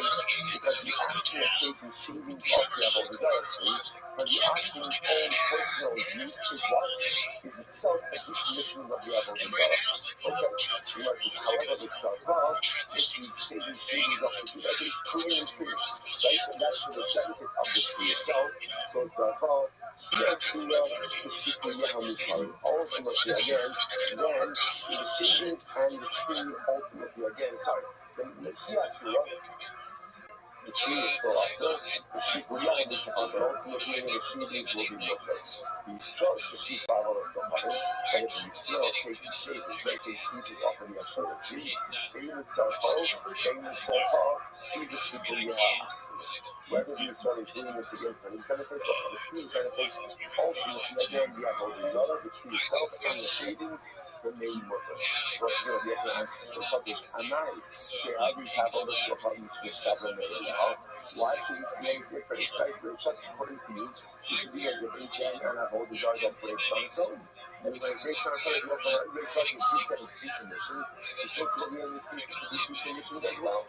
To which the US offer money, keep the Rabbi. So let's say once again, we keep on bringing up Rabbi. What is Rabbi? So let's say Rabbi is of the opinion, essentially you don't want Jews decommissioning Avodah Zarah. Why? It's too much of a roll of the dice. Because if you do it in the wrong way, then what ends up happening? Then Halacha L'Mesa, you end up acquiring it, and therefore again, it can never be, there's no people. You'll see, but you'll see, she'll take the Zohar of the Rock, and not to the source of lecture, our next mission. Our next mission that we're going to see in this Hashem. And Rabbi Yossi said, stuff saying, well, it's too much nice from that. Shavi B'Zorah Ne'urah. If you find about Zara, you can grind it up and scatter it to the wind.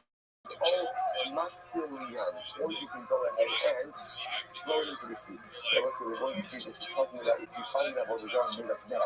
So what do? Grind it up, gather it, right? Scatter it to the wind or throw it into the sea. The Gemara says, Amurov, asking Ashazet, when you can't do it. Because if you scatter it into the wind, then what can happen? It becomes fertilizer. So which one says, Uksiv, well, you got the Chamudah. You're not fair. The pasuk stands really. You can't retain any part of a desire for your own use. And I said, but I'm not, once again, I'm not going to ask for a shortish. I'm not. The heavy cable is become Shishkara Me'eleha. But once again, why? It's like 22 should be fine. So it's really shortish. Even if a desire breaks on its own, ultimately, again, it's decommissioned. So in this case, of grinding it up should also be a decommissioning. So who cares even if it does happen as fertilizer? It's not a desire fertilizer. To which they was talking. And I mean, keeping Rabbi. Once again, I'm going to say, keep all roads keep leading back to Rabbi. Ultimately, Yinner is concerned that if a Jew is involved in decommissioning, he may lift it up first, acquire it, and once it's acquired by the Jew, it can now be decommissioned. So this way, Rabbi Yossi, you see an Omer, Mopsuk, Suras, Darko, the Rosh Hashanah, what's an interesting case of here. Let's see if you find the image of the dragon. This is our next Mishnah.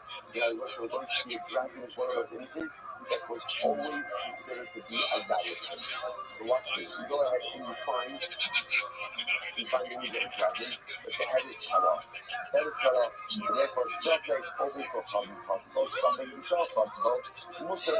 So if I'm not sure, did a Jew decapitate the dragon, right? Or did an Akum? It's Mutter. It's Mutter. So on the other hand, Bada Yisrael Chatko, also, but if Yisrael is one cut off the head, it's also, says, I'm not. How do you have all this Kocham Shishkara Me'eleha? I understand why should this be any different or is the second case? So I should be any different than a case ultimately again of all these other growth on its own. Once again, the verse says we are concerned ultimately again about the concern of Rabbi. So most essentially you begin to see the theme over here. We don't want trees to be bothered with all this at all. Even with producing animals. We just want trees to stay away from idolatry. If a Chazal was not making a point that even the decommissioning of the Jews doesn't work, out of concern that he may pick it up, acquire it, and create even greater problems going forward. This way, but Yossi Omer, after you up with the Masai Shanim, give me Shanim here, no Sharas fine, was an interesting piece of the So this halacha mentions the following case. We're going to see this also, all these Mishnahs that I see later on. Halachas in general looks like that about what is the halacha concerning planting vegetables underneath an ashera tree. So during the summer, the problem is that the ashera tree provides shade, and shade is beneficial, obviously, to the vegetables, to the produce. And so therefore, you can't plant in the summertime, however, in the winter, the rainy season, ultimately the shade is actually detrimental. So therefore, the Mishnah wants to suggest that there's no problem planting vegetation underneath an ashera tree during the rainy season. Rabbi Yossi says not true. You can't even plant vegetables underneath the tree during the rainy season. Why not? It makes Shanavia Yesharas Alei. Because what should happen? The leaves of the tree fall off, and the leaves themselves act as fertilizer for the growing vegetation. You must watch forming leaves be a problem. After all, to have a kavod to come to Yishtabu Me'eleha. Once again, in Shvakish, forming leaves should be no different than what? Fallen idols. And quite clear Shvakish, an idol falls and breaks on its own. It's buckled. So too, if a leaf falls off of the tree, it should also be buckled. Shouldn't become a fertilizer, which versus your shiny awesome. The Ikra Hodas Kocham Kayanis. Now, in the case of fallen leaf, it's different. Why is it different? Because the primary part of the idolatry remains intact. The leaf may fall off, but the tree is fully intact. That kind of endows the fallen leaf with a Bodhizar identity, even after it's no longer on the tree. You might well say, other days, 3 days, or days 42 would be. The Gemara says, Shikuya. What about the case of the shavings? That one right there, shade tree shavings. Once again, the primary part of the Avodah, i.e. the trees still in existence. You got told, yeah, in that case, on side, he said, Yitzhak, he has sort of a shikriya mitame. He said that even in a case, ultimately, again, where you're feeding the tree for the benefit of the tree remains also. But ultimately, again, the shapings are mutter. The food of the tree amar, the fish in amoras kachavim the kiva, derech b'deirasa. Ultimately, also, but simple reason because an avodah zarah, you can't negate an avodah zarah cannot be negated when it is functioning in its normal, natural way. So, since it is normal for leaves to fall off trees, that act cannot create a sense of negation or reality of negation, which makes sense. You know, it says, Ace, they would send them up on this website. So, up until now, all of these questions have been from Rabbi Yochanan to Reish Lakish. So, again, on both sides. Rabbi Yochanan Reish Lakish focuses on one simple case. When a avodah falls over by itself and breaks, is the avodah zarah bottled or not? Rabbi Yochanan, no, because negation of idolatry requires active negation. Reish Lakish, yes, because even de facto negation, right, or passive negation ultimately works. So up until now, this entire Amid has been Rabbi Yochanan questioning Reish Lakish. Now we switch gears. Acer to the Rabbi Yochanan, so Reish Lakish asked the kasha on Rabbi Yochanan. Here we go. Time Shalakish from Nani Glamor. So it's three things here. If you have a tree, now the tree belongs to Lakish, right? The tree belongs to the base of the flesh. Now what happens? There's a nest on top of the tree. The birds made a nest on top of the tree. What's the halacha? You really should not get benefit from the nest. But if you did so, you have not committed milah. That was I saw again. Rashi says over here, second Rashi, second line from the top, low nanin, plus with Rabbi. So you can't get benefit with Rabbanon, below Mo'arim, right? But obviously, again, the nest itself is not considered to be part of the tree, and therefore, if we did get benefit from the nest, ultimately, again, it's not to milah. Fine. So, you know, so let's analyze. But what about if the nest is on the top of an Asherah tree? So, same case, I have an Asherah tree. On the top of the Asherah tree is a bird's nest. I want to get benefit from the bird's nest. So what can I do? Yakiz bakana. So what can you do? Knock down the nest. Ultimately, again, with a piece of wood, and therefore you can go ahead and get benefit from the nest like that. So what's this? You know, so Yakiz bakana. I'm sorry. Yakiz bakana. Kasar adaycha. He goes, this is very interesting. So now, again, what can't I do? I can't, let's say in both cases, I can't climb the tree in order to get to the nest, right? Because climbing the tree is usage of the tree. But if you have a other tree, interesting enough, what can I do? Just take a piece of wood, knock down the nest, and give it to the nest. Now, Zimar says, let's say, what is the bird building the nest from? Now, the assumption over here is the nest on the Asherah tree is being built from wood or from twigs from the Asherah tree, right? And yet, what does the Gemara say? You get benefit from the nest. You can't scale the tree, but you can get benefit.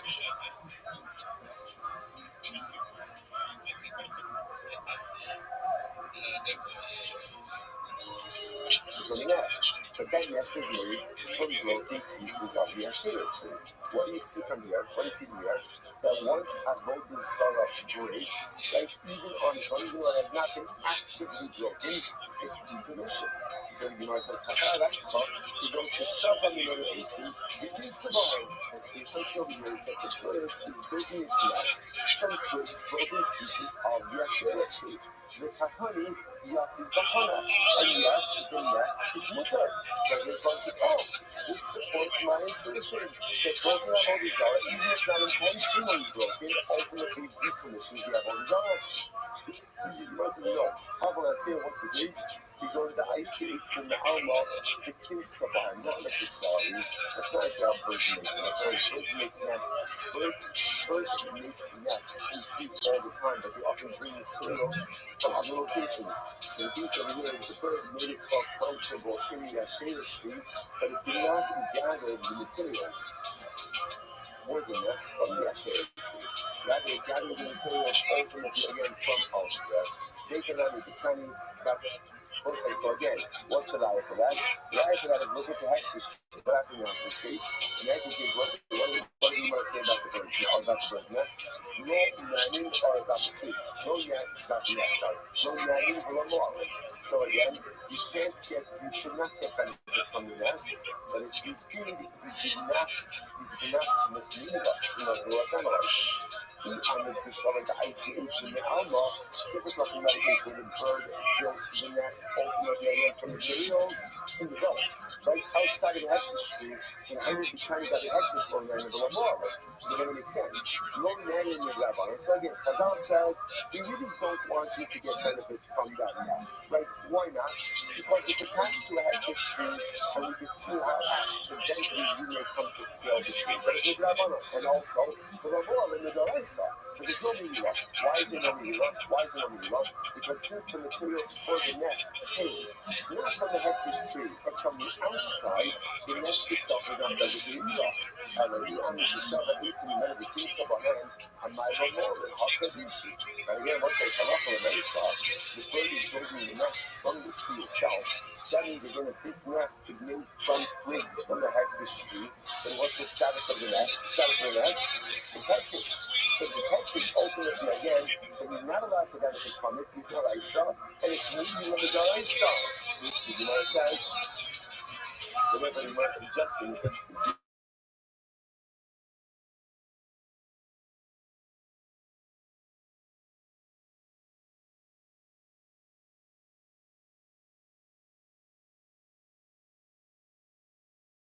The Gemara says,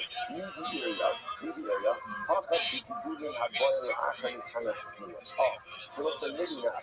It's actually quite possible that in both of these cases, ultimately, or actually in the hectish case, that the bird is making its nest from the actual hectish tree itself. But if the bird is making its nest from the hectish tree, then why is that nest not us in the dollars? What's going on over here? To which the Gemara says, listen to this. What's the case over here? This is a fascinating suggestion which we'll get to. When you're not dish something, right? So obviously the item as it is hectish. What about if that item grows things afterwards? Are those subsequent growths considered to be hectish as well? So what's a good example of this? A tree. I'm not dish a tree, on Tuesday. And then 3 months later, there's new branches, there's new growth. Are those new branches and growths subject to the hectish designation or not?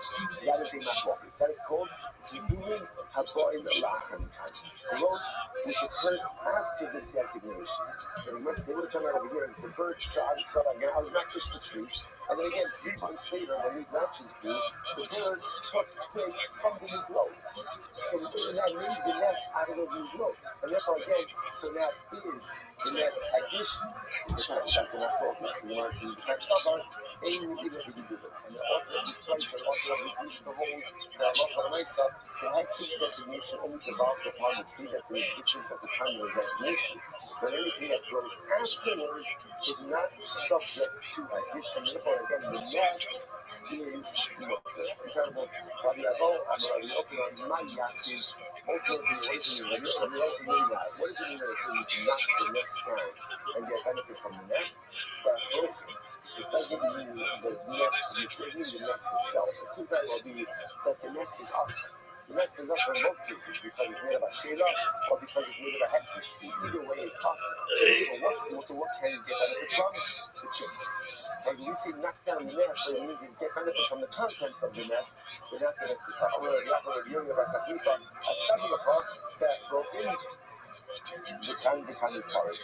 apply that to both cases, both to the Shira case as well as to the hectish case. So in both of the cases, ultimately, perhaps, you can't get benefit from the nest itself, especially for setting this up as a case where the nest is being made from the hectish tree or the nest is being made from the Shira tree. And again, even assuming that the materials weren't present at the time of the designation, they were going to be things that whatever grows from trees will be hectish or avotzara. So hectish, why am I knocking down the nest? Not to the nest material, but rather what? for the chicks or for the eggs inside of the nest, and that will be mutter. That will be mutter. The basin and the process. Let's listen to the Mishnah says for the chicks it's going to be mutter, but for the eggs ultimately again it's going to be usher. That was the why are the eggs usher? So this is actually quite fascinating. If you look at Rashi, this is Rashi right before the Mishnah in Rashi. The basin and the usher should treat him with Iman. The glazer behind the Rabbana Ka'al even usher. So that's actually quite fascinating. Eggs are usher. Why are eggs usher? Because eggs need the nest. The nest needs the tree, and therefore A equals B and B equals C. Then A equals C, which means that halakha l'maisa, the eggs are considered to be ultimately reliant on the tree. So because of that, they are going to be asras. So what isn't this fascinating? So it's quite fascinating. There's a lot of variables going on over here. But the Gemara is suggesting maybe in all of these cases the nest is asr. Why is the nest asr? Because we're talking about a case where the nest was made from the Asherah tree or from the hectic tree. So the nest is going to be asr. The nest is going to be asr. So what does it mean when the Brisa says take a stick, knock down the nest and get benefit from the nest? It means the chicks in the nest. The chicks are mutter. But the eggs may be problematic. Why? Because ultimately, again, since the eggs need the nest and the nest needs the tree, therefore the eggs are considered to be dependent on the tree. And therefore, the eggs are considered to be an appendage of the tree itself. So you get benefits ultimately again from the chicks, but ultimately not the eggs. The Gemara says the basic comes from Rashi that floating should switch on the iman to take these double. This is very interesting. Chicks that are so young that they are reliant on their mother have the status of eggs, right? So which makes sense because the chicks that require their mother are dependent on the nest. The nest is reliant on the tree, and therefore halakha l'maisa only paramount. So it turns out that over here with this case of the nest on top of the asher tree and the tree, you obviously can't scale the tree regardless. Right? What can you do? You can knock down the nest. But why are you knocking down the nest? So really you can't get benefit from the nest because there's no like the nest itself is made from the Asherah tree or from the Hector tree. What can you get benefit from? Independent chicks. Independent chicks. Right? Halakha l'maisa said that is going to be mutter. Right?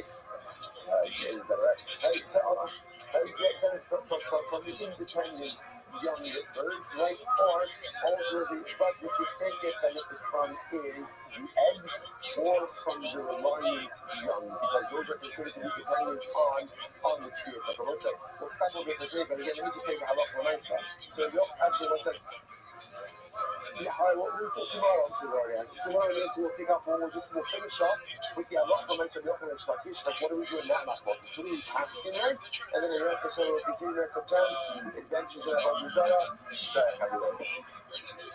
Right, guys, remember, great day.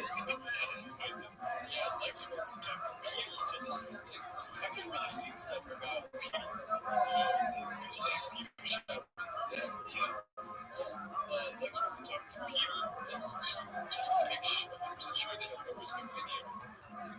Here we see this pretty simple email already that's bad news and higher defendant prison. Okay? And so Brady comes in Brendan. So Brady's the one that's Brendan versus Brady. Yeah, Brady's the team too. Brendan's the defendant. Okay, I gotta think this is huge. Sorry about this. Thank God you explained that. I mean, my friends going all over the place.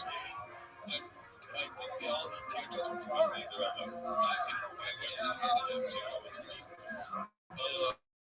love to see this email. Now he's just homeless. You know what I mean? Well, Brady sent this. Brady didn't send this, but Brady's able to read it. Let him read it. Sorry, Brady, if you like the show. But he tells Brendan that he's in federal prison. If that was Brendan saying you were in federal prison, and somebody else coming out before the court, yeah, that's what's so just wanted to this one. About Peter Owen, it would be better to know this sooner rather than later. This drawing that strong. So, this is what I take from that is that it's shocking. It's not all the same. I explained the fucking malapropism. Malapropism. A lot of lawyers see these things. Like, it's trying to throw me out to the fall. You know what I mean? It's like his lawyer's talking to him, and he's like, yeah, he doesn't even understand what they're trying to tell him. Yeah, he doesn't want to listen. He walks away from it and talks to police. That's what he's like. He doesn't want to go through his role as well as he has a usual. Let's get almost 5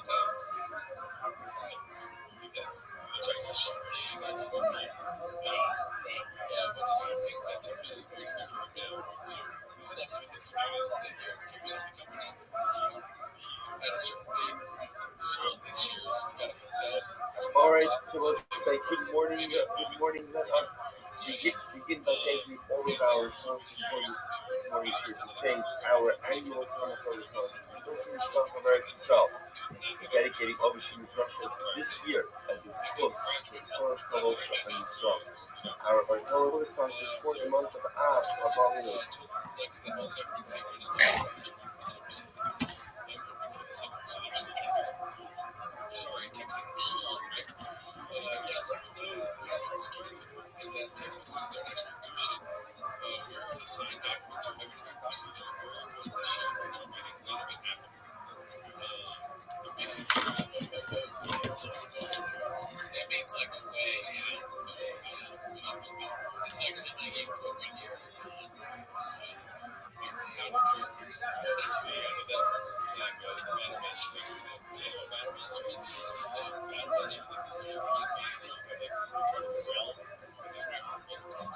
Over Stephen and Wendy's raising in honor of their parents, Israel raising, Nina raising, the Roses White in memory of extending Roses White to the welcome. Our morning sponsors, Abby and Joe Hirsch, with appreciation share the love for the Kayalim, especially the Kayalim that all those sacrificing for Travis Israel. And mention of the Royal Wordishon, our Gasoline sponsors for today, mention of the Yosef of Aye Leib, Ben Wilson, all of them songs have the families in the Puma, all of us in the 4-7 for the code of the Israel, the Swatish and Message and the Gomel has to give the Shalom and the Karov, while our holy soldiers to be successful, the Chol Nasi. So with that, let us begin about the Shem. We have a lot to do today. Today's daf is Mendes. Today's daf is Mendes. We are picking up the Nurse Hashem on Mem Aleph Days 41b, and we left off the Eid, something mostly is 2, 4, 6, 8, 10, 12, about 15 minutes of the fun. So remember again, in yesterday's daf we made a fascinating distinction between finding broken pieces of what we call slumming versus finding broken pieces of what we call avodah zarah. What's there seen as two terms? Slumming are images. Images, maybe they were worshipped, maybe they weren't worshipped. Avodah zarah was definitively worshipped. So the Gemara says that if you find pieces of avodah zarah, essentially you still have to take them off. Why not? Because again, there's a suffix. What's the suffix? Did an akum decommission them or not? That's our child now. An akum, and we're going to discuss this more in today's daf. An akum does have the ability to decommission avodah zarah, but it has to now again. Then we have machot sluggish. Do you need active decommissioning or can it even be passive decommissioning? But again, we'll get back into that just a little bit. That's our overarching method over here. The real point is that it has to be active decommissioning. It's what says even passive decommissioning. Not to me would be if the idol falls over by itself and break. And for the opener, it's still an idol. According to the selfishness as well, it's idolatrous input. So let's say again, that's why some tiny pieces of, and what is the awesome? If you find pieces of some of an image, it's going to be worth it. Why is it worth it? Because it's a spec staker. What's the spec staker? Suffix number one is maybe it was never worshipped. That's number one. And number two, ultimately, 74. So the idea of jumping back to the result is just a suffix. The reason why ultimately is sorry. It does not come because the love is saying is something ultimately again the suffix that made commission doesn't go ahead and take it out from the context that he was not the other questions that principle made something mostly the context. Is that true? That a suffix, a possibility cannot go ahead and change the reality with facing certainty? What about finding our time? That's how you do exercise. Cover Shanice, and yet we were in the chaos. What's that? Cover died. And we translated special song on it to a member of our students from Satan. Another member of our shir in Toronto. Hashem, not just in the station, around the world. So he gave a message to me via note. I translated the cover a few days ago as cover. So the truth is, it's not really a fair definition. Rashi, remember again, 2 days ago, goes ahead and translates cover as a person who is careful with the laws of Tum and Tara, to the point that he even eats his food with the Tara. He even eats his food with Tara. So even again, eating what we'll call not unsanctified food, he is not going to eat in a state of ritual purity, and he's also careful with his Shumas and Mesos. So that's the definition of a cover. So it's interesting to hear as to say, why do you call a cover? Right? Cover means friend. What's the shot of that? So perhaps these soldiers like this. He's a cover. Cover is someone who's just looking and searching out for extra talent. He's looking for extra purity. That's what he's looking for. At the end of the day, what is Hashem says, I want you to make sure that you eat kodesh in a state of power. You don't have to eat in a state of power. You're not obligated to eat the unsanctified food in a state of ritual purity. However, is someone who thirsts for power so much that he seeks out those standards even in areas where ultimately he's not obligated. Such a person who is thirsty for purity, such a person who wants to bring purity into areas of his life where he is not obligated to do so, such a person is a friend of the evil. That's a friend. That's what Baruch says. Someone who wants me in their life so bad that is willing to take on scriptures in areas of ritual purity, not in power that he doesn't have to. That's a friend. That's a friend of the evil. Perhaps even to a certain degree, a higher level of because the acquisition of knowledge is enjoyable. It's inherently enjoyable. It's beautiful. We all love learning. We all love exploring new ideas. See, Magnus puts upon himself additional stringency because he wants Tara, not the Tara. He wants purity. That's a friend of the evil. So the Gemara says, Chaver Shenis, yet we were laid else. So Chaver dies, Chaver dies, and after you guys, they discovered there was a basket of fruit. What's the issue? The issue is we don't know whether or not they've been tied. So the Gemara says, even if Rabbi just harvested them that day, part of him, the Cheskas Mitzvah is a Chazal, ultimately again, that they are properly tied. But I know exactly.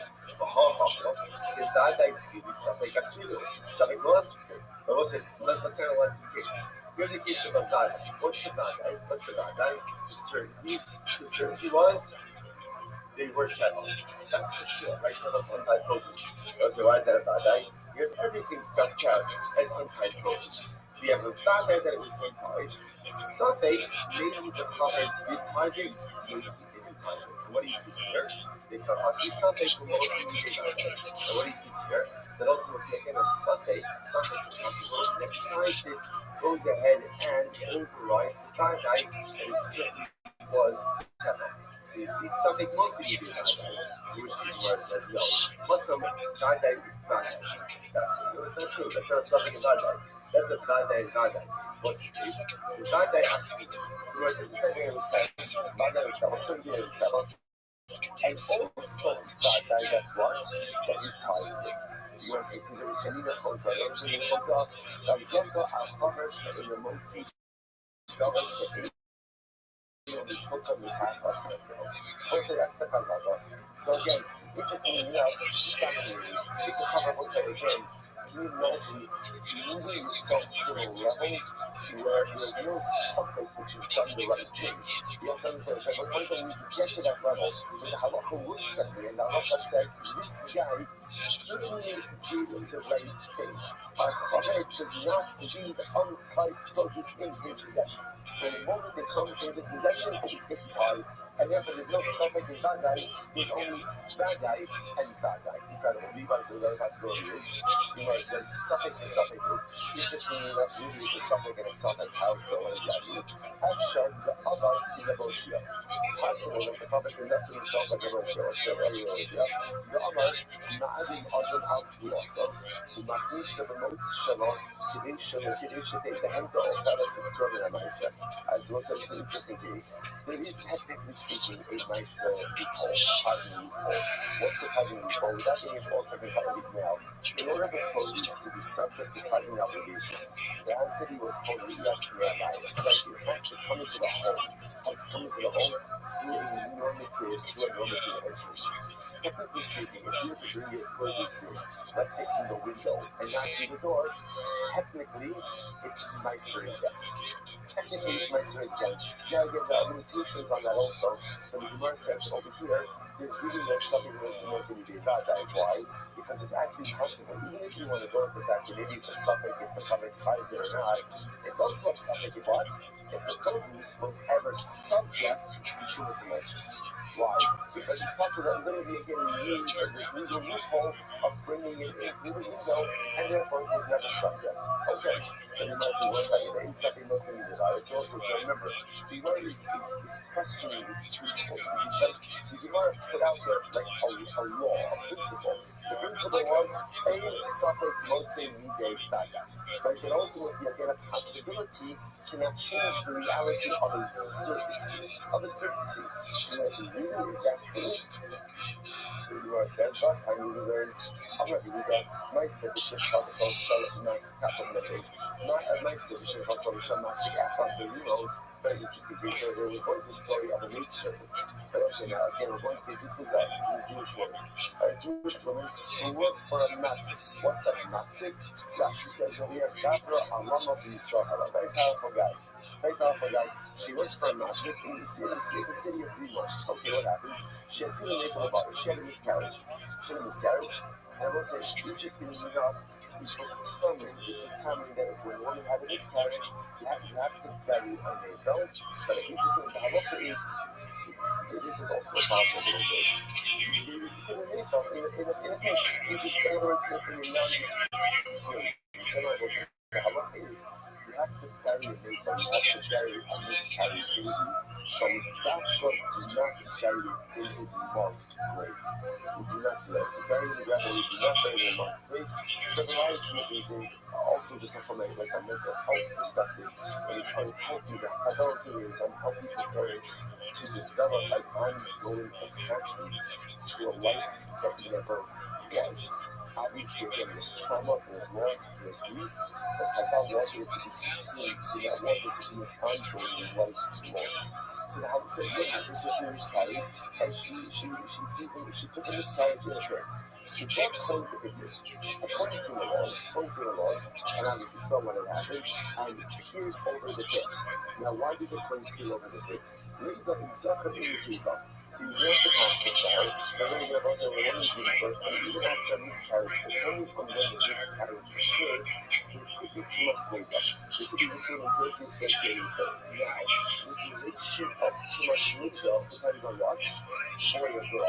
So the colon peers over the kids in order to see once the nipple, I guess it was developed enough, to see whether or not it was a boy or a girl. The girl might say, let's say, what's the problem here? The problem is, by peering over the pit, what did the coin essentially do? 2 months over. 2 months over. Remember again, 2 months over also can be contracted in 2 ways. You could be under a roof, together with a base, or you can use the roof over the base. So technically speaking, there's a corpse. Let's say again, I am sitting next to a corpse underneath the sky, but I am leaning over the corpse. I am the Ohel. So here the coin when I leaned over the pit to see, say, the boy or girl, what happened? You got myself, this episode came from the coming. You see a little, they show Fuga and Barbarism to each other. And they're retiring. Why are they retired the coin? Because ultimately, again, this was a place where there were weasels and animals there. And the reality is they probably took the miscarriage. They probably took it and dragged it away somewhere. Even so, it's like, the back end, even they go, something will go, the Kasi something will mostly be back. But look at this case over here. here's a case on Vadai. What's the Vadai? What's the Vadai? The Shifra, the woman had a miscarriage and she placed the baby in the bed. What's the Safek? Maybe the animal took it, maybe the animal didn't take it. And yet, what do you see from here? The Gemara says, and yet we see that the Safek trumps the Vadai. Right? The Safek changes the reality even in the face of the Vadai, to the point that again, the fasting, the Kohen is not covered. The Kohen is not covered. So you see from here that Safek can go ahead and trump a Vadai. For which the Gemara says, no. Not be like a TVP or a bar, make a bar, Elaima, they kill it to me and make a bar. The Gemara says, no. What happened over here is that the Kohen sees the Shifra throwing something that looked like the Nefal. In other words, it's not a Vadai that she miscarried and placed the Nefal in the bar. Rather, again, he saw what appeared to be a Nefal being placed in the bar by this woman. So it's a Safek to begin with. What's that?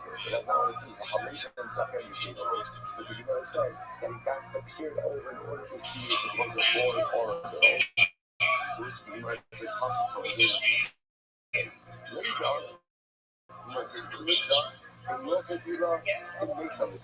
So first of all, we were looking into the pit to see what did she miscarry.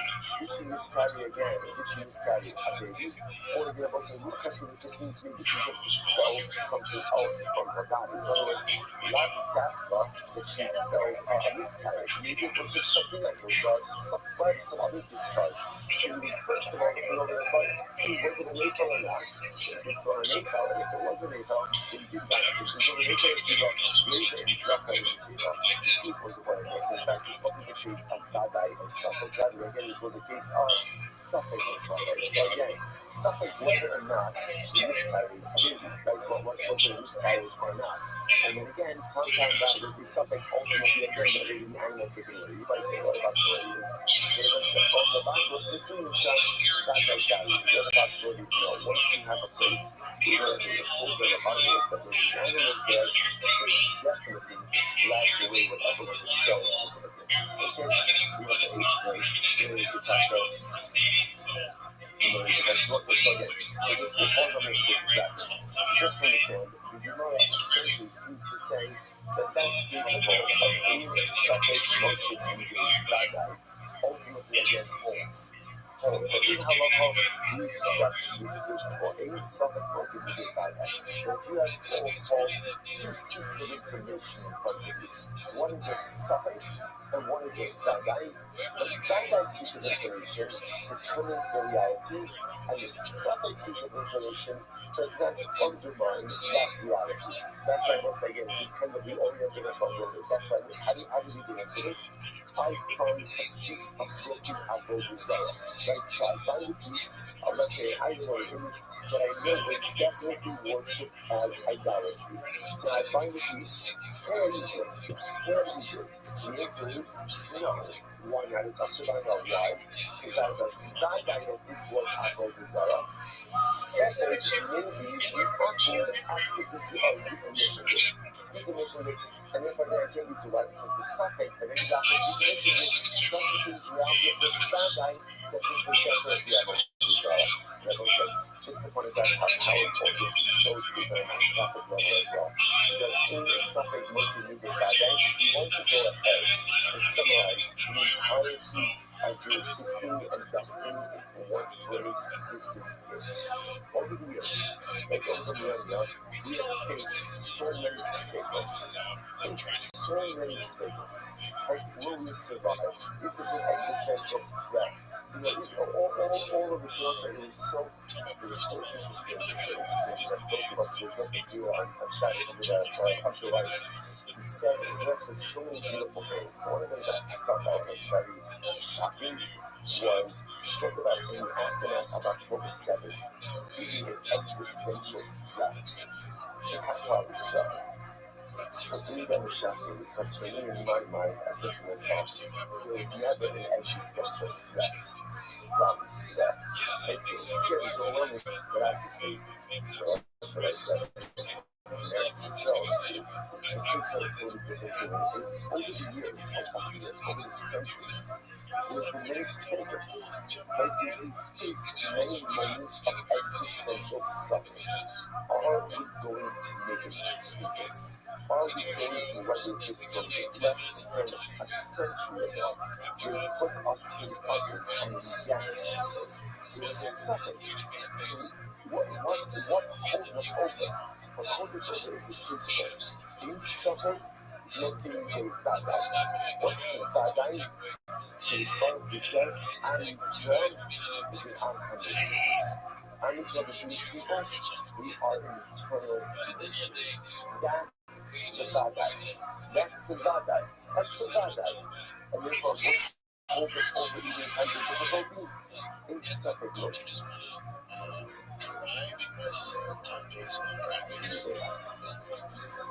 Suffering, whether that suffering is the Babylonians, the Romans, the Greeks, the Persians, the Nazis, Hamas, it doesn't matter. It doesn't matter who the suffering is. There are so many statements that have presented themselves. So the culture of our God, another suffering, opening our radio Bibles, and another suffering always arises. Rest assured, a suffering will seem to be the bad guy. No suffering will undermine the bad guy, the certainty of the eternality of Christ. That's ultimately again the source of our optimism, that's the source of our strength, and that's what creates our reality. Incredible.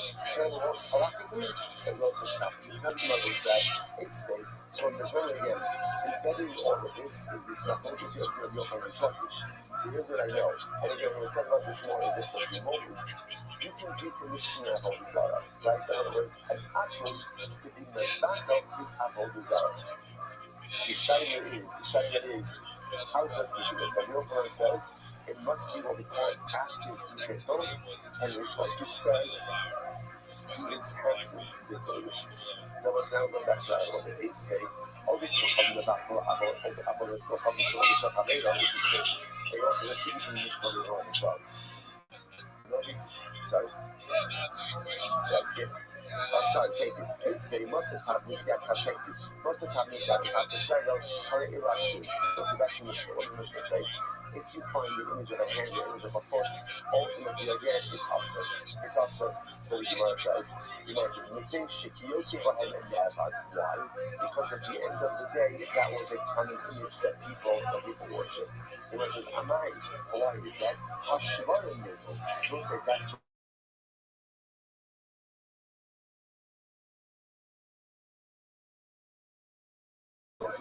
similarly, the shady totally will tell them, right? Because according to Turkish, once you find broken pieces, whether the apple actively broken or the idol broke on its own, an apple doesn't worship an idol like that. You know, again, what's the only Turkish's logic? Idol. If you can't save yourself from being broken, then chances are what? You're not much help to me. You're not much help to me. And therefore, again, so what's going on? So you guys say, no, it's very much more. They're not needed, they're not holding out the season. So this is what again is what we said yesterday.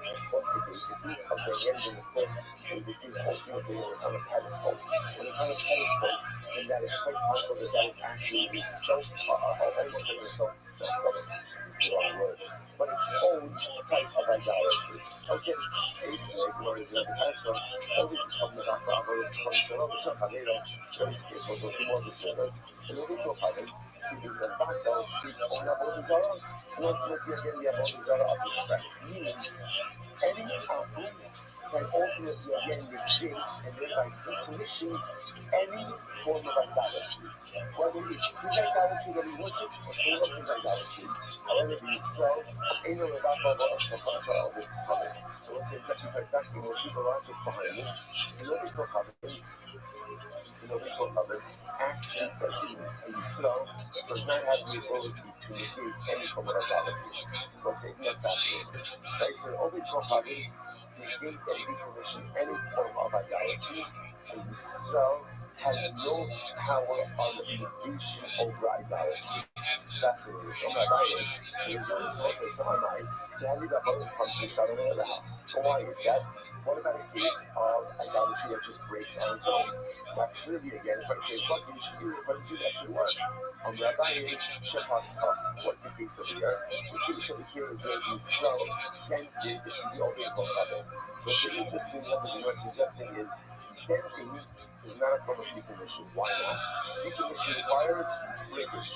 Breakage, bending where the entire item is still intact, doesn't decommission. Let's one second. Pascha, my Abi, Vatnan, Pascha, Achapushua, Pascha, Vatla. That's actually learned. But again, if you dent in idolatry, even though again all of the idolatrous material is still present, ultimately again, we have all these others. Bottom, how do you read the Pascha of Haman?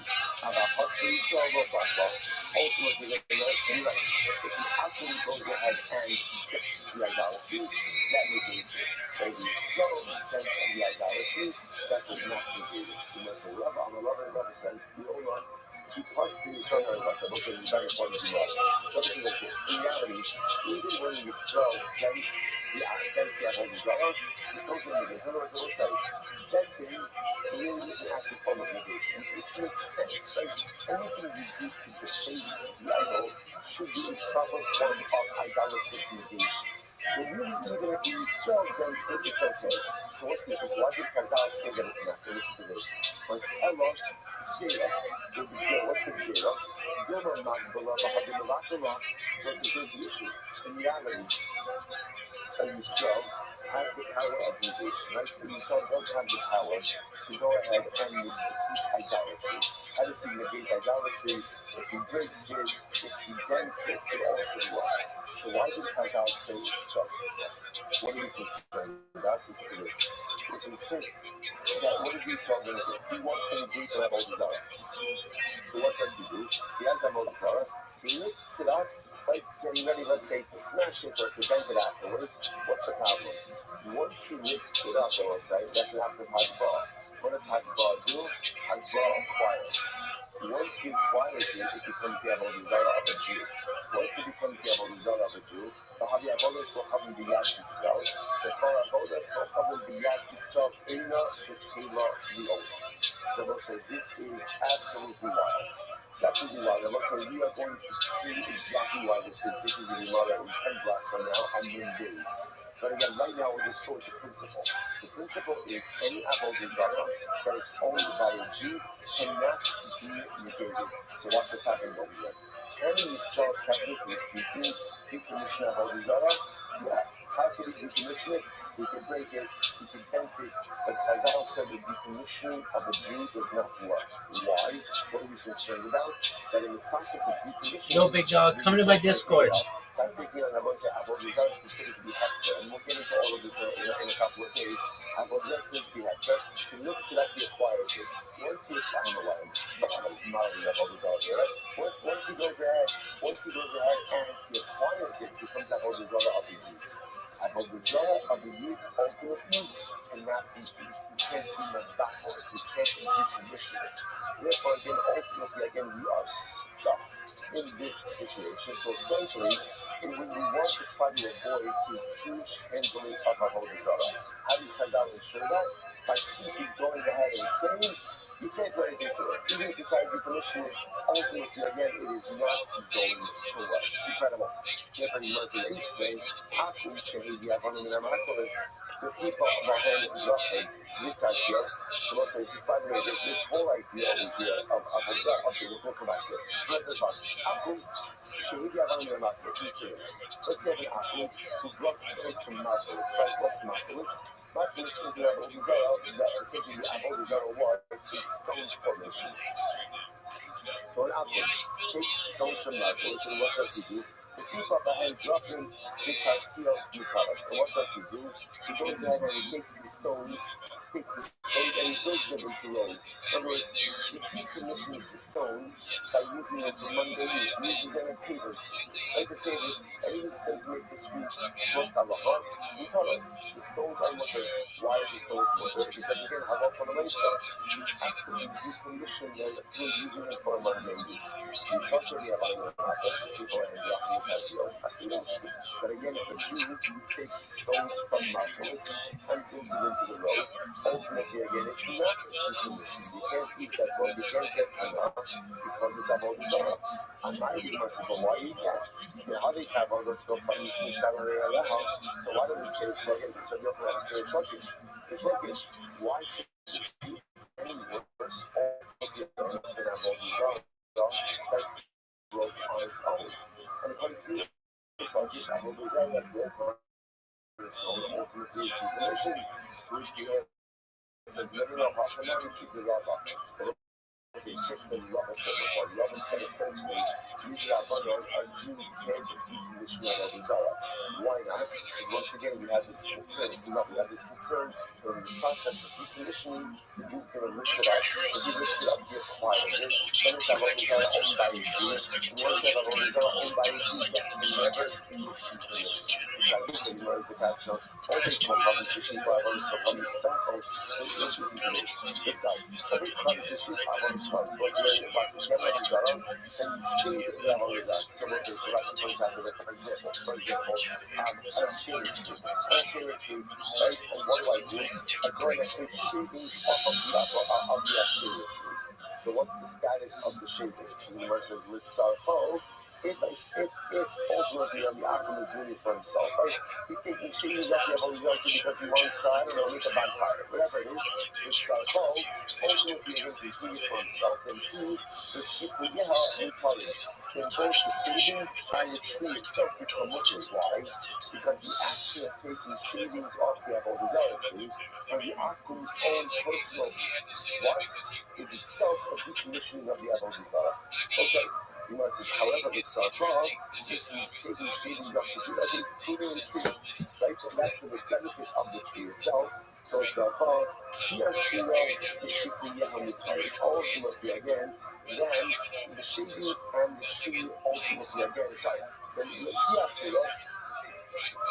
is for us, the sheep will yell in the time, but ultimately the shavings will be better. He starts the sheep by us for cutting, but if the smell takes the shavings, right, these pieces off of the tree, Bain itself home, keep the sheep will yell ashes. Whether the Esau is doing this again for his benefits or for the tree's benefits, ultimately again we have the Zara, the tree itself, and the shavings, the main mutter. So what you're going to look at is Anai. Why should this be any different? Right? When something's put to you, it should be no different than an Avodah Zara that breaks on its own. Anyway, it breaks on its own, she said it's decommissioned. So for the other things, it should be decommissioned as well. So it's the money to the Rabbi. So once again, we keep on bringing up Rabbi. What does Rabbi say? So once again, Rabbi said the opinion. Essentially, we don't want Jews decommissioning Avodah Zara. Why? There's too much of a roll of the dice. Because if you do it in the wrong way, then what ends up happening? Then halacha l'maisa,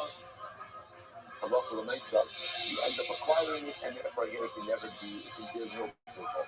Ace, but you'll see where shorten the Zara will rock. And Machmir, of course, is actually our next mission. Our next mission that I'm going to see next time. So we got Yossi says, let's say, or two missions in that. Shorten the Zara will rock. If you find about the Zara, you can grind it up and scatter it to the wind. All not purely young. Or you can go ahead and throw it into the sea. So let's say we're going to do this, talking about if you find that about the Zara made of metal. So what do? Grind it up, scatter it, right? Scatter it to the wind or throw it into the sea. You know, it says, Amuro, Akim Asazel, no, you can't do it.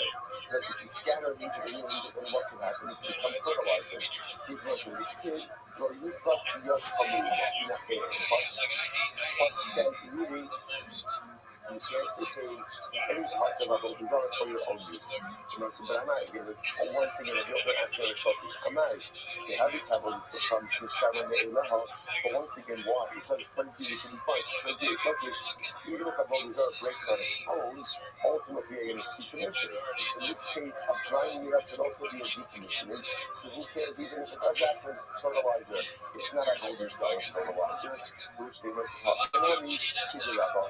Once again, I say keep all roads leading back to Rabbi. Ultimately, again, is concerned that if the Jew is involved in decommissioning, he may lift it up first, acquire it, and once it's acquired by the Jew, it should not be decommissioned. So it's say that you'll see that you see on that Matzah Suras Dagon. So no Shachatot. What's the interesting case over here? Let's say you find the image of a dragon. And this is why not so. Now, we're going to see a dragon as one of those images that was always considered to be idolatrous. So watch this. You go ahead and you find the image of a dragon, but the head is cut off. So therefore, Safek Obiko come. Something is well thought out. Mutter, c'est pas natural. Get a drink decapitate the dragon, right? Or didn't apple. It's mutter. It's mutter. You want to say, on the other hand, Dada Yisrael Chotcho, Aser. But if Yisrael is one cut off the Abbot Aser, you want to say, Zamai. You have the Kabbos will come to which Kabbos are allowed. And step one, it's the any different as well as the second case. So that should be any different than a case, ultimately again, of a whole desire that broke on its own. Also, now we can do that. Once again, the emotions we are concerned ultimately again about the concern of Rabbi. So most like, essentially, we begin to see the theme over here. We don't want Jews involved in the whole desire at all, even with the commissioning of the whole desire. We just want Jews to stay away from idolatry. Therefore, Chazal were not here to the point that even the decommissioning of the Jew doesn't work, out of concern that they may pick it up, acquire it, and create even greater problems going forward. Basically, Rabbi Yossi Omer, Atmo Yilakos B'Mos HaYishamim, Yivnei Shamim V'Yomer Sharetz B'Haim. So it's an interesting piece over here. So this halacha is the following case. We're going to see this also all these Mishnah see later on.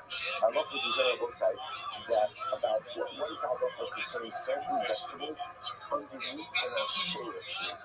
Underneath an ashera tree.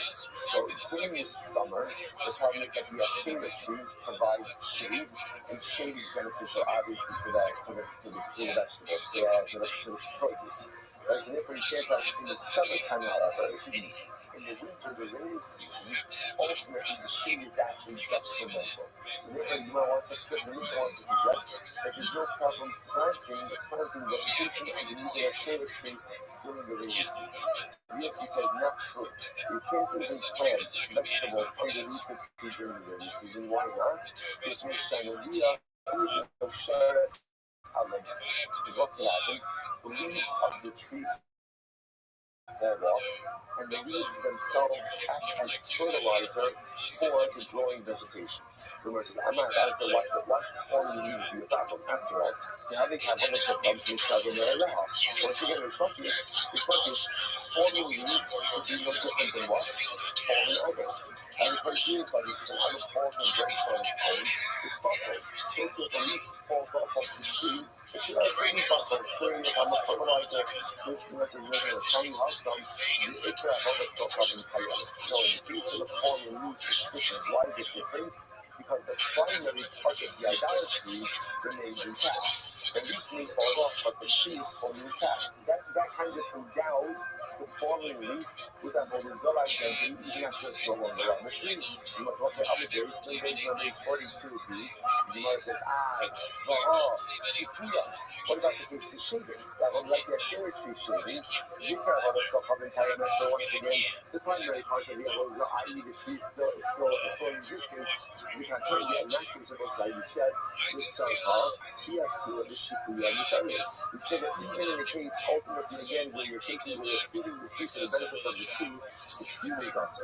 But ultimately, again, the shavings are better. If we were to Shiva Amar, if you shame Avodah stuff on the Tila, directly to Rasa.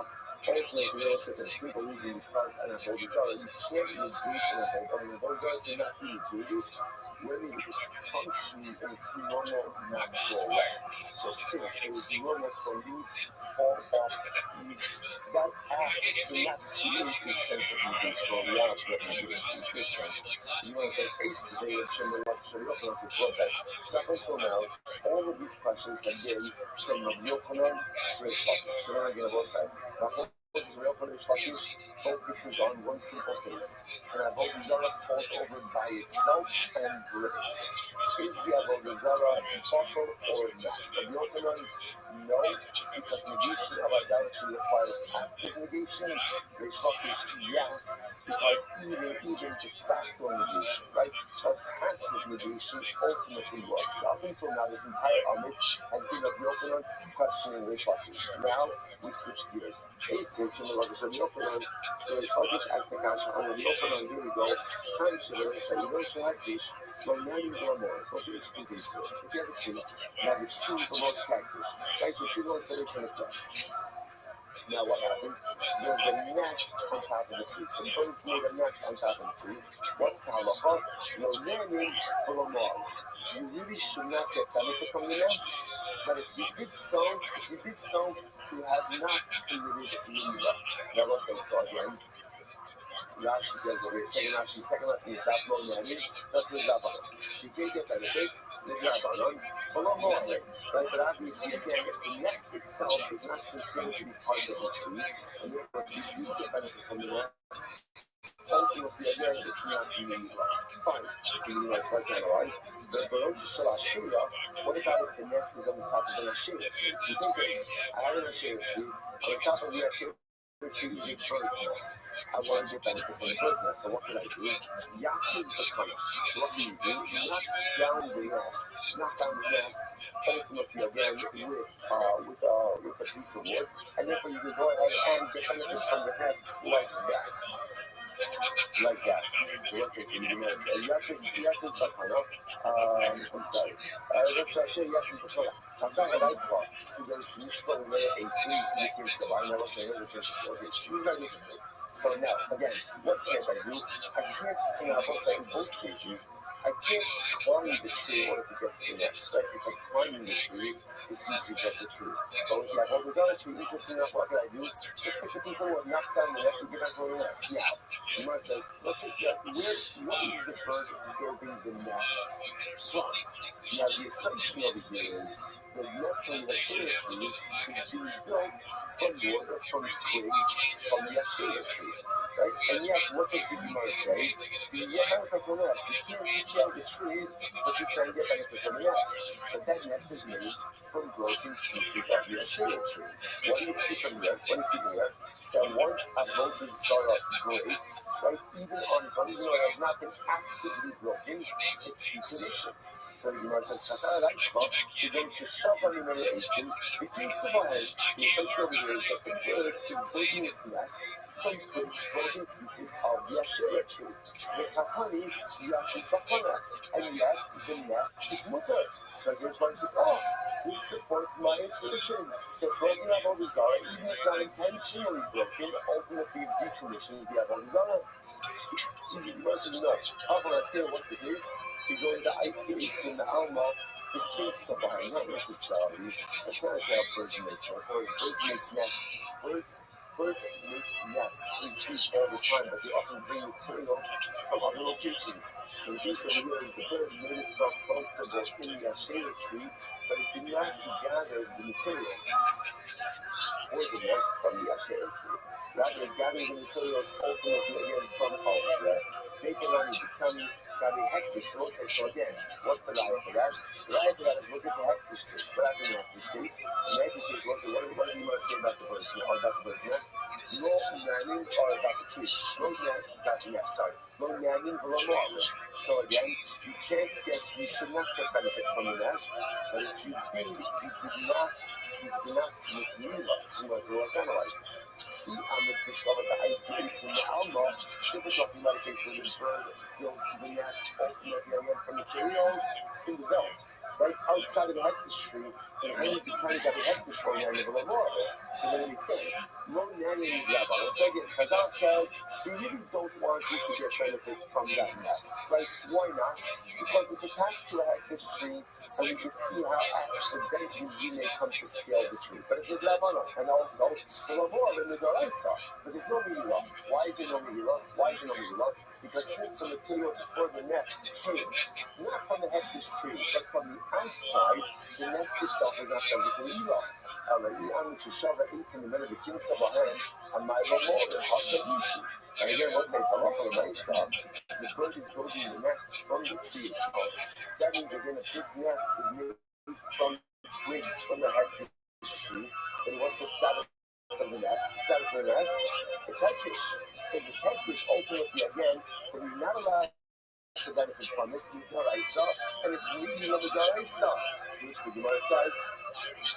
So therefore, the Gemara is suggesting this seems to be clear that our local events were doing both cases in the Ashera tree and in the hectish trees, where the bird is making a nest from other materials, not from the Ashera tree and not from the hectish tree, in which the Gemara says not necessarily. the Gemara says, Midi area, Haka Bikidulim Haboil Achani Kanaskinas. So let's say maybe now, it's actually quite possible that in both of these cases, ultimately, or say in the Hektish case, that the bird is making its nest from the actual Hektish tree itself. But if the bird is making its nest from the Hektish tree, then why is that nest not Asr? Right? What's going on over here? To which the Gemara said, listen to this. So what's the case over here? Like, how about the doing about the Achai Kanski? Shabbat says, this is a fascinating sugya which we'll get. When you push something, right? So obviously the item as it is hektish. What about if that item grows things afterwards? Are those subsequent growths considered to be hektish as well? So what's a great example of this?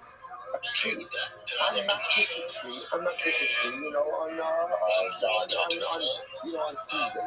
And then 3 months later, there's Baruch Hashem, there's new branches, there's new growth.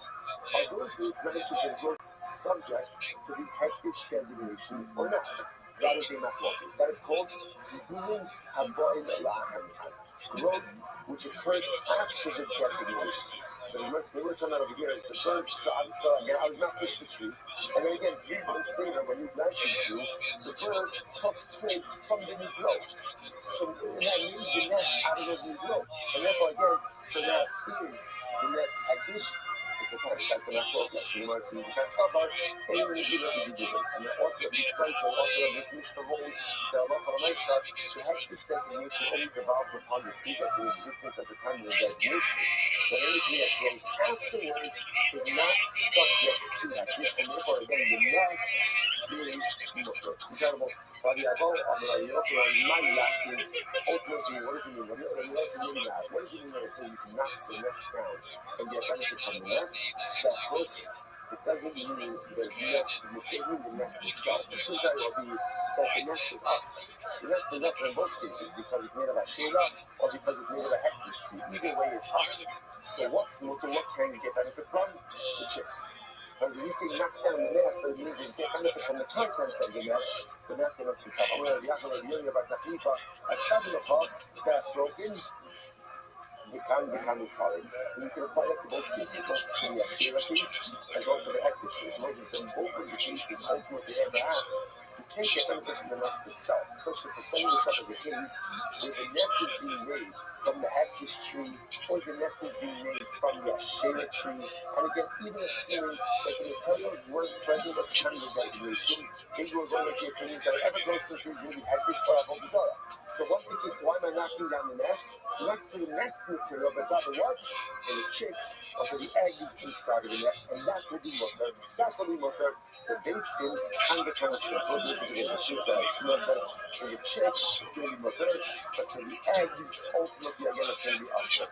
Now, let's say, now, why are the eggs usher? So this is actually quite fascinating. If you look at Rashi, this is Rashi right before the Mishnah. In Rashi, the beitzim and the can usher should strengthen the lunch, and also by Rabbi so what's actually quite fascinating? Eggs are usher. Why are eggs usher? Because eggs need the nest. The nest needs the tree, and therefore A will B and B will C, then A will C, which means that halacha l'maisa, the eggs are considered to be ultimately reliant on the tree. So because of that, they're going to be usher. So isn't this fascinating? So it's quite fascinating.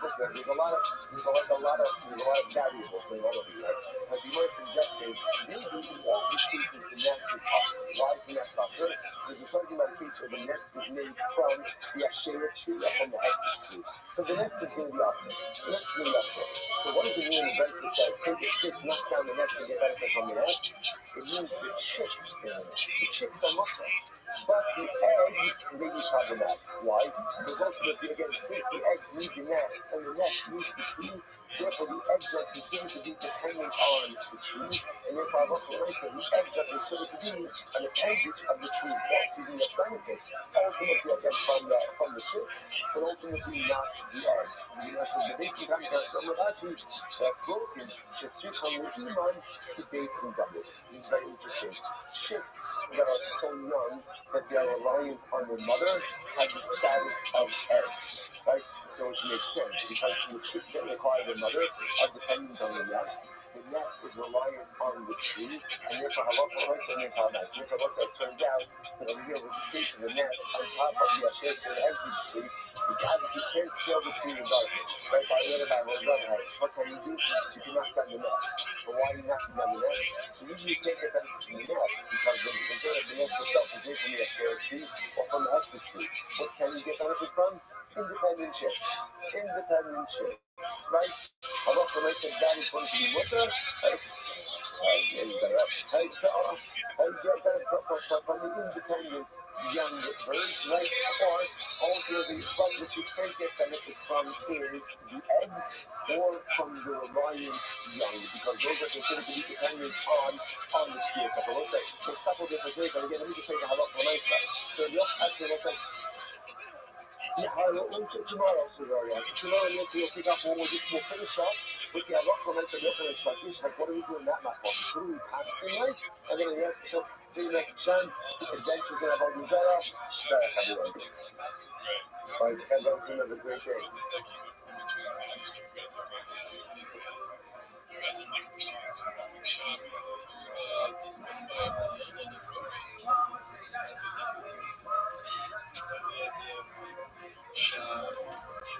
getting sued and you're going to lose, but he wins because people are the desire to make fun of his theory. Yeah, that's so funny. PGL versus Tiger League, 2 seasons later, both proceedings. He's testifying against it. Oh, man. Never happened. It's unfortunate. Yeah. He was streaming the whole thing. I think this might be a screenshot from. I don't know if it's a screenshot from behind. It's such a.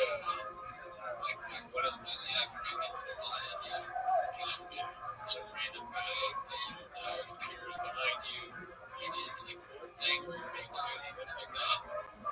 It's like the headquarters that live shot. It's a very long face.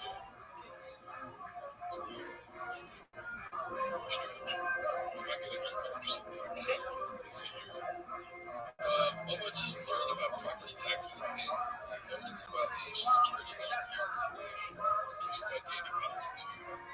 It's never owned a house, right? So otherwise, our taxes on one share of the property line. The value of the house goes up 2 times. There you go. If you watch Yellowstone, the series, the whole reason the family had to sell the ranch, they owned the land. It was 500 acres. It was like $40 million a year.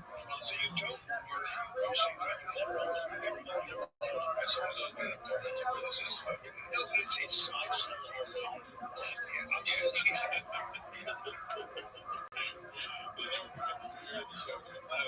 They stay true to the soil.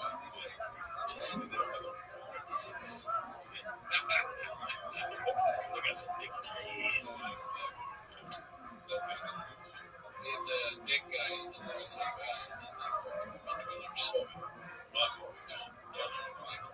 Don't need to go to the building. Okay, all I need is my mom and me, gas. They got 2 big chairs, but they need right there. If I want to ask, I can get it. Well, fuck your piece, Rachel. I know. I'm John Jones. I'm fully behind the idea of you guys using fractions every year. No, so you pay your house off. When you pay your house off, you should not have to pay tax on it. It's like, what the fact that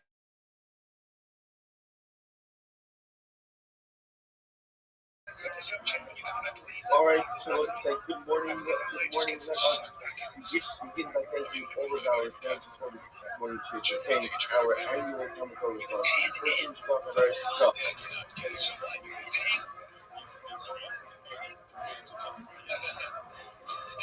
Brian is like worried about that. Welcome, bosses. Subscribe to benefits at every 16, 15, 16. You can't afford to be selling $5. I don't give a fuck. I don't see shit. Doctors, okay, this is shit. What's a shot? So you will have a social security check for your ancestors. And then they immediately accept me.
securities board, and that text messages don't actually do shit.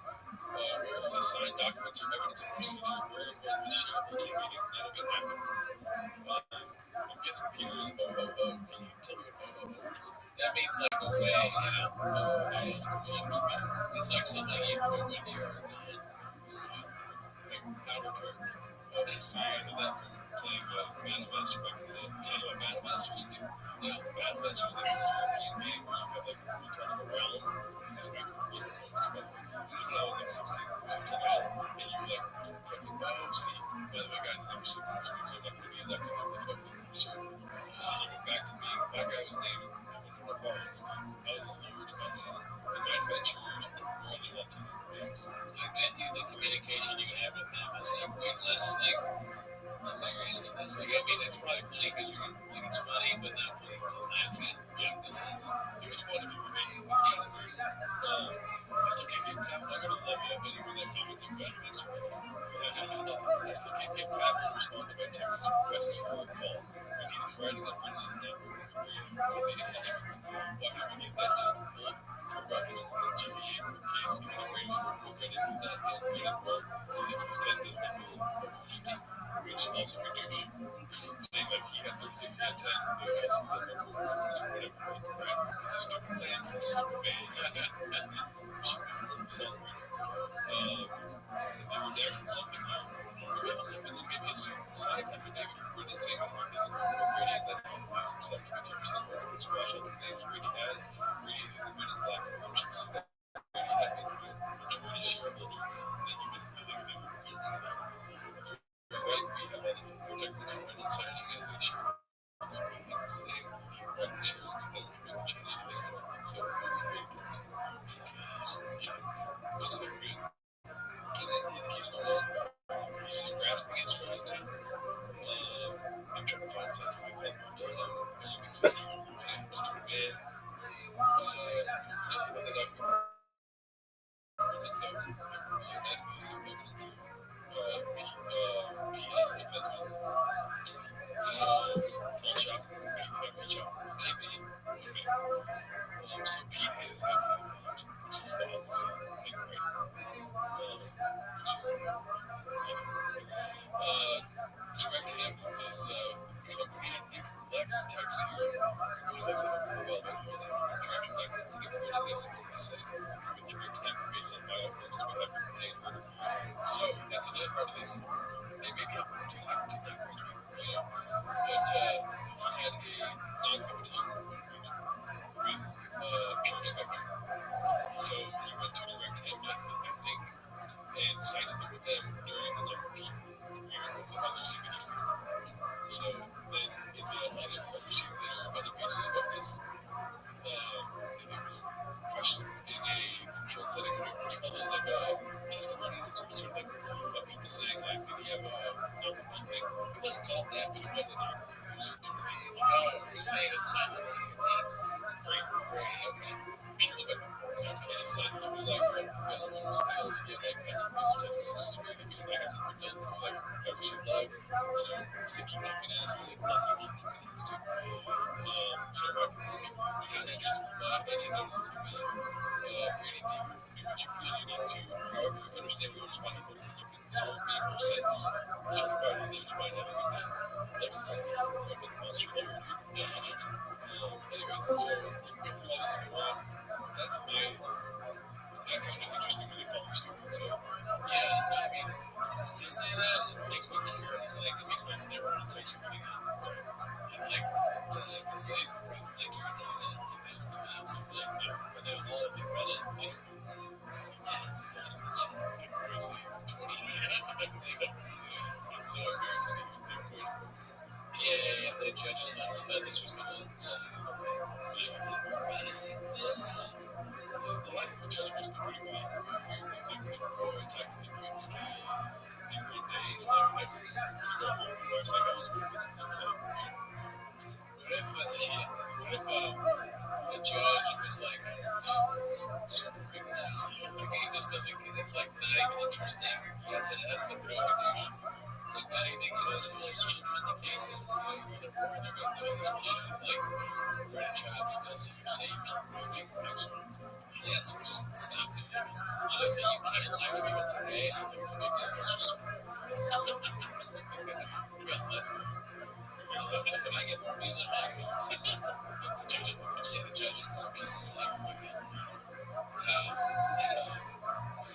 don't know, the judge part is weird too.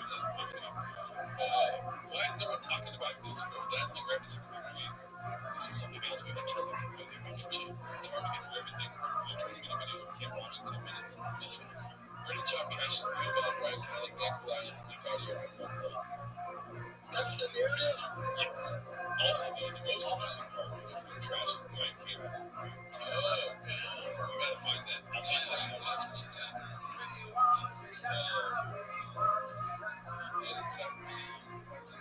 I'll get to the Brian Kelly stuff later. We're just going down the top of the week so far. Man, I like having these breaks of protections. This is supposed to be 8 or 9 nights. Oh, yeah. This is good. Get the pieces. But I'll look into it. I'll get that. Find my kid up some flower too. I'm still getting that news. 6 years ago, cheese.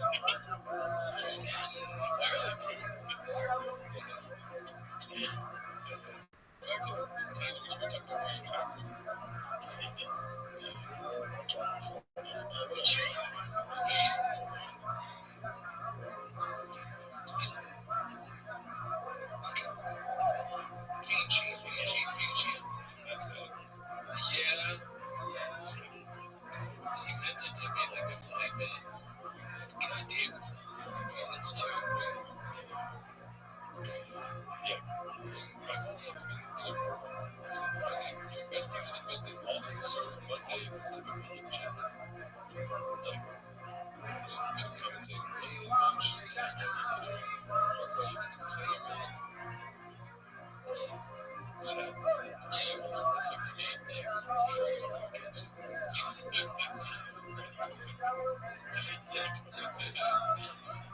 Can't tell you about this. I want to try Mexico. Okay, let's do this one real quick. And then get into what happened with 1,000. You want to try a cookie? You want to try a cookie?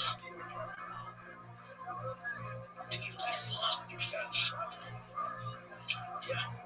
You want to be found? Yeah, being fat's fun. Your mind's full of shit.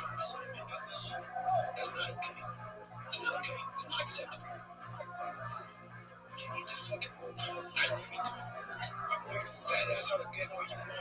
It's a fucking damn cinnamon buns and shit. Yeah, I love that. You know, so I'm saying, like, it's great. I've seen it. I love it. I only do this way. You know, so I'm sitting down David Dobbins, David Goggins.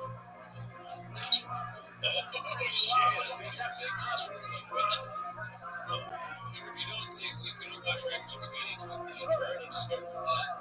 Wendy Cummings has gigantic mushroom. He brought it up to her sister, who also feels one of her lives.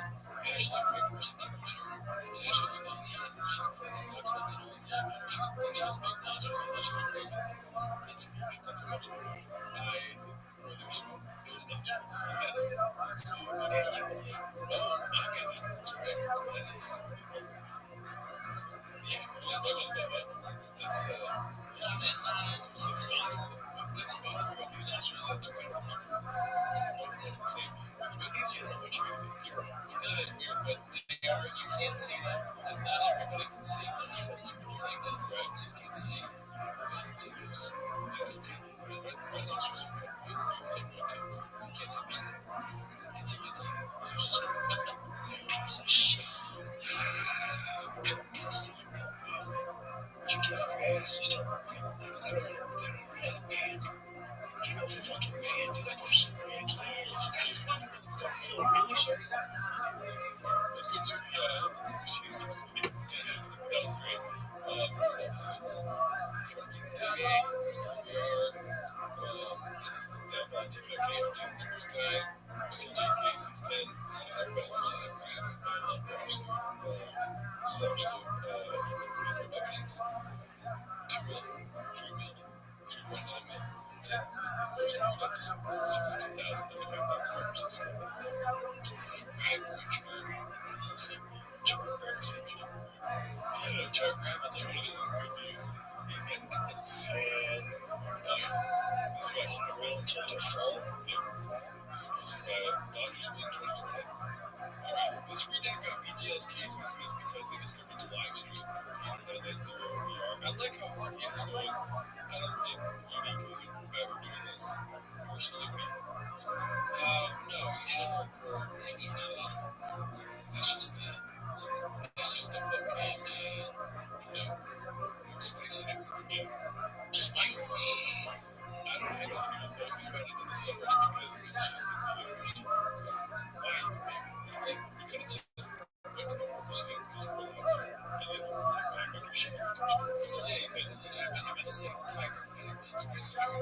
noticed how inactive the game was until the regular civilians said it aloud.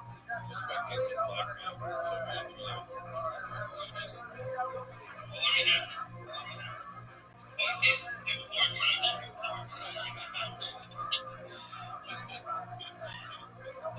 a good question. You gotta ask that. Productions.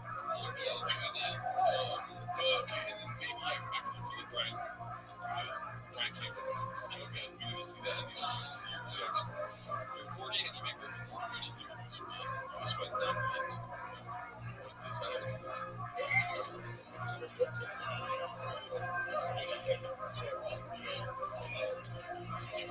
That's right.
I'm funny when I'm not on TV or I have to take people. What are you talking about?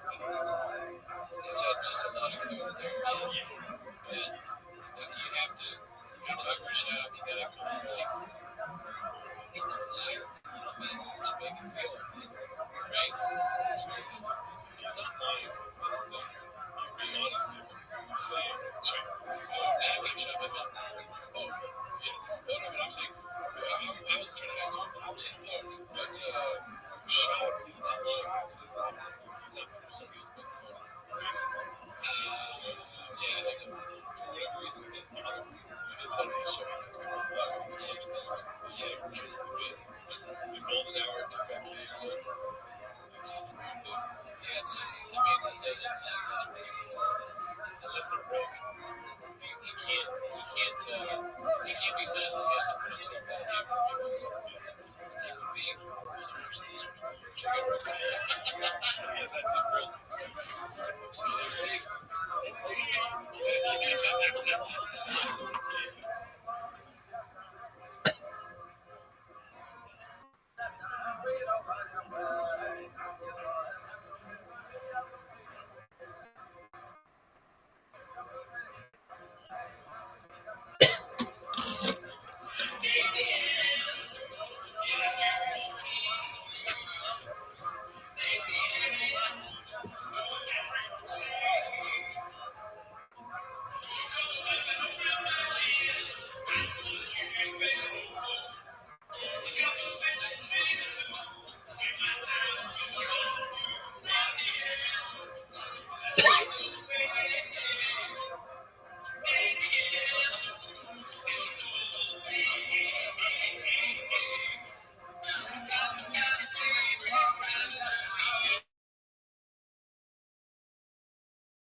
Do you remember my Discord?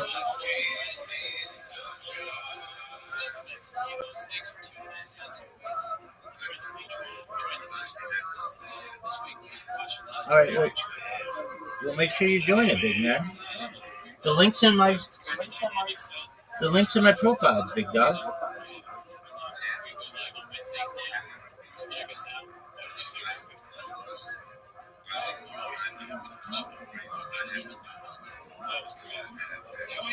All right, Big Ben. You do you, Big Ben. Whatever floats your boat, baby.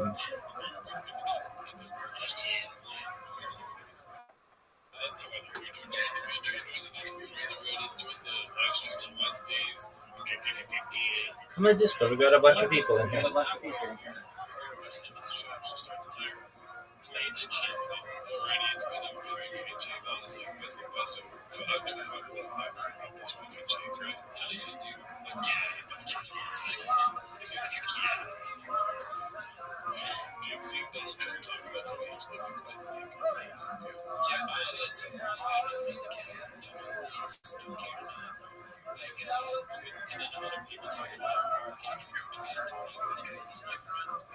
Discord links to my profile, Big Man.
Take nightmares things. She's like, yeah, it's the Disney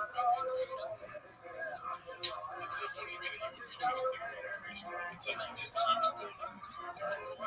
I know, he really, he has somebody against people. I think maybe such a difference when you start being nice to you, so you can actually do what you get freak out. That's something he doesn't know.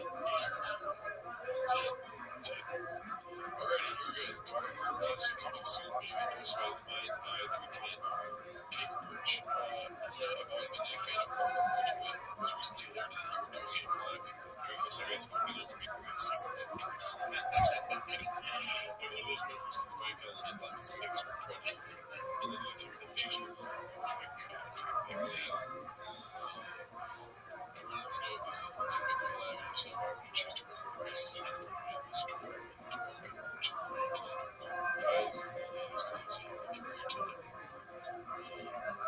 The response was, yeah. Thank you so much for the video. Every Halloween, Larry is the corporate CFO's audience email saying, what the damn? So it's right doing that. I think he was doing this pretty dressed like a character. Anyways, he's in a drive house and we'll switch her. She's not we hope your day has been amazing. We do understand your concerns about if we collaborate with BFAG. We can confirm that we collaborate. BFAG is not current plans for doing this vision for Alright, that's that one. If you're open to make merch with us, please. Can you imagine that? I'm sitting on one guy sponsored the other. He's going Sharpie up his ass. This was posted by After Survey 2245. This was a collab piece of bourbon. Yeah, I've heard this one before. It's basically the mask of the same thing. After looking at this website, provided is not enough straight. Hilarious. That's funny. How does it just keep happening? It just keeps happening. He's stupid and he does stupid things. He also doesn't. He may actually have a sort of bad team. That's what I'm saying. The team is just getting worse. I think it's a combination of that he is an idiot and the team is actually also bad. So it's like a bunch of idiots working together to produce something bad. He's like, oh my gosh, this before any cards. So he gets that card and then like 52 cards and he's like, oh, I can't have enough cards. And like it falls out. Oh, it fell down. Let's make another house. Okay, you used it. Yeah, there's never been any pushback from a stupid team. Yeah. He's like, that for you stinks. He's like, to make it stupid. You think it's cool if I start a fire?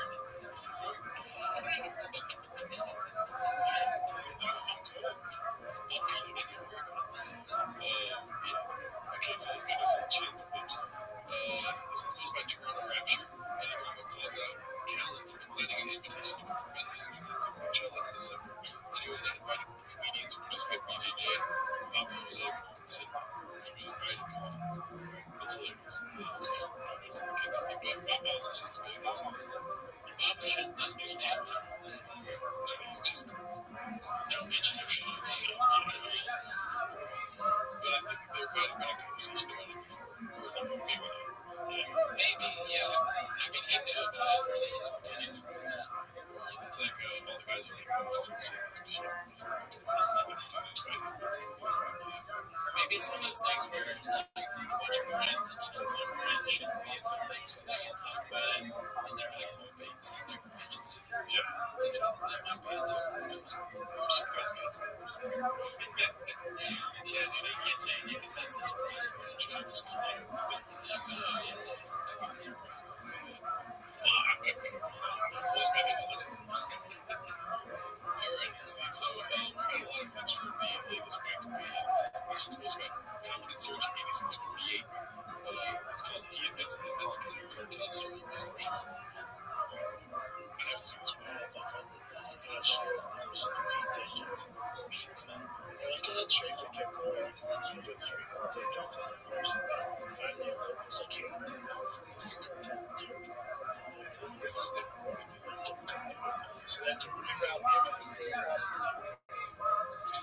What the fuck? Why would you say that? Yeah, how could you not? Why would you say that that happened? I don't even understand. Where did you get the information? You saw it at bottom. Apparently, dude,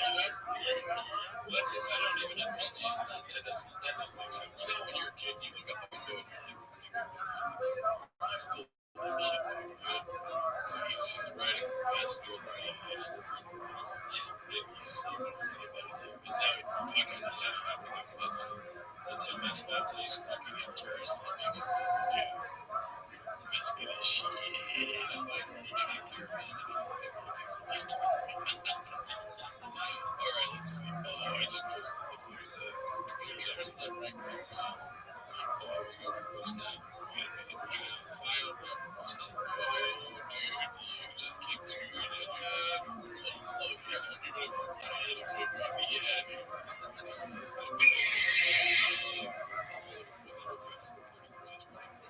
so this one's called Post-Venture Interruption. Ryan makes Joe and Eddie laugh so hard when attempts to change the conversation. Let's get this. Watch the first time. Yeah, we came to the conclusion that Eddie is just making fun of Ryan. Yeah, because everybody knows the Scottish accent is French, so he's doing it just to make fun of him. Yeah, he's like, this dish got some peanut oil, and some chow mein, some onions, and he's throwing all the dishes together. I agree. Also, I think that Ryan saying it's on the next brother, it's like, why hell? You're going to hell, like, you're going to hell, it's going to be him saying stuff like that. It's on the hips,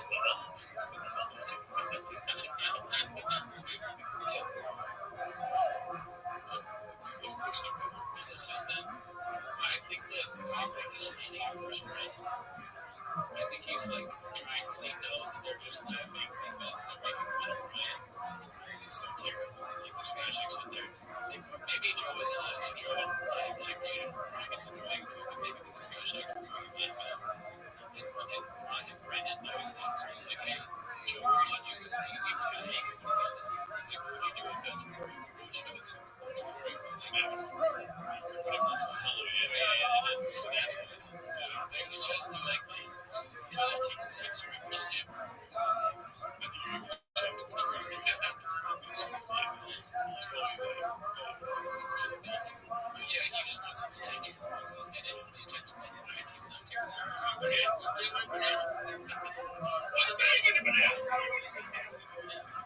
This guy, where did I go? This guy got for me. Yeah, because it's a where Bryce with the Scottish now. Go back to where you were. I don't know, douche. Maybe that by his shoes. About these shoes. Let's see. This one's called Curb Your Enthusiasm. Rabbi posted this. Senior Harris campaign staff says they can turn as data shows Harris winning battleground state. Voters who have made up their mind last week by double-digit margins. We see that Trump's MSG rally was the last straw for the agreement with undecided voters. I mean, it's been said it, and I said it, I'm going to say it again. It would be so funny if donation because the reason Trump loses. Shout out to Matt Shades of Packers, dude. It was so funny because Shades said it'd be hilarious. 20 calls from three basically butterfly effective events that come through over Trump. Well, I mean, honestly, Jimmy started messing with me. So, I mean, I can't say. He said that if he was the Franz Ferdinand. In many ways, Franz Ferdinand was a right? And then he was killed. Being a he was a fed wolf, dude. Oh, he's fat. Then, who was the guy that was in the pee, right? Someone shot him. Oh, yeah. Who's the guy that shot him? Some random assassin. Peter Piper. Yeah, Peter Piper. Peter Piper. Freestyle. Yeah.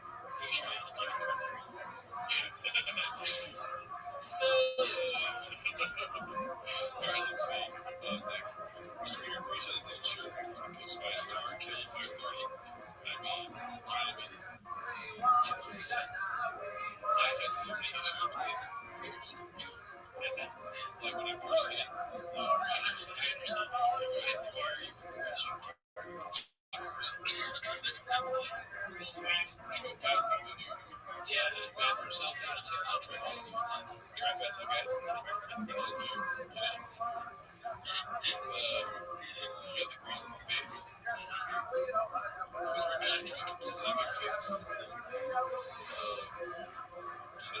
Just why are the arms not doing it? Why are the hands not doing it? The shirt is taking out your toes. Yeah. And what's with the hand? It's like, look, what do you do when you're a truck guy? What are you doing here?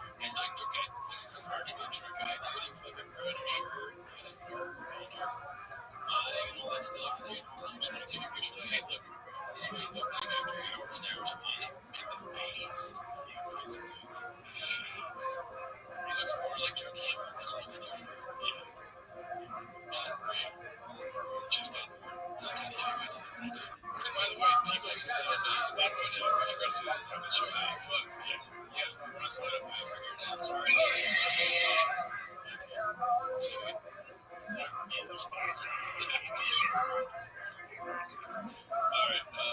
one is we watched this one on the live. By the way, we go live Wednesdays.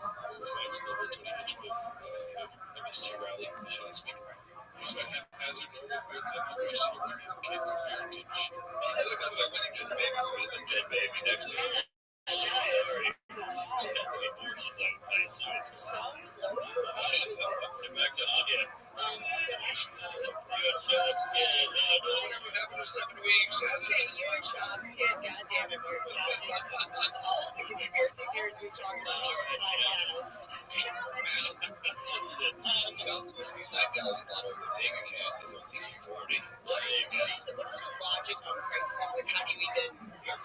We respect our fans and we don't want them to overpay for our whiskey. Yeah, that's it. And then, what is this called? Tiger Thick. So it's 60 lower than it used to be 90. Does it give CTE? Just the first week. Someday we should make it even lower. $20 sandwich. Next thing like shit. Yeah, dude. You should have titty juice. Yeah, titty juice. Okay. Yeah, alright.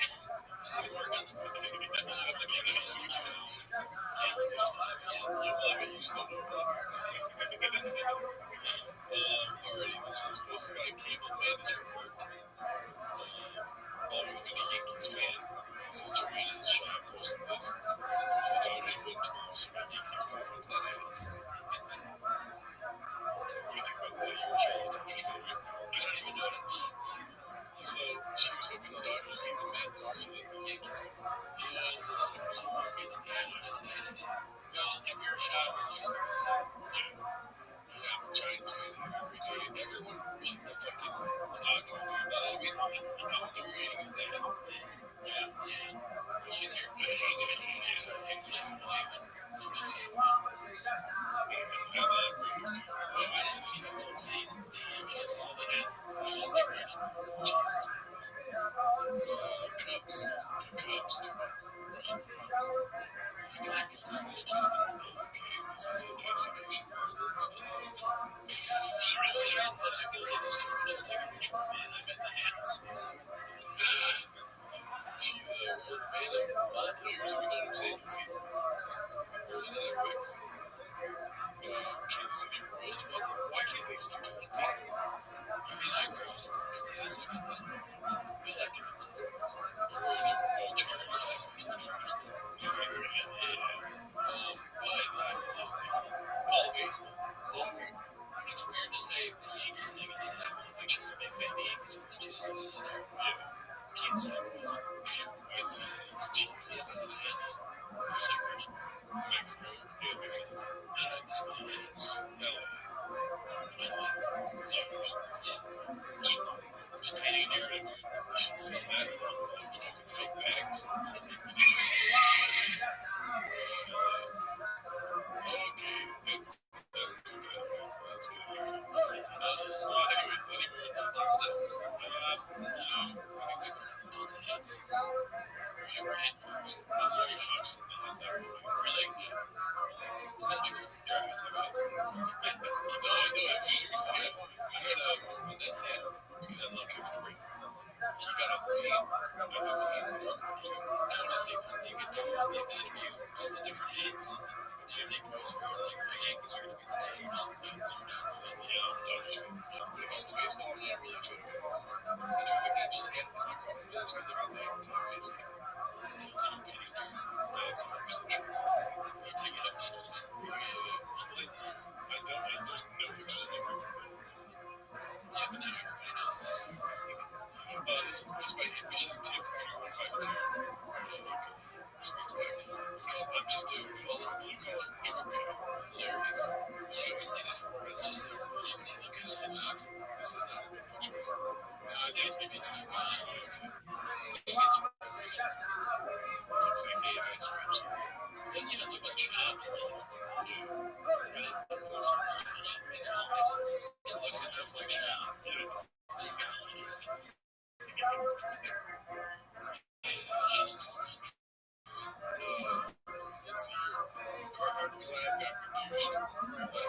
research in 1848. You see this one?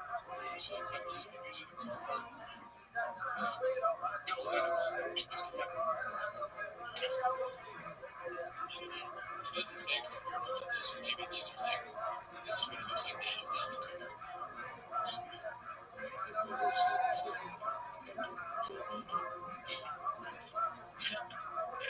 It doesn't say from here, they took property of the car. I think maybe you spent the slave. Okay. It's so funny, like, why would you ever find that? And your slave is a giant thing, so you can car it. Just taking the crazy. Really words guys to do. About their reputation. If they're trying to get some of their swag, yes. Maybe a flag just kind of trust me. I mean, great idea. You got people to be all freaking emoji when you need it. PC, Rolex. Yeah, see, the Carver used to be on the slaves. He was on the left slave. Well, we have some more coming up from there, but we'll get back to that right now. We watched the whole Tony Hinchcliffe and this rally live, watch recent live. This is probably a duty that 30% is only about we have a Latino joke about these students in reference to the graphic joke about floating garbage. So check that out if you want to see it on our live section of the YouTube. This is posted by Toronto Rapture. Redwood tries to be serious so many boxing. Yes, this man is live pretty that is something. Yeah, I mean, this is the stupidest point ever. It makes no sense. What do you mean you don't need it? He just knows the best thing he's ever seen. You can just somebody finds him and say, yeah, that's what you've ever seen. You should have this like bench garbage nonsense. Like he just, someone told him this. I don't know. So he's just going to argue it over and over again, even though it makes no sense. Even I told you, I think I texted you, but I was the best you've seen ever. Yeah, you told me that. Yeah, nobody has said anything bad. He's the only person in Texas persevere is bad. Yeah, they exposed him for fight, but it wasn't like took away from the fighter. Like I don't know any of this one. There's probably like one article that said, or like somebody stole it right from that said, this year is possible to find, so now some shop can't be involved in it. He used to shit on it. Yes. So good. Thank you, Eddie. Thank you. Yeah. Got a bunch of reasons for sure. You know what I'm saying? He's a good friend. He's dead. This is supposed to be a call. Then we got to go back to the bane of existence, otherwise known as the Fighter Maker podcast. It's called Bobby Changes the Narrative, and the subtitle is W. I wonder what that means. Let's see. I don't give them to go find the biggest threat. The reason I don't give them the biggest threat is on the left, very high level striking, and very good wrestling. He's pretty good at striking. The striking is pretty high. No, he's good at that. No, good striker. Good striker.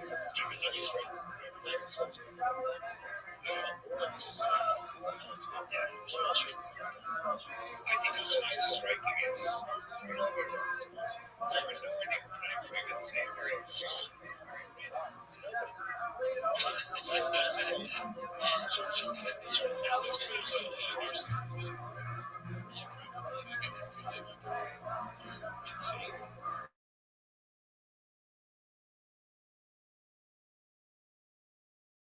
Yeah, he's like, he's gaslighting things. Like, Brian isn't hell. Good. Yeah. He deserves this. He's a good fool. We just continue to listen to him. He just realized I am wearing a red total shirt. Fucking German letter total shirt. What is that? It's very strange. Striking if there's a big game. Not even striking if it takes it in a very good.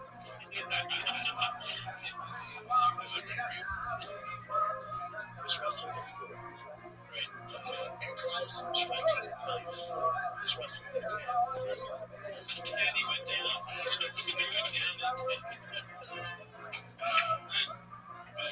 show is like a full record tweets like a 10. You gotta get it. Yeah. Most 10. 410. So if you look at this, they both have this crazy advantage of like dance much, like crazy. That's so much of the whole so it's very beginning to care about it. It's just not identifying. It's crazy. It's like that. So, I think I think you're sleeping on striking. I think you're striking. It was Uncle Love. Damn it. Striking. We'll see. We'll see. Nobody on this planet is saying that striking is even just a random guy. Really? His brain is riddled with CT. Riddled. There's no club with him. I feel bad. But it's unless he's just like an insane narcissist. That's what he's doing. I think because get this. If a narcissist liar has got this other what's called badge of CTE, do you think they're gonna use it to their advantage? You know what I mean? He's an evil genius. Yeah, he's gonna be like NCT. And yeah, he messes up words every once in a while to keep purpose. Yeah, so that he can say whatever he wants. And all that matters to Shab is that he wins. Like he's on top, he has the most attention. He doesn't even call it CTE. That's genius. He calls it CT. Dude, if he was faking it, saying that is absolute genius. Saying CT instead of CTE, because he's like, I don't have CT, but he's saying that on purpose. Because he knows that it sounds like he's asking for money. I mean, that's another thing is like, he knows he's cooking it.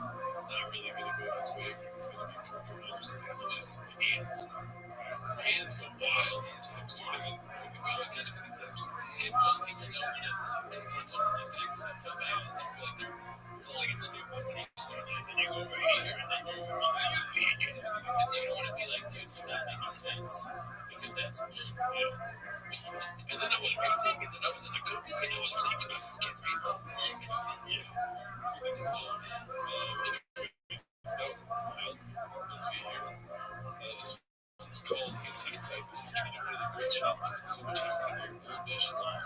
Posted by Apple TV 12. And I already watched this clip. I don't know if you've seen it. But just the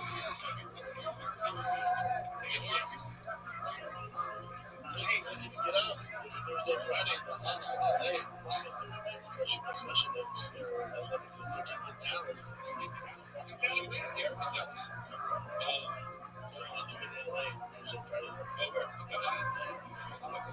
So, shooting in Dallas where? So,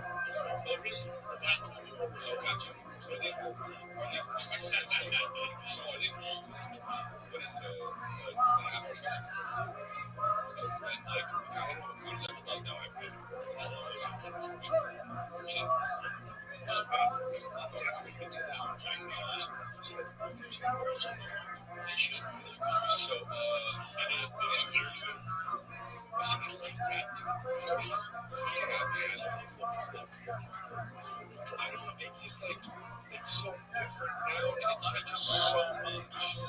Imagine being 3 years in the company or less, and being like 30 minutes special is the way to go. That is crazy. Just the thing that all code. He's trying to be like Andrew Schultz on the line of the most played in games. TikTok, great. 23 people. Told her that.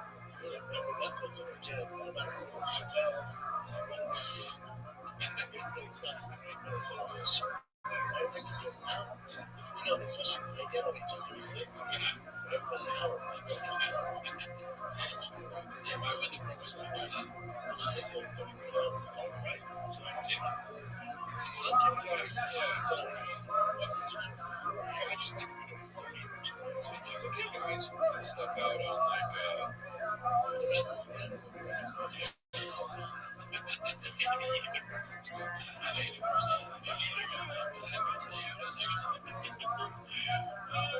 Definitely average watch time to be surprised. These episodes we get average watch time of 29 minutes.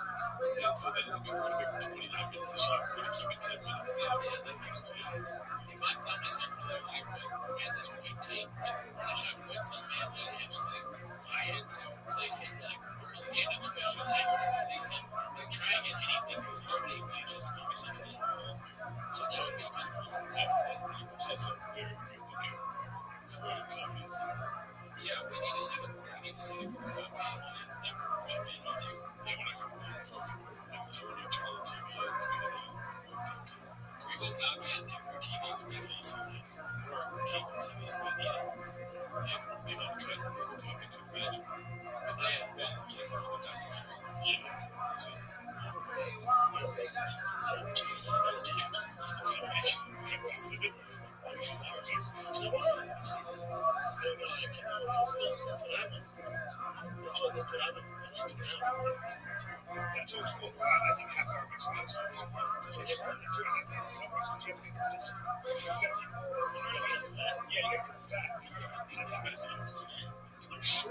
I'm starting to believe that it is people just telling him about things. He doesn't actually see anything.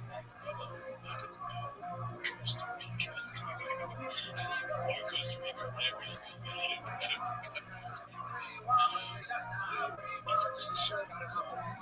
So here's how I look at it. I have watched stuff like I read about some of the jokes, and I think part of what makes Tony successful is that he takes big risks as a comedian. Yes, so sometimes, most of the time, a lot of comics will take those risks in front of the audience or small audience. But Tony, Tony took a big risk on the world stage. And that's Tony. You're willing to take a huge risk.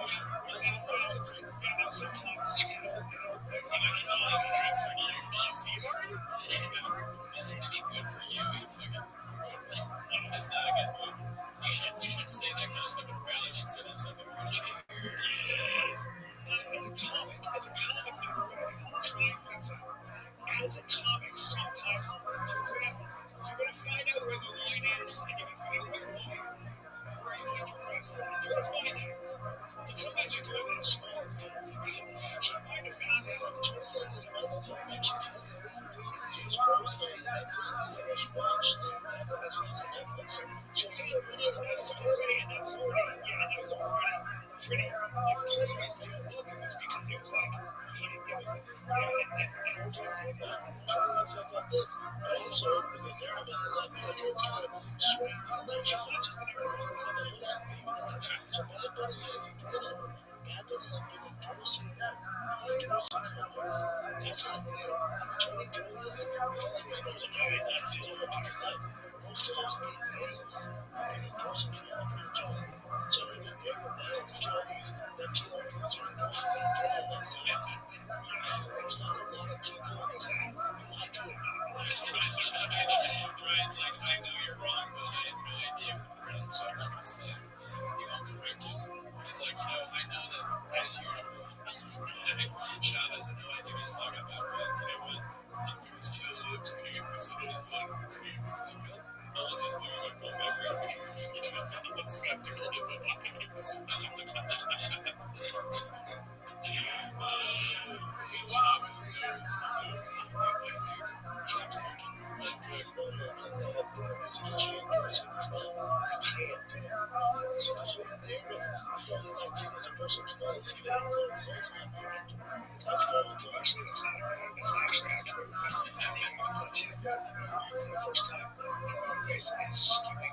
Especially Latino men are skewed toward Trump.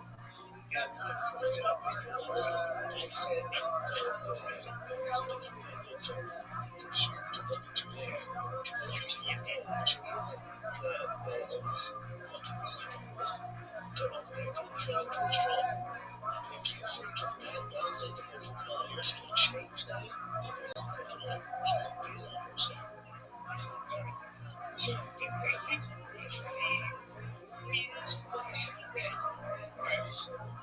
is that because the Latinos, of course,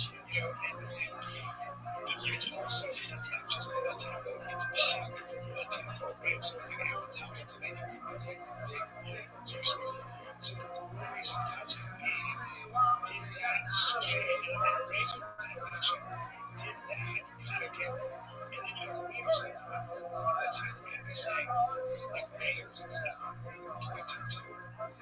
is being evidence that the Trump campaign is racist or whatever it might be. If Kamala wins, the clip of Sean being like, listen, 20 years ago, change the election. As I said, some Costa Ricans or whatever. That's what the old was fucking Venezuelans came out and they voted for Kamala Harris. I didn't think she would be funny.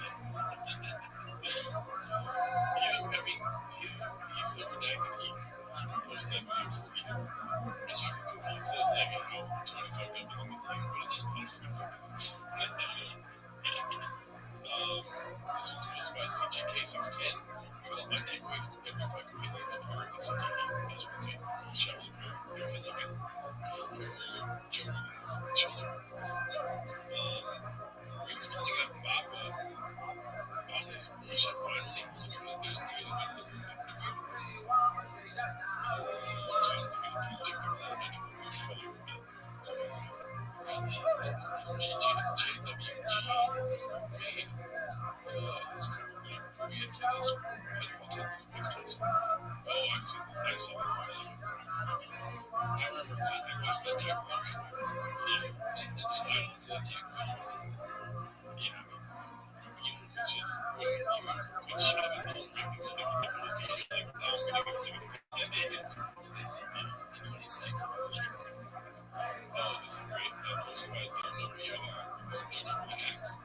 Fucking 2 in New York City, hey, Puerto Ricans, it's keto, bitch. As you see, shut up. Guys, 20 years, Wednesday, that's good for you. Presidential president is doing back over in New York, is really everything is underway. Let's see who's next. Grief 2.0, Caterpillar had 539. Fraud fast, no cash. Have you heard that? Well done. Let's get that shirt. Let's see. The steps that a coach is actually starting to explains why he goes there. He met them. Serious about him for a night. He's really. That's actually really interesting. Hey, Rob, does we know the answer to this? People wanted to get their dicks bigger too. Well, I don't know, but there were a lot of people that were just there for their dicks. Did you know? Oh, wait. Not stem cells. Yes. Yes, stem cells can check. Okay, so here's what actually happened. There's like some dudes went down there just to pump up. They put like 2 needles in your gooch. A bunch of dudes went down just for that. But there were like 50 people, 30 to 50 people in this place in this 1 week. And there was one guy there that was like a man, right? He fights very good, right? I'm not going to say him, but he got it. And then there's a fight. This is an actual fighter. It's a guy. It's a guy. I'm not doing it. I'm trying to. I can't. But he got it. And I don't know about stuff like this, but it does make me laugh. And you know, I'm trying to put out there good here. Yeah, but that's it. So, even in every joke is a truth. So, let's read this one down. Let's see the next one here. This was posted by Best Steiner Accounting. It's called I Opened a Little Carbon Fiber Shop in my mom's closet. Had a wall and one little folder stood outside with signs carbon fiber for sale. And I think, too, I'm not a big carbon fiber guy since I was a kid. So, the more carbon fiber, the better. Obviously, this is the baddest steroids there is. There's no bad or that it's good one. This is really carbon fiber, which you can't get over it, but that's a badass build. It's been carbon fiber since I was a kid. I mean, it's just ridiculous. I mean, explain it here. Me, you have to work with me. I don't even know what carbon fiber is. Dude, the most, the black parts of a carbon fiber. And he's been into that since he was a child. You know, the fiberglass. Was it take, you show it to that running carbon fiber? Yeah, because you would bring stuff that really into as a kid.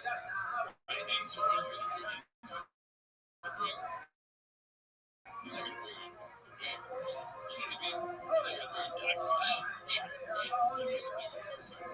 Hey, class, what do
over 800 horsepower, 2024 Mustang Torpedoes, fenders, hood, spoiler, we have custom tuned for SOS, we have custom GTD wheels, upgraded brakes with big Brembos.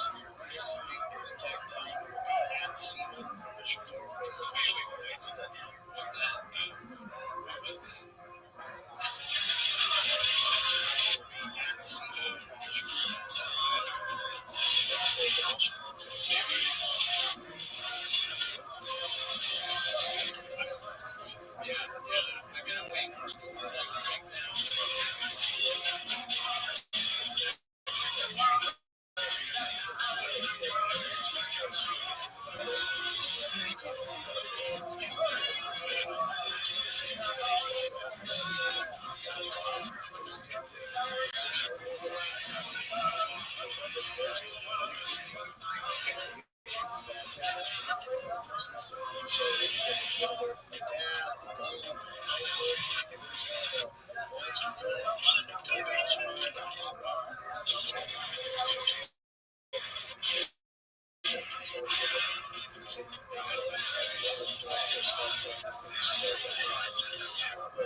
show it.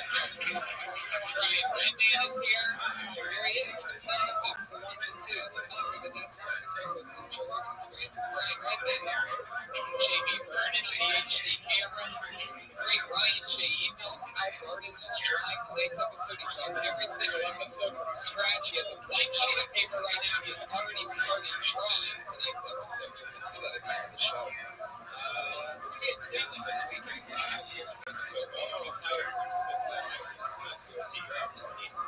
It's true. I'm in Cleveland this weekend. Tulsa, San Francisco, Sacramento, San Diego, Boston, Twitter, Beaver. And I'm announcing right now that I'm doing a huge stretch of tour dates in Australia in the month of October. I'm going to be there. So Australia, for those of you listening live right now, we have fucking live I'm going to be in Australia. Cleveland this week. Boston, Silver Beavers, and Cleveland in October as well. You guys ready to fucking start tonight's show? One of my favorite things in the world is the Kill Tony Band. And here they are, ladies and gentlemen, the Kill Tony Band. Reagan Watkins, everybody. And Joel Jimenez.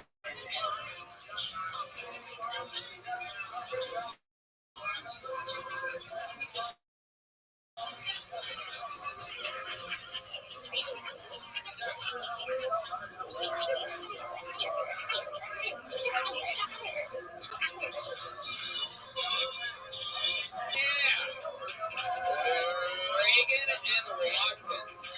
The very Ghostbusters-like intro. For those of you that are just listening to this podcast, and only audio, the Slimer is Jeremiah. It seems he came out first, and then Pat was adjusting his electric guitar foot pedal. Joel Jimenez with the end of a vacuum cleaner. But my favorite part was the fact that Slimer went down while Joel Jimenez's vacuum cleaner was pointed at the audience. It was pretty amazing. Like well-executed timing always from that man. Reagan Watkins, everybody. What's happening, guys? What's new? Very Ghostbusters-like intro. Slimer. Oh, wait, is this Cholo Slimer? Yeah, dog. What up, man? Oh my goodness. Wow. What is a Cholo Slimer? What do you clean up yourself? Very dirty, dude. I bet you are. You know our friend Adam Ray is actually the voice of the Slimer in the new Ghostbusters movie. Yeah, I like look up to him. Right, he's also in the new Bad TV that's coming out from friend Adam Ray, so that's something to look up. I also auditioned for that, did not get it. Did you really? I remember you telling me about that audition. Oh, wait, Pat has a Mexican accent too, look at that. Fuego, if you will. I like this. Joel Jimenez on the drums really rubbing off on you guys. I love it. It's nuts, dude. Check out Tony's Instagram. Jamie posted a cinema photo of last week's episode with her ball sack hanging out of her shorts. Yeah, a small part. Jeremiah, they were doing Pokemon themed band last week. Pokemon Go's wild success. And Jeremiah wore shorts that were so uncomfortable that he had literally a look on his face like he was having a stroke or shit his pants or something. Thank you, Snoop's always there when I need confirmation on things. And his ball was hanging out this extremely tight shorts. It was incredible. That's one of my favorite moments. So I'm glad you guys are here. Let's fucking get into it. As every other week, we have two of the most amazing comedians ever. Always as guests. This week's no different. Two of our favorites, returning guests. Here he is, two of the best. It's Cook Fox and Jamar Neighbors.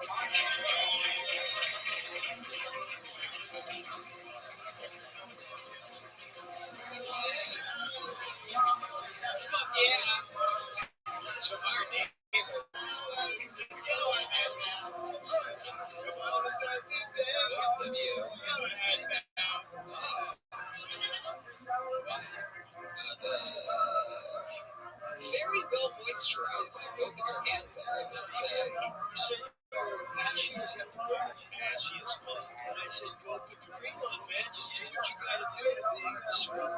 Yeah. Tony said, yeah, it might be some bullshit. And I couldn't tell where did you put this? Is this right? Good? I think so. I got those.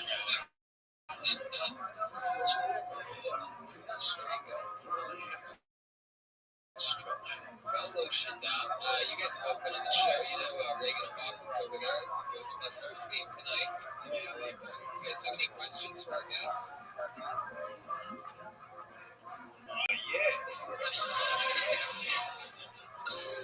Okay, so our neighbors, man, are like in that movie, that key of the universe, like this is what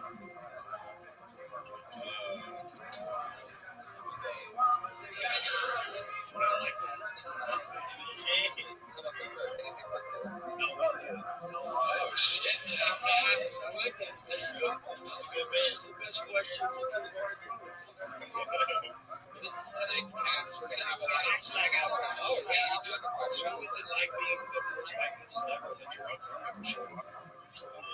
It was an honor, man. It was scary. It was impressive to me. I didn't get a trailer. I didn't get to eat. It was way back across the board.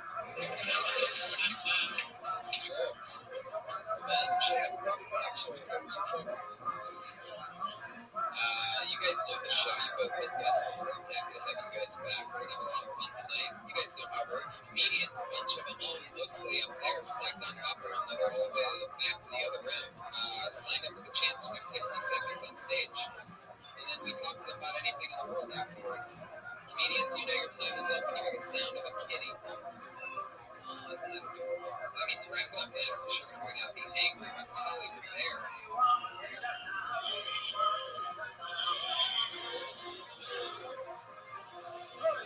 Okay, very good. Oh, there's some puppies out.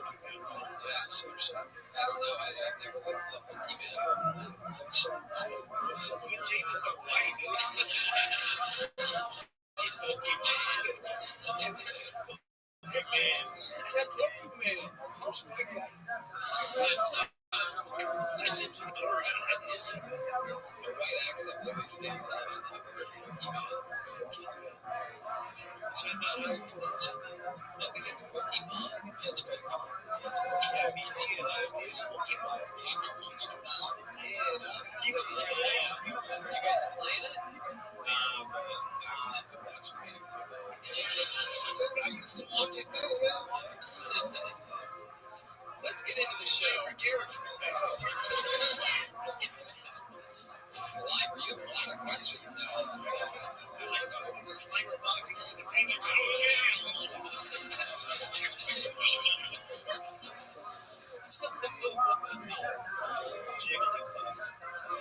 Jiggly. That was my third. You guys ready to start this fucking show? Here we go. Your first comedian tonight with an uninterrupted 60 seconds goes to, here's a new name, Johnny C.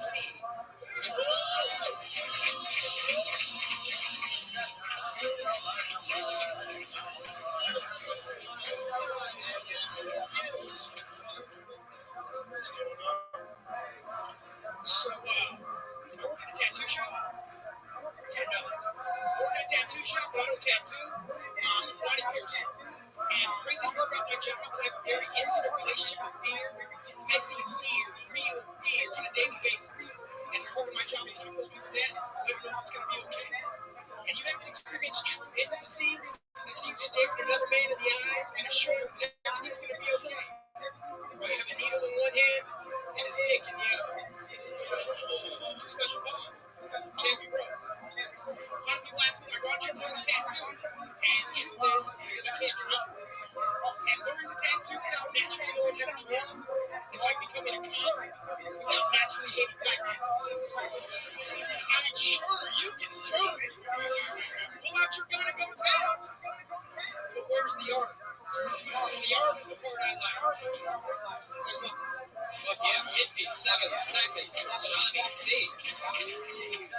funny stuff. Real true to you. Oh, even on stand-up. Oh, very cool. I love that you're already talking about your real life. Body piercing must be nuts. How long have you been doing that? I was a piercer for 20 years. I just quit piercing. Quit piercing altogether. Yeah. So I've been the manager. I couldn't take teenage girls anymore. I couldn't wait for years. So the vast majority of your clientele is girls between 16 and 23. And when I was fucking them, that was fine. You know, that was awesome. But as soon as that part got taken out of the equation, Jesus, we took it.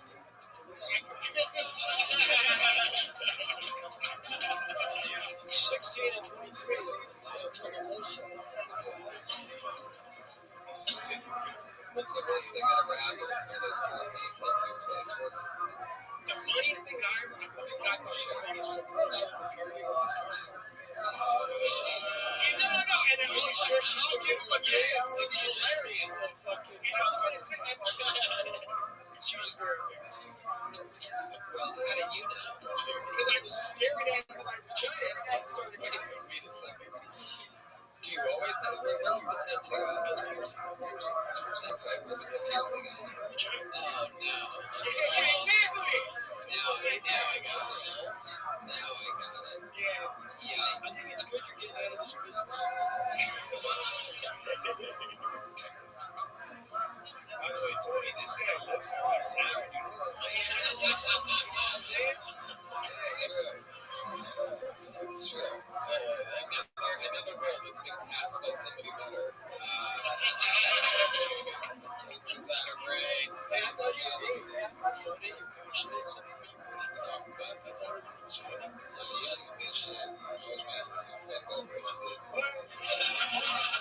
Tell us some more about you, Johnny. How do you even start getting into piercings? How does that become a thing in your life? I want to hang out at tattoo shops. I can't talk about that. So 40% of the trip, I started hanging out in shops. It was either off the floor or pierce. I wanted to hang out. Did you go to Prince Albert? Have you done anything more? Sure. What's the thing is, I pierced this muscle lady, like a full-on bodybuilder chick, and she had a dick clip. I've seen it. I've seen a dick clip. Dick clip. Like her clip looked like the head of a dick. Yeah. Steroids. Is that a Princess Albert? Man. Who's a big black woman? Oh, little Mexican chick. Little Mexican chick with a dick clip? Yeah. Oh my god. Jesus, like, what have you done? That's not the only thing she was sneaking across the border. Come on. So what are you going to do now? Yes, ride a bikes. What about money?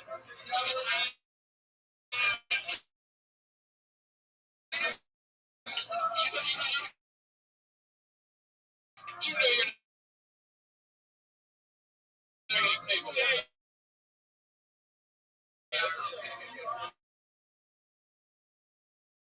You could have said that. I actually work at the dispensary now.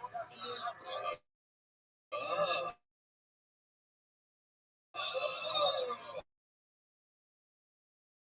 Yeah.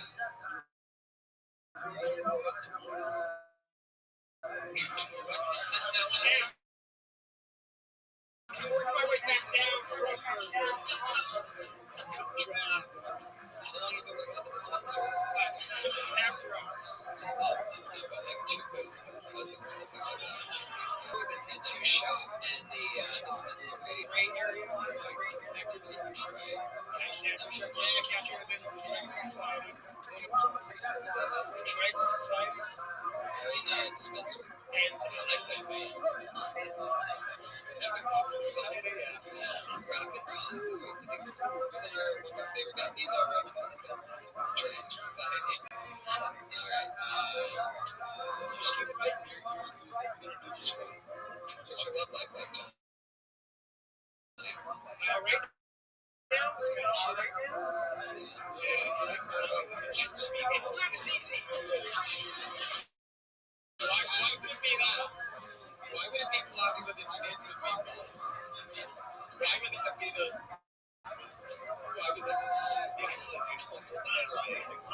like dark outside. Isn't it a thing? What's it is like meatballs, and you're like, man, what's my life coming through? Why do it smell like raw meat right now? Just keep going till it hits. Megan, did I do something to you a couple episodes ago? Because you've been using those sound effects on me like a lot lately, and it's been really hurting my heart on the inside, man. It sounded like what I did to you, man, but you keep doing like the spinning out of control and the like the wah noise and like, dude, like that's like really like hurting my personal life. You know what I'm saying? Like I think about that like not even on Mondays, like not even when I'm here.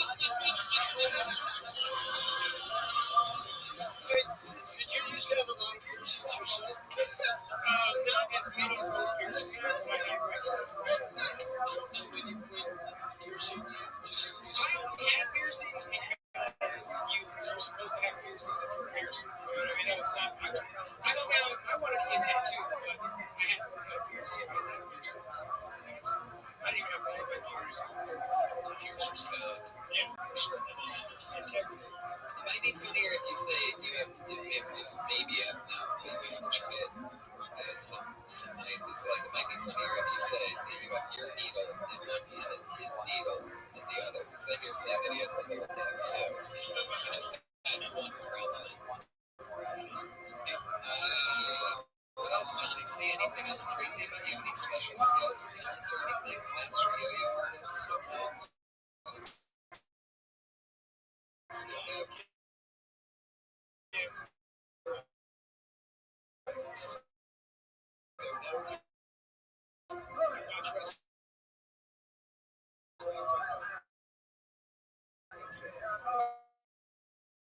Watch wrestling and the ladies. There goes Johnny C. Everybody, you met him here.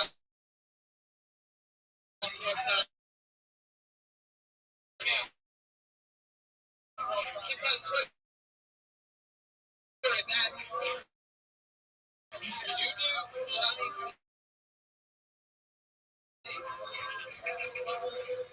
Do you? D-U-D-E. Oh, that dude. Johnny C. There he goes, everybody. Well, to Johnny C. with terrible handwriting if you want to know it. Full handle. Hey, what's this? Okay, I'm fire right now. I pulled another name out of the bucket again. I'm excited to see.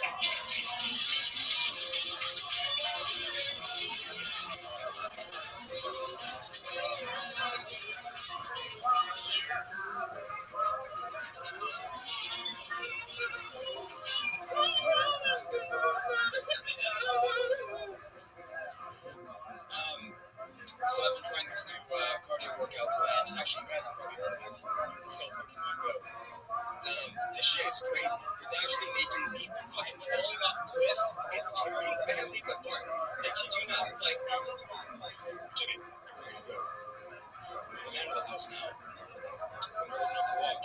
Families apart. It's affected me too. I walked out of my apartment in West Hollywood. It was in San Francisco. Here's the tricky part. I don't know if I walked to LAX, bought a plane ticket, and flew to San Francisco, or if I just walked all throughout Highway 5 and ended up in the city. It's mind-blowing how much dynamic exercise I've been getting since I started playing this. Fuck yeah, Kashiadar, ladies and gentlemen. This is your first time doing stand-up comedy, right? Actually my second time. Fuck yeah, Kashiadar, everybody. Sometimes you can just fucking feel it, right? Wow. I mean, that was almost epic. I mean, you almost, I couldn't have been less funny. It was amazing. Like, I don't know what you could have done, because when you like tripped over a rose or something, you would have released so much tension that was built up. You could have done anything other than exactly what you did, and it would have been so much better than what you did. I really don't get to see that often. Sometimes I'm sitting here, you know what I mean? I've done literally 160 some episodes at an hour and a half a piece, and one of the only things, you know, you get used to this and you're watching like the 60 seconds and you're like, something's about to fucking happen. But no, not at all. No, not at all. Really, I mean, the cat just came in out of nowhere. It was unbelievable.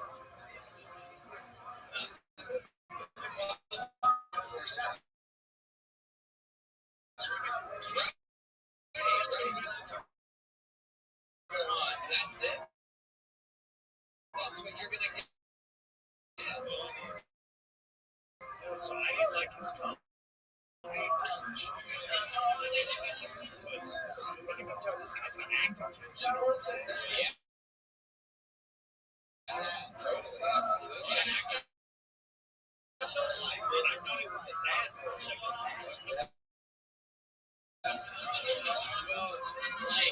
Well, Jerry Maya, he was in Entourage for 7 seasons. Yeah, Mexican Vince. What character are you talking about? I thought somebody was wrong when he said I'm explaining. Nigga, that's why. Sometimes you just can't beat it. Oh my god.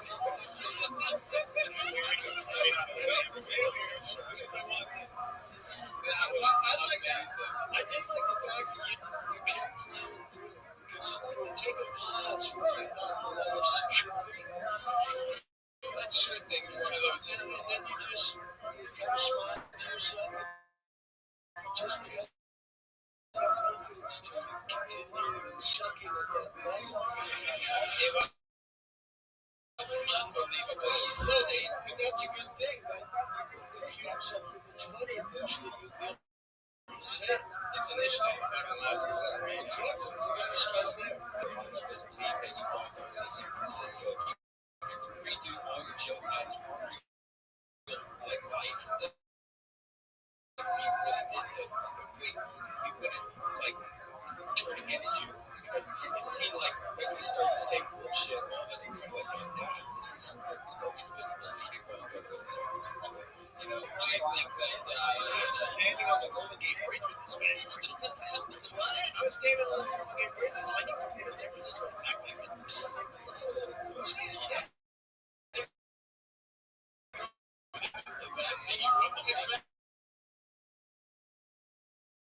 The second time I stayed.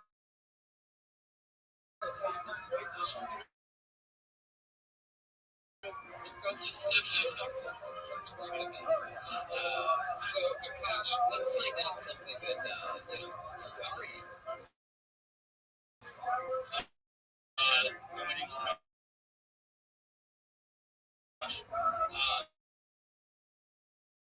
I'm retired. You gotta start somewhere. I'm pressing it the worst possible answer. Right from the get. You're batting 1,000 Akash. I'm a business student. I moved to LA 2.5 months ago. Just needed a break. Where'd you get from? That's what I see from East Bay. East Bay. Are you from East Bay or are you just where at? Oh shit, that's pretty close. Oh my god! That shirt would be so less cool if it said straight out of us.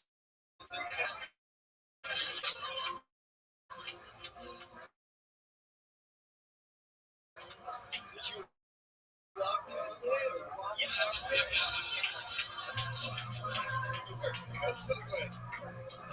no, I came down. We were just on a break. I have a business. So your dad does?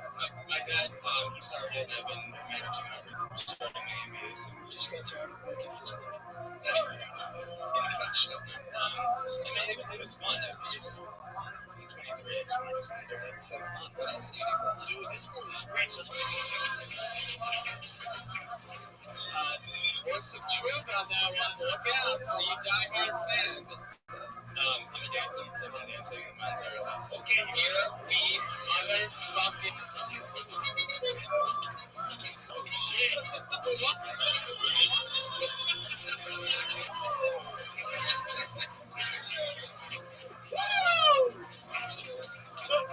Tony This guy must be so fucking rich. Oh yeah, he's the charming snakes, obviously. Pretty sure I saw King Cobra come out of this lady's glass in the front. Wow, gosh. Did your parents teach you how to dance? Is that what you do on like the dance floor? The funnest thing music before. This has been a.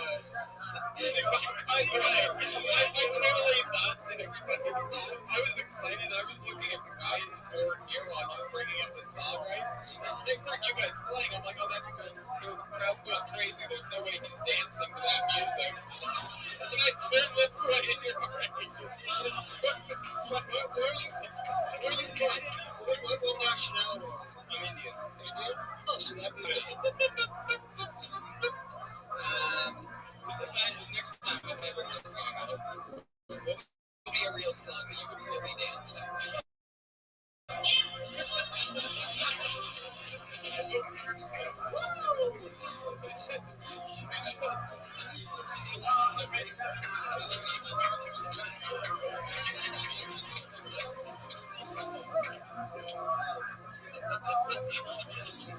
That's on the playlist. This is not number one. What kind of dancing do you do? Yeah. When I was in college, I did congrats and Indian X, but I can kind of say it's a lot of movement. It's like pop popping? No, it's you just pick a needle, just do something.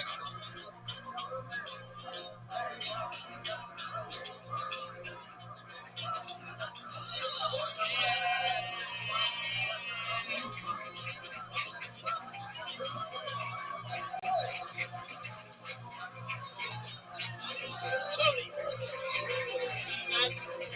Thank you. Dude, now if you did that joke while you were doing that dance, then you get some. Yeah. You just gotta visualize that fucking Pokemon. You need a microphone on a headset, and you need to be doing that continuously while talking about the exact same dog shit you were talking about before.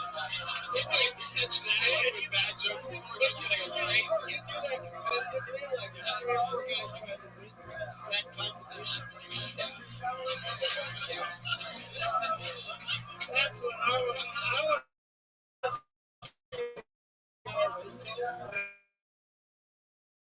Right.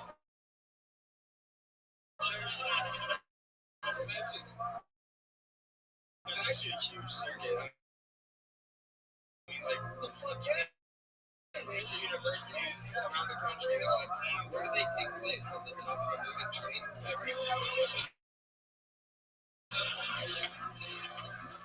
I actually just came back from a star show in Houston, so they're all over the country. And Houston. okay, so you do that dance when like the Vietnamese first time start to pop. There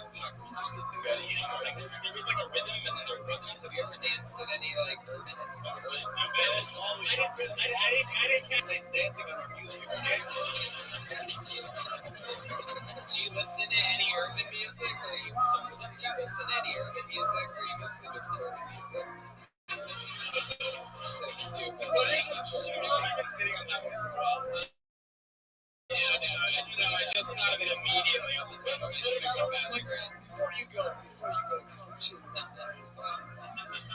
If there was someone in here that wanted to get into competitive Indian dancing, I mean, I would like if I was like, fuck, I think this could be what I want to do.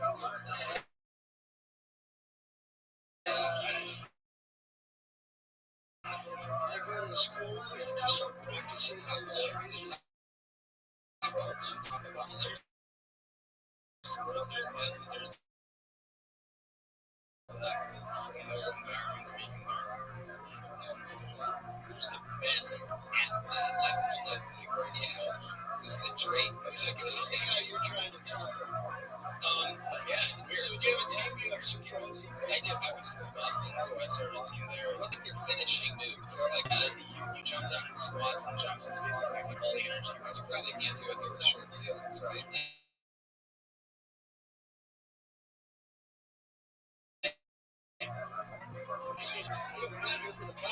Go ahead.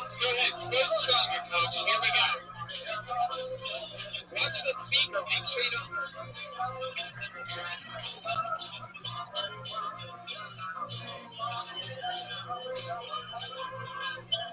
Fuck yeah. I caught Theodore, everybody. Yeah. There you go. I caught Theodore. Second time on stage. Having fun. Dancing. Fiddler on the train. Yeah. He was going to do just fine. Well, yeah, he's got his dad's company. I mean, he's totally going to do fine. He's already a slumdog millionaire. He's on Twitter at Akash. That's AKAASH. Yeah. If you have trouble remembering that, this spelling, I'll just remember that the Indian guy has an AK in the beginning of his name.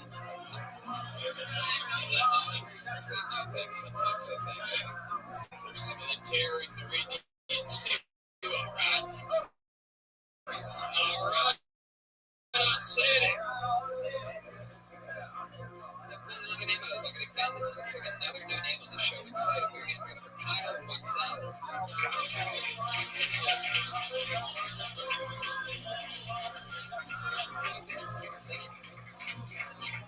Fuck yeah, Kyle missed a spot.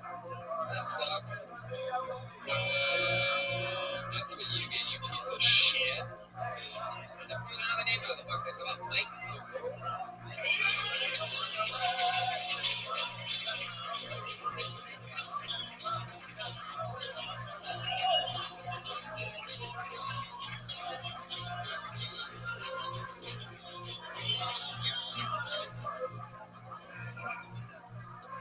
I just found out that I look like a lesbian. I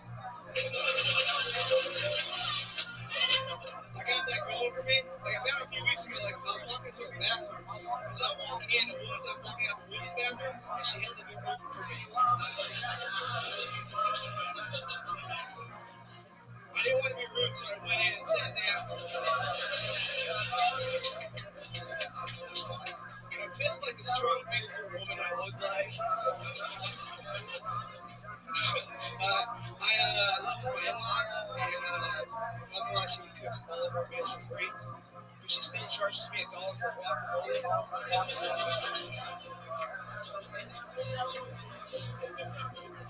I'm in the Navy, and I think it's surprising when I say that, because I'm like, well, that's not a defensive group. I get it. They want SEAL Team 6, not Walrus Team 7. Fuck yeah, Mike's so great. Wow. Very funny.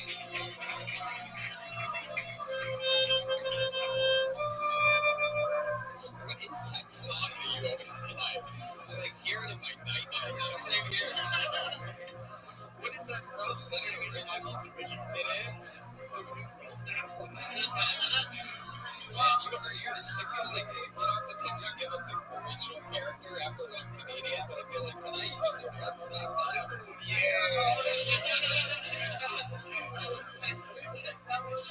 Mike, you're so funny. How long have you been stand up? 2.5 years. That's great. Where you from? San Diego. So cool.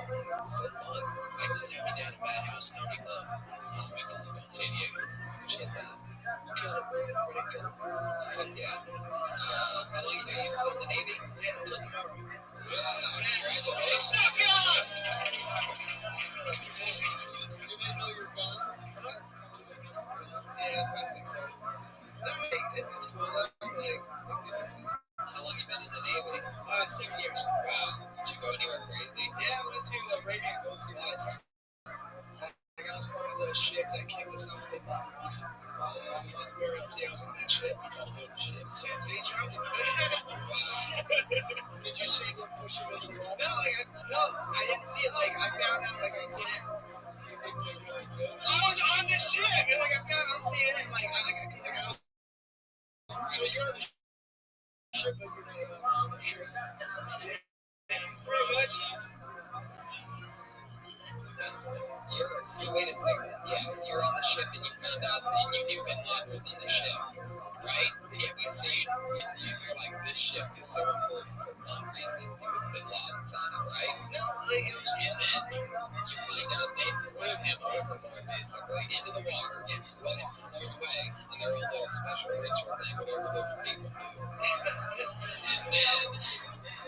When you're on the ship and you don't even know what's going on. No, like it all happens. It's like everybody being on the ship and being like, hey, dude, how great is that huge viewing of Goodfellas we just had on the back of this ship because it was the only thing to do on the ship. You're like, what? He was like, his dead body was on the ship. That's what we were told. Yeah, unless somebody's been lying.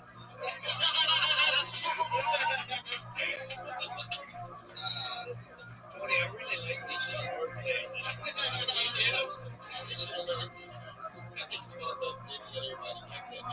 That's what I'm saying. That's what I'm saying. We totally should have. It's so hard. I'm just surprised you had a TV. I was surprised too. We got like a flat screen and everything. Really? A TV shit? Yeah. What? They had to recreate some shit like a dancing production. The name of it was a Marriott Shipyard. Whoa. Can you even... See, Rabbi? What is up with you attacking me about radio and the sounds, man? Hey, your body doesn't like you got your titties up there, man. What nationality are you? Filipino. All the way? All the way? I think that's the right I'll take it. I'll take it. Close. But you're living with your wife? Yeah. So the lady doesn't enjoy much. No, it pays. Like, we're just saving money. She actually just joined the Navy. She just... Gotcha!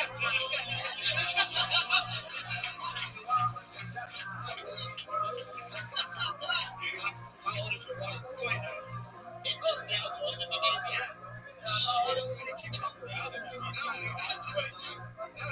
just find out for herself. Find out for herself. Why? No, just like she wanted to do it. Like so, I'm just like she married you and she fucking embraced. Yeah. Try and see me now.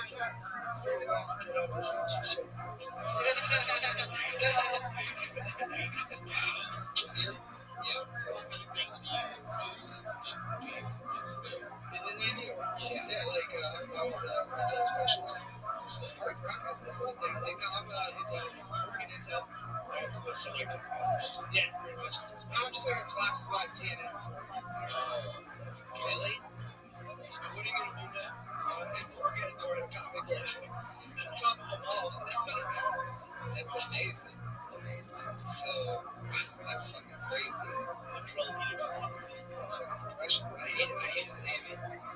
Yeah, like I just got tired of my job and what I was in charge of and everything, so I was just like, she got it.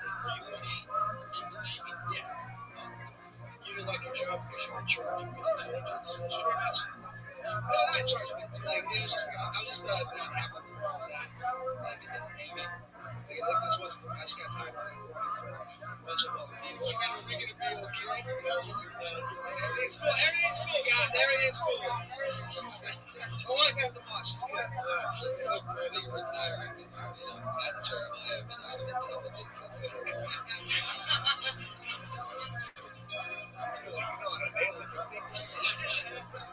Anyway, tell us something else interesting about you being in the Navy. Your wife's about to have sex with a bunch of dudes on a ship. What else? Get it, dude. Get that shit. Like, what else? I like, is there a lot of homosexuality in the Navy? A lot of gay shit, yeah. Really? Yeah. Yeah, it's fuck, man. Like, you seem happy when you saw that. Yeah. It's fine. It's good. Come right with me. Hey, all the Navy SEALs got like being tied out so something you can take in. I think you lied to me. My information's classified.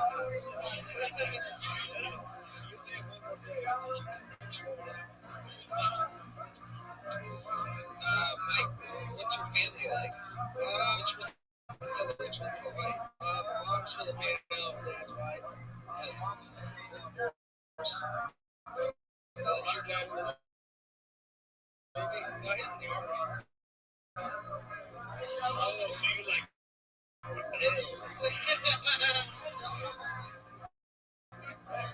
No, like I joined the Navy because I was about to get fired from Costco.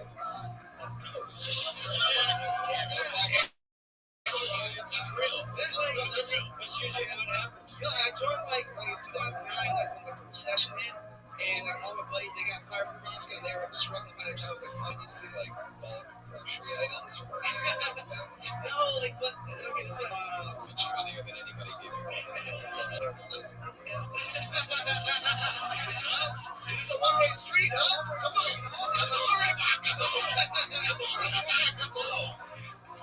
There was one thing, like, first TV station was up in Washington, I was up for 3 years, and then, like, when I went down to San Diego, I had some time to spend plans, so I went back to work for Costco for 3 weeks. And then, like, while I was working there, I always got, like, a tag.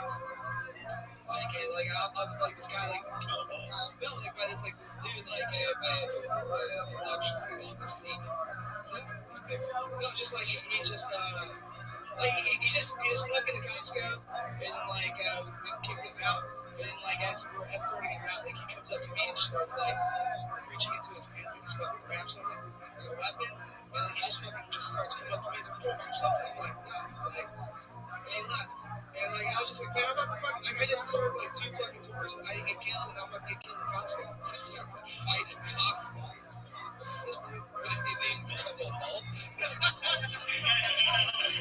I'm just gonna get one of these damn Costco jokes you wrote. If that's the one, we never get to talk about Costco on this show. It's like that for years, but that guy was gonna attack you. He didn't have a Costco car. No, he didn't. He still did.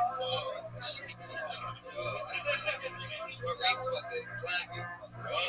Yeah. By the way, I think it wasn't me.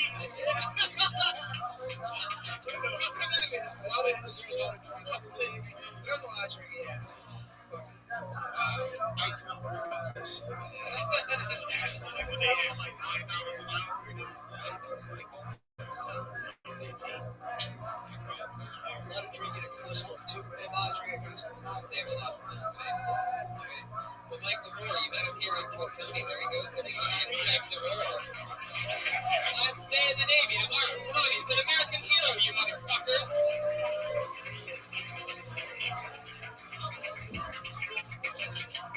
Did he think that happened? That's the crazy thing. Jesus Christ. You are on another level tonight, Jeremiah. What's different today than usual? Because when I saw this one, you just like, I think the vapors. Dude, it smells like crystal. Now it's starting to. That actually makes sense. You gotta keep that nose on. We just find out that he's using Dude, I had this house paint. I didn't have time to go to the professional face paint store. They're repainting the green room. My friend at Costco hooked me up. Pull another name out of the bucket. We've seen this guy before. Maybe it's going to be Steve.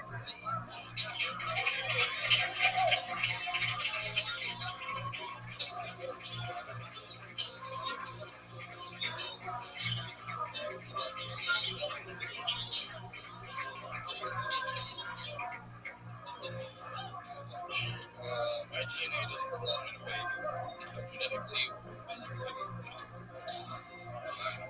So we're condoms, you guys. That's what I'm saying. Do you want to have your DNA somewhere?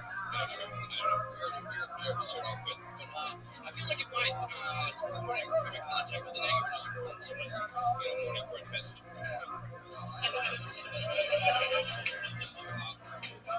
Believe it or not, growing up, I didn't know where the clitoris was for the very longest time. I asked one of my friends, and he was like, I should go ask a black kid. I never did. I just always assumed it was in like a book someplace. And, technically, it's not wrong. It's just in the hood of the vagina. So,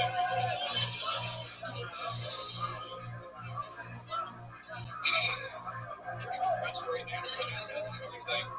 I've been standing there thinking about death and can't wait to die. Fuck yeah.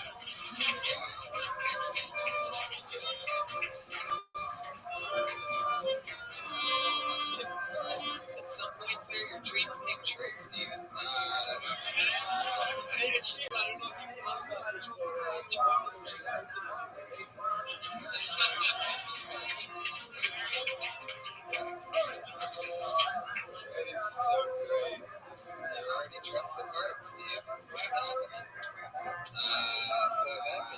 egg was smoking the egg. It was good. Would you close up there? What's that? Right, yeah. Where's that coming from? Those are my favorite tools. I don't know. Okay, I think you ever played tonight. Where's this coming from, Steve?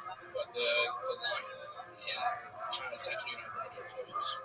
Really? You just say I want to die? Or I want to die? And then what? It's a joke about wanting to be a good ghost. Haunting the superhero. When you said hood of the, it's under the hood of the vagina, you sounded like somebody who would like just learn what a vagina was at the time. Yeah. Well, technically you didn't know what the hood.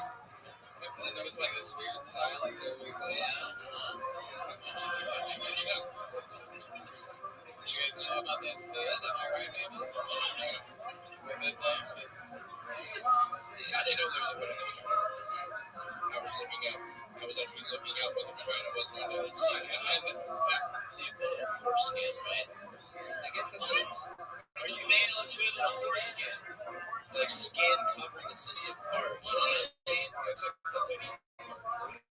I don't know. This sounds like you. It's like the hoodies.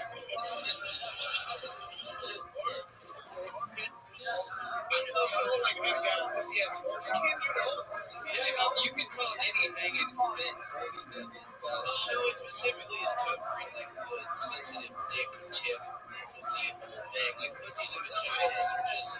Vaginas are just like dicks that have grown. Oh my god. But see, that was just pussy. Lips. Specifically. Yeah, you hear your women. Your pussy is just in the background of dick. So at what age does the... Wait. Hold on a second here. Pussies are just dicks that haven't grown. This is the greatest thing I've ever heard in my entire life. That makes sense. I usually try to get out quick. Before they grow. They get hard. I mean... Dude, but they just get hard? Yes, dude. Let's get hard, yeah. That's sort of like little, like, ball bearings. This is true. Are you talking about this? Have you ever had one of the balls? Yeah. Have you ever seen a vagina turn into a dick? No, I just look at a vagina, or I look at a dick, and I see the similarities. That's good, man. I'm glad you finally fucking said that out loud. Since the first step towards is coming out, people. Everywhere you look, you're seeing dicks. That's a good sign. Steve Breeze. If you think about it, pussy's just a malnourished dick, you know?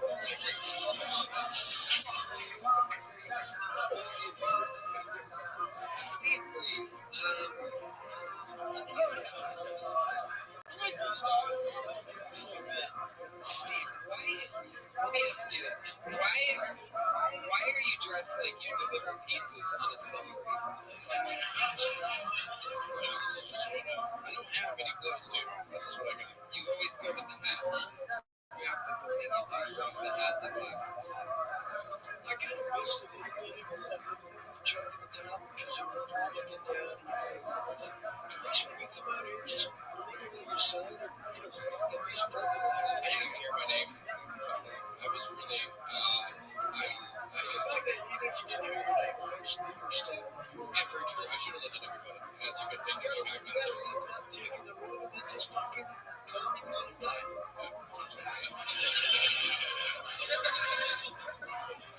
Do you think that's like a self-defeatist attitude that he had? I just keep going. I was going to say a question about the stand-up. I thought, maybe, some stand-up. He was just so nervous. I don't need to be. See, like, you never have to say, what are you for? Right now, we're going to spell. What are you doing there? Me and Rabbi outside the door. You're going to spot. Yeah, we're going to spell. We're looking at dick pics. Sounds like pretty much that. Yeah, what kind of spot? It's a Russian spell. So, then you get the opposite. So, like, what is it? Like a bunch of steamers and stuff? Yeah, steamers, songs, branches. Good example of that. What's that? It's beautiful branches. Branches. Do you do any of the branch meetings? Really? You hit men with branches? Wow. They like it. Do you have to say something sometimes when they don't? I don't really talk because they take that Jesus or Nazareth. Beat that beat your dick back into a vagina.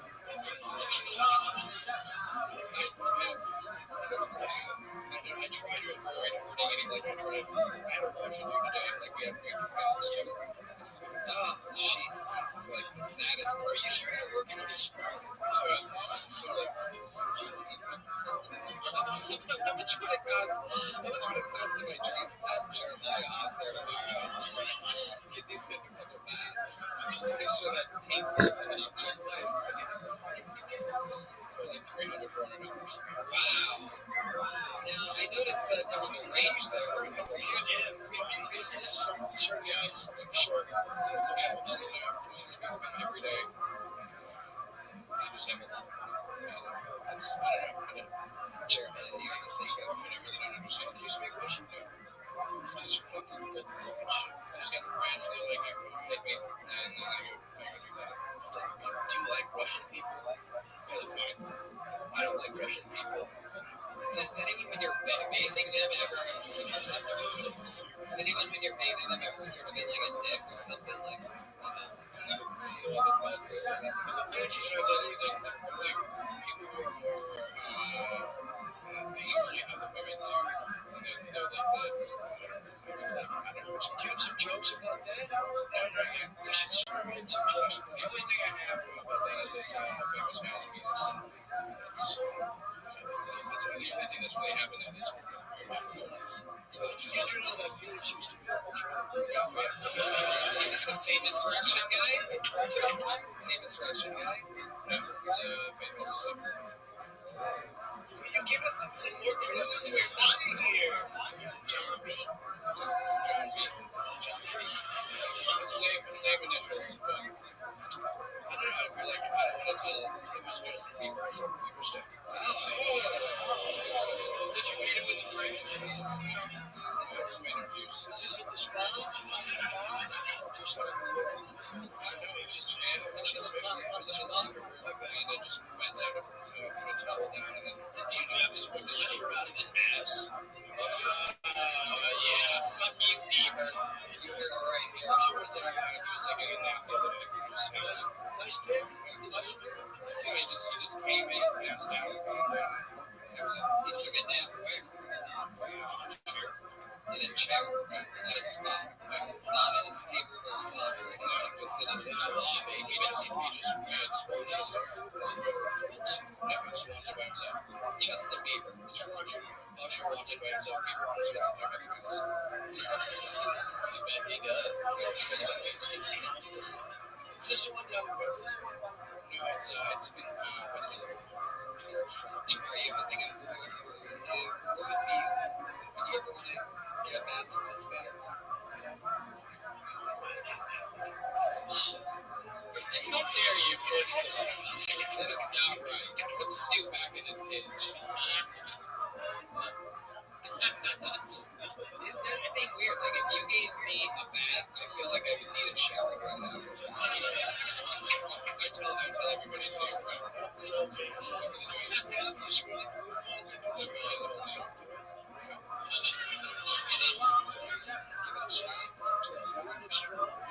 you keep the stocking on when you do that?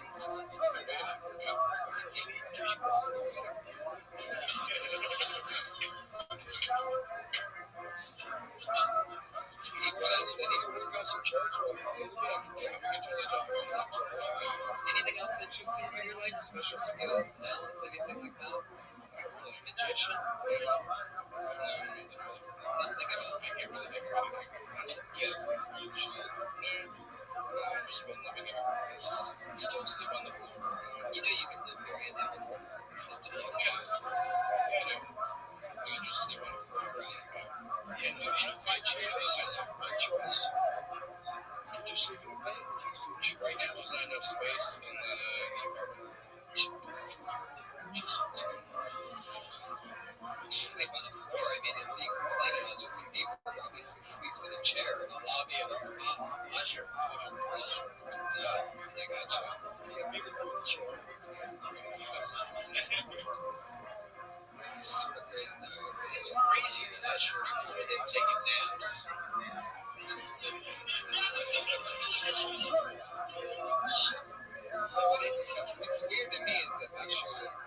stayed in the lobby, right? That's the. No, he made it in.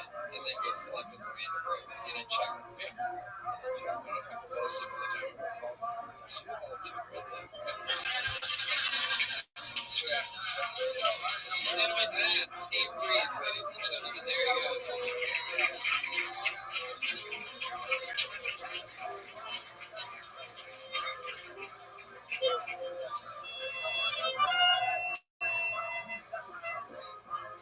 Pretty sure Jeremiah was on whatever Brett Lesnar was on last weekend.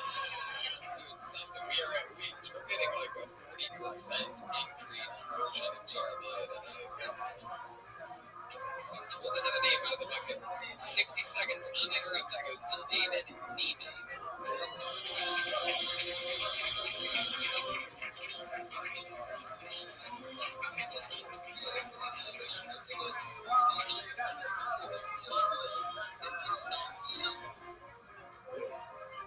Hey guys, I'm David Neiman. I'm 24 and I've been 40 for like 3 years. I lost my hair because I got cancer. Because you would think getting cancer would be good enough, but still, I just want to like not be a bald person. I just want to be a bald cancer person, not just a bald person. It'd be nice to tell somebody you want to have kids with me. Hey, look, it was I have cancer. It's not. I don't have bald genes. I just have cancer genes.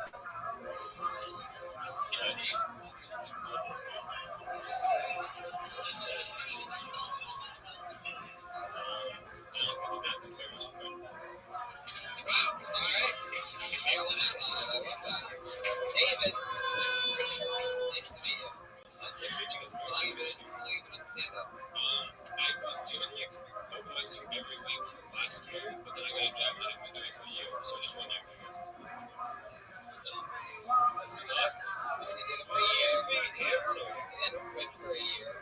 Yeah, so I took a break for a year. What's up? You mean critical?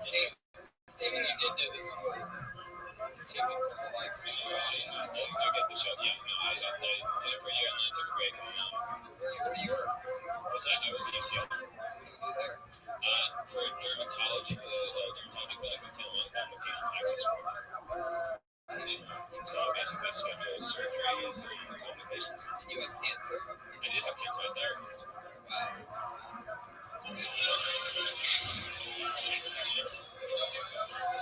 How old were you when you got hit with that? Is that? How old were you when that happened? I was 20 years old. Like I took 20 years old. Were you smoking cigarettes? a little bit. I was smoking more weed than cigarettes. That's a bad thing to say. I guess I'm just not very bad. No, I don't know. Yeah, that's not How long did you have to go through that for? That was a couple months. I actually got surgery pretty fast. I just recovered and took like the radiation and that. But I'm fine now. I'm sorry. What's up? I mean, like, I need like something to tell people, like, oh, and I did this, and like confidence and everything. Right. Did you ever have cancer? Yeah, I did. So cancer took you out? Cancer took the radiation took my hair. Cancer just took. What's that? No, I wanted my cancer should not do. Is that why you got the job at UCLA? Trying to find it, trying to track it down? Where is my hair? You're gonna get my hair? Did cancer take your jokes?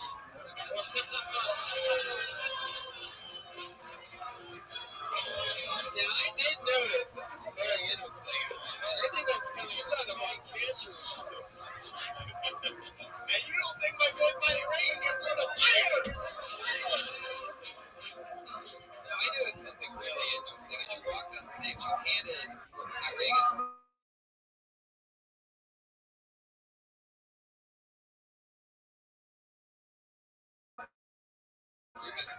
Cancer kids.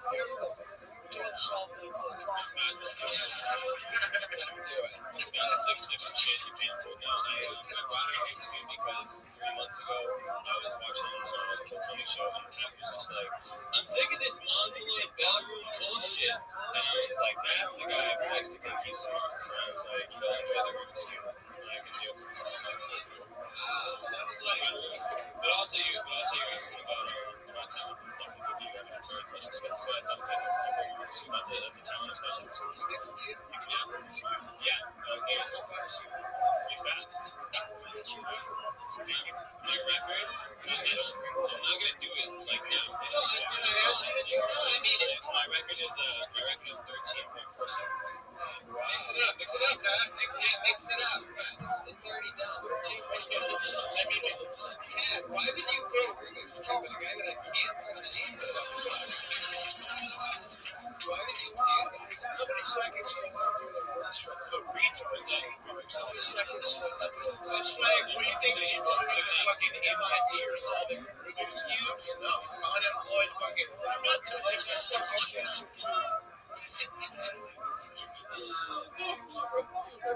Retards can do Rubik's. You guys take it right now. Oh, wow, it's already happened.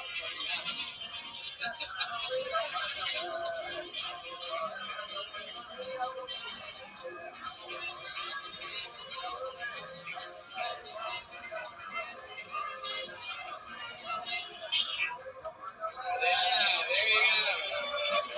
Wait a second. Wait a second. And you can't make your hair grow back?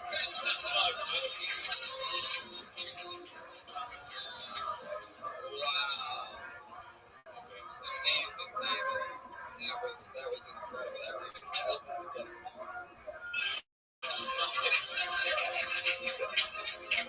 Any other special skills or talents? I play piano. I played more when I was a kid, but I'm trying to get back into it. So I do that.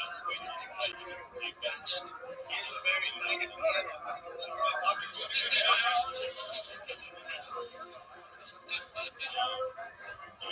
I get hot air balloon right. Where are you from, David? I'm from here. I'm born and raised in Los Angeles.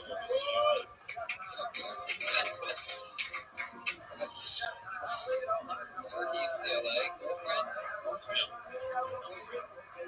Anything weird going on down there from the cancer? Anything at all? Any weird side effects to the cubes? 60. I'm looking at your shoes. Do you have these shoes? No. Why? Is it dirty? Yeah, those look like kitchen shoes, bro. I like her. Yo, that was low-key insulting.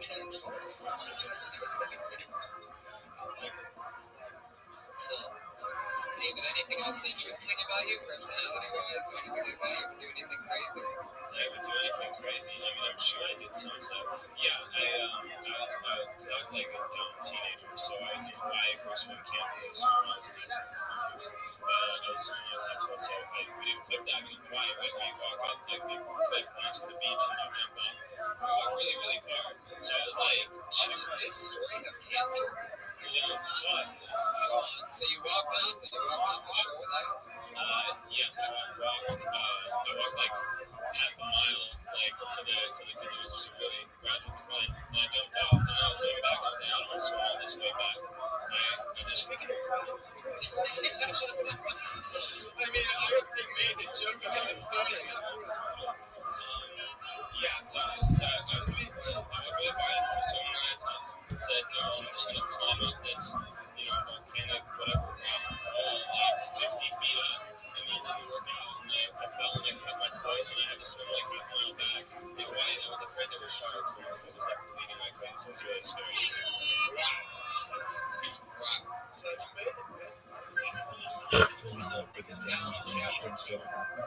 What was that, Mark? Here's a word to them. I think you're funny and like fun.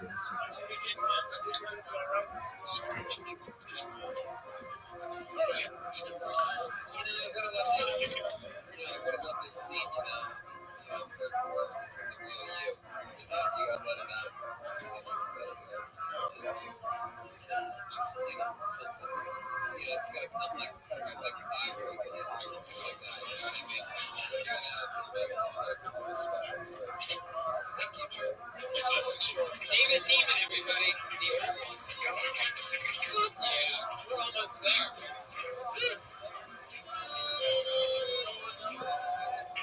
Almost there. Hey, I know this guy. We always do. We love him. He's a great comedian. He's a rising comedian. So we're both comedians that we're doing right now. Oh, shit. Oh, man. Billy! Yeah.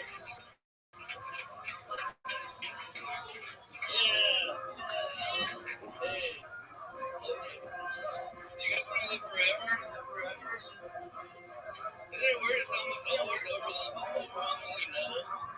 It's not no depression is real. If you ask for regular people, they want to live forever. Like, fuck no, 180 tops. It's weird. Harvard Medical School thinks the first person to live to 200 has already been born, and I want to believe it, but there's some holes in the story. So you're going to keep a guy alive to 200, but you guys still have a group of doctors standing around somewhere just going, what the fuck are hiccups? They don't know! There's still doctors like, what's an appendix do? And everyone's like, we don't know, but we can take it out. Figured that out. It must be the best damn medical technology in history. It's just a bunch of doctors standing around in fucking 1780 who has a stomach ache. Like, what do you want to do? And like, cut it open. You don't have x-rays yet. One renegade doctor's like, let's cut it out. Like, we don't know. It seems important. It's on the fucking inside. He's like, I'm gonna do it. You can't stop it. And he did it. Fuck yeah, Billy Bonnell, ladies and gentlemen. Now it's time to have the, really? I didn't even see him out. You have to hear them meow. That's the problem. Is we don't actually have a physical cat that comes out. Billy, one of your friends are that with us. One of our funniest pals. That's fun. You just working that. Is that anything that you're working on? Yeah. That's fun. It's just so hard to get stage show in LA. I was like, I put my name on a plug in. Yeah. I love it. Fuck it. Fuck it or fuck it. Billy, how long you been on stand-up? 7 years? Yeah. From San Diego. Too much more to go. Am I right about that? From San Diego, yeah. I started in San Diego. I was in the Navy too. That other guy was in the Navy for 2 years. I was in for 10 years, so fuck him. He was in for 7. 7? 7 as long as I hate it. What did you do there? Electronics technician.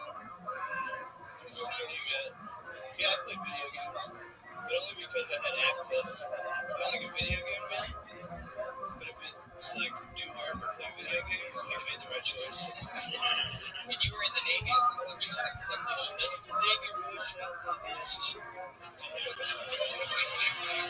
I think tonight is not a good show in the Navy at all. No, I'm kidding. No, at least saving it. Typical Navy, you send out the bad soldiers first, and then have everybody decide. That's different. You have an argument with like an army guy, you're going, you know what I did? Because they're like, infantry? We're just on a boat, and the computers didn't work. And when the computer's not working, they go, can you fix it? And I go, I'll try. Did that work a lot? And you seem like, I mean, it just seems like you're so funny that you couldn't possibly be that great at fixing computers. And I mean that the best way. I mean that as a compliment. Yeah, that's pretty good. How did you I don't know how I can prove that. how did you learn how to do that? I don't know, I used to go to school for a while. So I went to school. 3 years of my Navy time was just going to school. I was actually supposed to be a nuclear electronics technician, which, yeah, you made a good job on that. You could do that. You'd be like a real life Homer Simpson. Yeah, but I committed a felony right before I went to the Navy. Yeah. Billy said you can't do that anymore. What's your felony? Resisting arrest, assaulting a police officer, felony evasion. It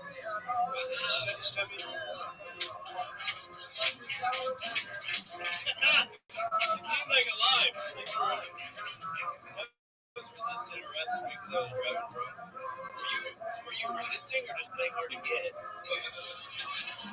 Well, How did that not go down. You just wanted to escape the situation. Well, I was getting pulled over and I was really wasted, so I decided to run. I handed over our canoe for about 5 hours. They should have found me under there because that's the number one thing cops do is look under stuff. Have you ever seen that under the cops? No, if you're ever running from the cops and they lose sight of you for a second, they're going to look under that thing. So you had just over? Yeah, I was laying under a canoe that was flipped upside down and I just heard them out there going, where to go? And I almost wanted to just go under the canoe. The dream of the sea has always been in your head. Since the canoe, it was funny how long you left me under there. They were filming. Do you talk about this on stage? Maybe they knew you were under there for the longest time. Lay around there for 5 hours. Maybe about an hour, honestly. And it was on dry land, obviously, and you just I ran away and I took a ride down an alley. I beat him by a little bit. I was a lot faster and skinnier than him. And as everyone knows, in the small town of Texas, all the cops are fat as fuck. So I had the upper leg, both of them. I just dove under a canoe because I was scared. I didn't know how to run. I just heard him out there going, where did he go? And the only thing that was there was that canoe. And there's like a backyard, you know, like, They ended up seeing a canoe in Texas. we live next to a river. The canoe made sense. They should have found me. Did it dog find you? Like, how did they find you? No. Did I tell you the story before? no, how'd they find you? I talk about this in real life. I don't know if I ever really told it on stage, but I actually got kicked out of that party for being an asshole because that's how drunk people are. And it was like a friend of a friend that kicked me out of there. But when I was under the canoe, the lady who had kicked me out, well, she came out to the backyard where the cops were wondering where I was, and she goes, he's out there, my dog, he's fine. True to life. And I was under the canoe going, well, somebody's got to. You can't be under a canoe and people not going to lift it up. So I was under there, and they didn't go, no, man, get back inside your house. They're like, well, we're having trouble, so bring the fucking dog in. It was like a tiny dog. This isn't a bloodhound, and it should have gone because it was Texas, but it was like one of those shitty small dogs that look like cats. And he did find me, but he couldn't alert to it. Like, I felt his wet nose on my elbow looking at me, but no, I just laid under there. I fell asleep. I woke up when the sun was coming up. I came out, and I made the mistake of knocking on that same person's door because I went there with a girl and I needed a ride home. They towed my car. She called the police on me again, and they took me to jail. That's when I started resisting. They never bring me a bunch. That's why I'm a fan.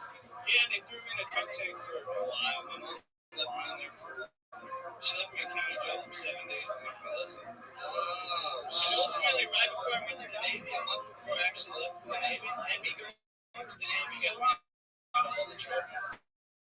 So me going, I am definitely going to the Navy. They dropped all the charges and I had to pay like almost $10,000 in fines. Isn't it so fitting that you ended up joining the Navy because you hid under a canoe? I love that. Amazing. Right, a month before I left to go to the Navy, my mom got a DUI. Who's hiding under the canoe now, bitch? Am I right? Did you leave her in county jail for 7 days like she did to you? We didn't leave her for 7 days, but I was so mad at her for that because it was so fresh that I said, I'm not coming to get you. She stayed in there for 3 days until she could get up and pull my older sister who lives in Sacramento.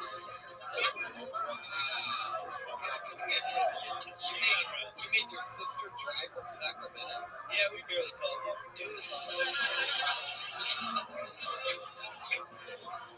Dude, this is all so funny. You should definitely get talking about all this crazy true stuff. I would love to tell this story for a form if I could just get on the Death Squad Secret Show, please. It's a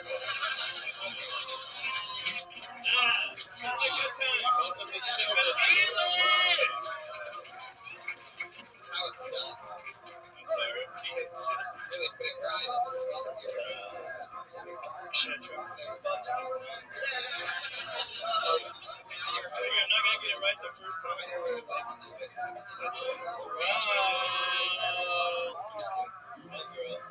On the Death Squad. They call it the secret show because we hide it under a canoe. See, Marty puts together. Billy, you're such a micro, but you just have like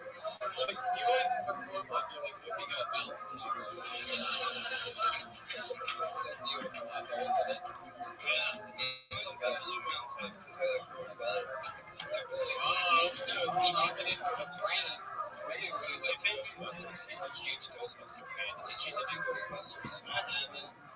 He has like you have a Ghostbusters costume, don't you? Yeah, I did that one year. Yeah, it's the whole thing. You mean you wear it for Halloween? Yeah. I was hanging out all the time. My day job was at Ghostbusters at some point. Yeah. You haven't seen it though? No, I haven't seen it. Yeah, I was out of town for my premiere. I haven't been able to. Is that true? You really work as a Ghostbuster? Yeah. I do product development during the day because I'm so good at comedy that I have to use other jobs to pay rent. Hey, Tony, I like how for a moment you were like, are those real? I thought he said, no. That's not what now. He said that he works as a Ghostbuster at Sony. I work for Ghostbusters at Sony. You mean for the movie? T-shirts. Product development. Gotcha. You want a T-shirt? Slimer was lava. Alright, Billy, you killed it. So fun. Thanks. There he is again, Billy Bono. Follow him on Twitter at Billy Bono.